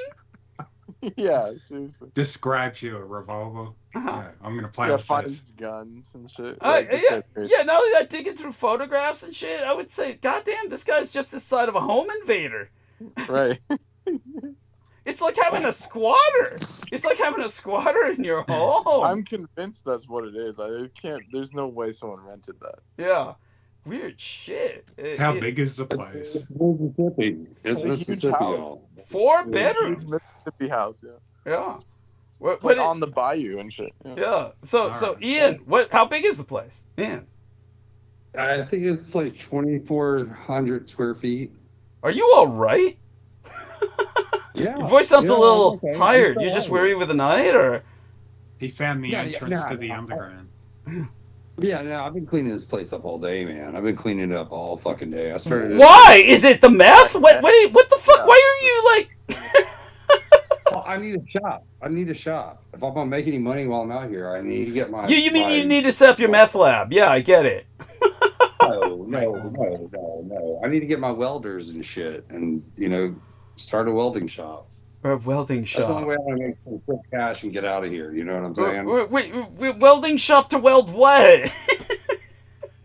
Like trailers and boat hitches and shit like that. Dude, this is like Mad Max shit. This guy is living in the post-apocalypse already. He's in Thunderdome and shit. He's like telling us, yeah, I've got to fix these new grills with the spikes on them. You will be as Chrome. Yeah. I could do that. I could do that. I could do that. I'm But, sure you could. I could do that.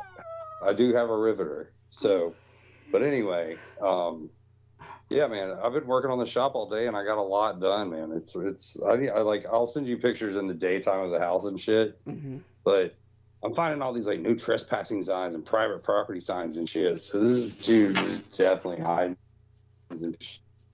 So you found that all wrapped up with a revolver next to it. This sounds so shady, man. Yeah. Cleaning up all the scrap Like this wood. and sounds shit. like I the found a most dangerous damn game. Like the guy is hunting in his forest outside his house or something. Yeah, yes. No, not only that, Bodies. but it's also what they leave the prey so that the prey can have a chance. Yeah, you leave these exactly. little things there for them to find. Like the gun is your fair. That's like a fair fight, and then No, the gun's unloaded. the warning signs. The are gun's there. unloaded. Well, there you Yeah, go. that's There's a the bullet joke. gun. Have you ever read The Most Dangerous Game? Yeah, thank you. That Was the joke. They gave those people like a blunt knife or something. I yeah, forgot what it was. unloaded guns, blunt knives. Yeah. Just so that they'd be give them false hope. Give them False hope. Yeah. Oh my God. Yeah, Ian's Did you living. wipe your fingerprints off the gun before you wrapped it back up?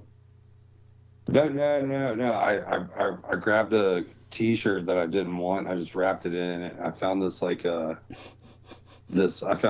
black case that the gun fits in perfectly, and I just put it in that and put it on the shelf. Cool. All right. Okay.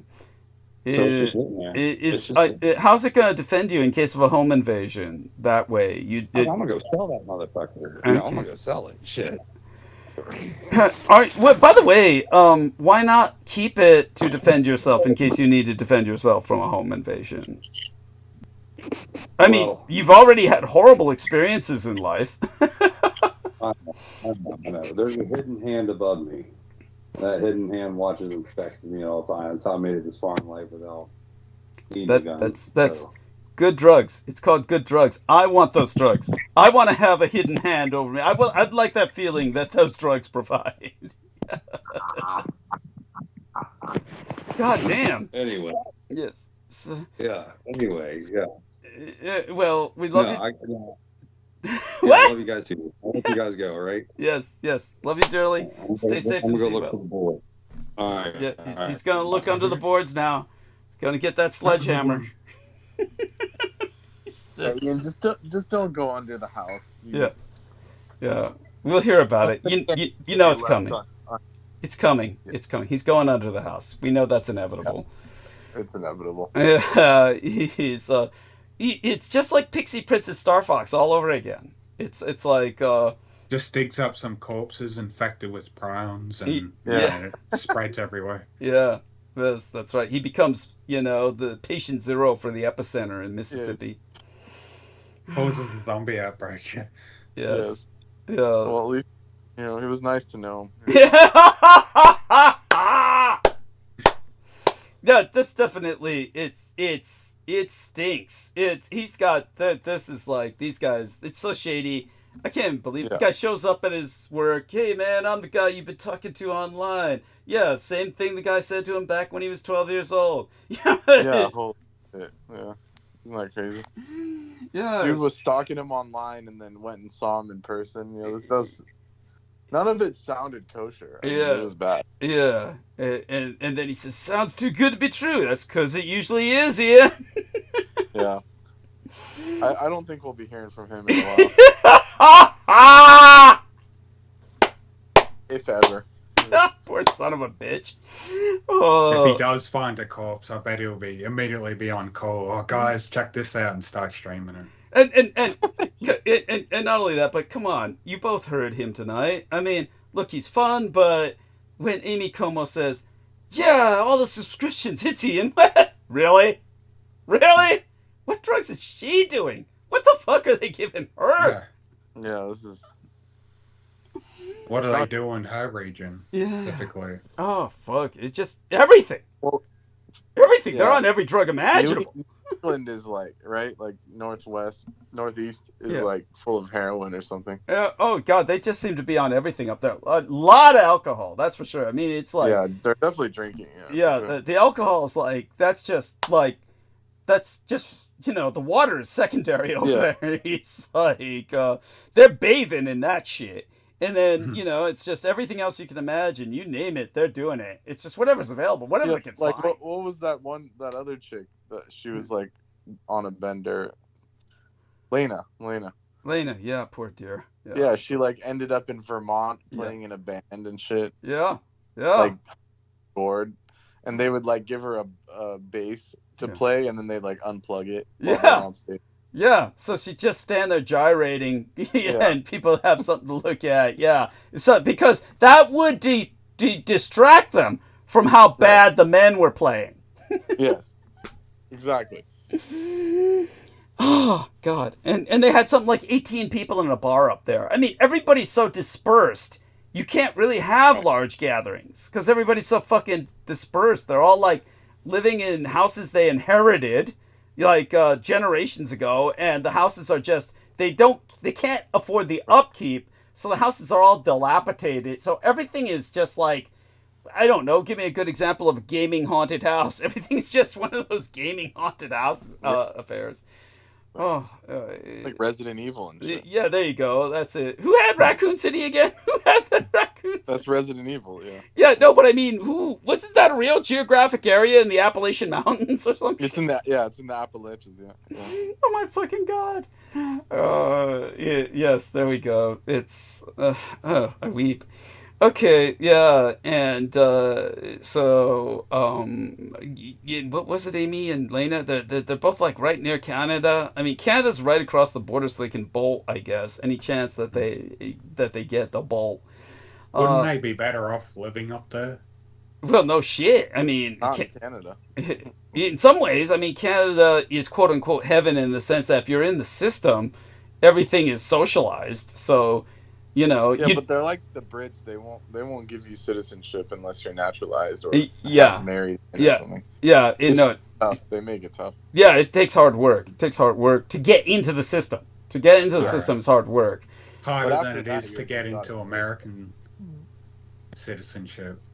Probably. Yeah, I think so. Right, Brendan? I mean, your impression it'd be harder to become. Yeah, it's probably harder to become Canadian than it is to become American. Definitely. Yeah. Because the Brits have like the Commonwealth stuff is really tough. I've looked into it. It's like you have to. It's similar to America. You have to live there for 5 years and all that. But America, there's no like monetary requirement. No. Like That's right. Commonwealth, you have to be either sponsored by someone, going to school, and have $3,000 in the bank. Like literally, that's part of the stipulation. Yeah. And beyond. That's disqualifies half of America right there. No shit. Oh, at least. But you'll notice, Nemo, that George Knight, who lives there, whenever I bring up, hey, is there anything you can do to help Brandon move over? It's like suddenly he loses the ability to speak English. It's like... What are you saying? Oh, no. Yeah. It's like I didn't hear you. I didn't hear you like Ian West said to Troy Bellamy when Troy Bellamy was. It's all right. I asked the other Brits about his area, and they said those fuckers. They're all retarded and they're all like inbred and shit. So maybe he does live in like the worst area of England. I just never been there, you know. Oh my god. Like, it's like the Southeast is like they have a really bad rap. I don't know why. Just machete fights in the street. Yeah, well, that's where that guy was like killing those people. So yeah, makes that's right. That's right. Like that area must be really sketchy. I don't know. I've never been there. Oh, yeah. Well, George said that. George said it was like something like what was it? Walking distance of his home or something. It was like one town over. It was really close. It was really close. But at any rate, to answer what's Amor's question, it's when it comes to Nicolas Maduro. Obviously, he's a guy who needs to be overthrown. It would be nice to have him overthrown, but you know, Elon Musk is not going to be the guy to do it. They're just jacking off. Him and Blackwater are just masturbating. That's all they're doing. So stupid. Yeah. It's like he has rockets and he has like a Starlink. Like, what's the point? Yeah, thank you, thank you. It's like he's trying to be a James Bond villain, but can't even do it. Yeah, he can't even do it. At this point, he just wants to feel like that dude from James Bond. You know? Yeah, but you know the problem is, the dude from James Bond. These are cultured people. The villains are always cultured. They're always suave. They have to be able to project some aura of menace or threat. Yes. These guys can't do it. You know, Elon Muskrat. Elon's like negative aura. He's like weak. He's just a wimp. He's just a gimpy wimp. You know, I mean, he's just as bad as what's the other examples?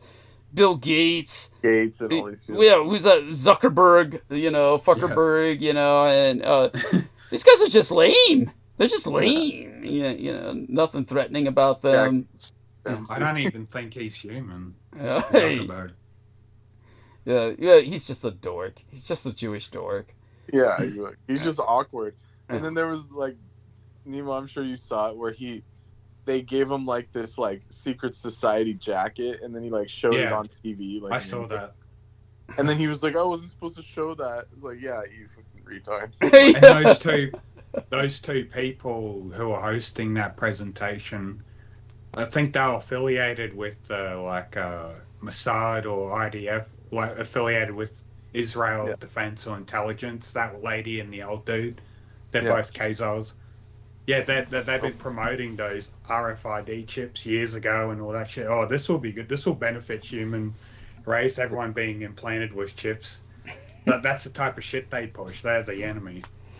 Yeah. Well, and they know what that cult symbol was. They just wanted Zuckerberg to not be shy about it and flaunt it. Like, stop being a prude. Come on, show everyone. Yeah, exactly. They're just fucking with him. They're higher ranked than him, obviously. Yeah. Well, he was young, so they were just making fun of him. Yeah. It's all I can say is these people. Like hazing. Yeah, that's what it is. It's hazing. It's Okay, well, again, let's end the stream for now, and then we'll talk privately for just a few minutes, and then I'll retreat into the gentle night. To everyone, rejoin us on Wednesday. It will be here before you know it. I did promise to go a bit over the Kabbalah for people, but we can do that Wednesday. I'd feel better if I could interface with the Skype, and so that way, it'll be better. It'd be better also if we could bring other people onto the call as well. Maybe we'll start doing that through Aristides because my Skype continues to malfunction. Okay, so let's end the stream. We're going to end it now. And Amor Fadi says, great transmission, Team Dietrich. Thank you, Amor. We really appreciate your support. Thank you so much. Okay, ending stream. And pressing all the 3 buttons. And he says, yes, Kabbalah mysticism lessons Wednesday. Sounds good.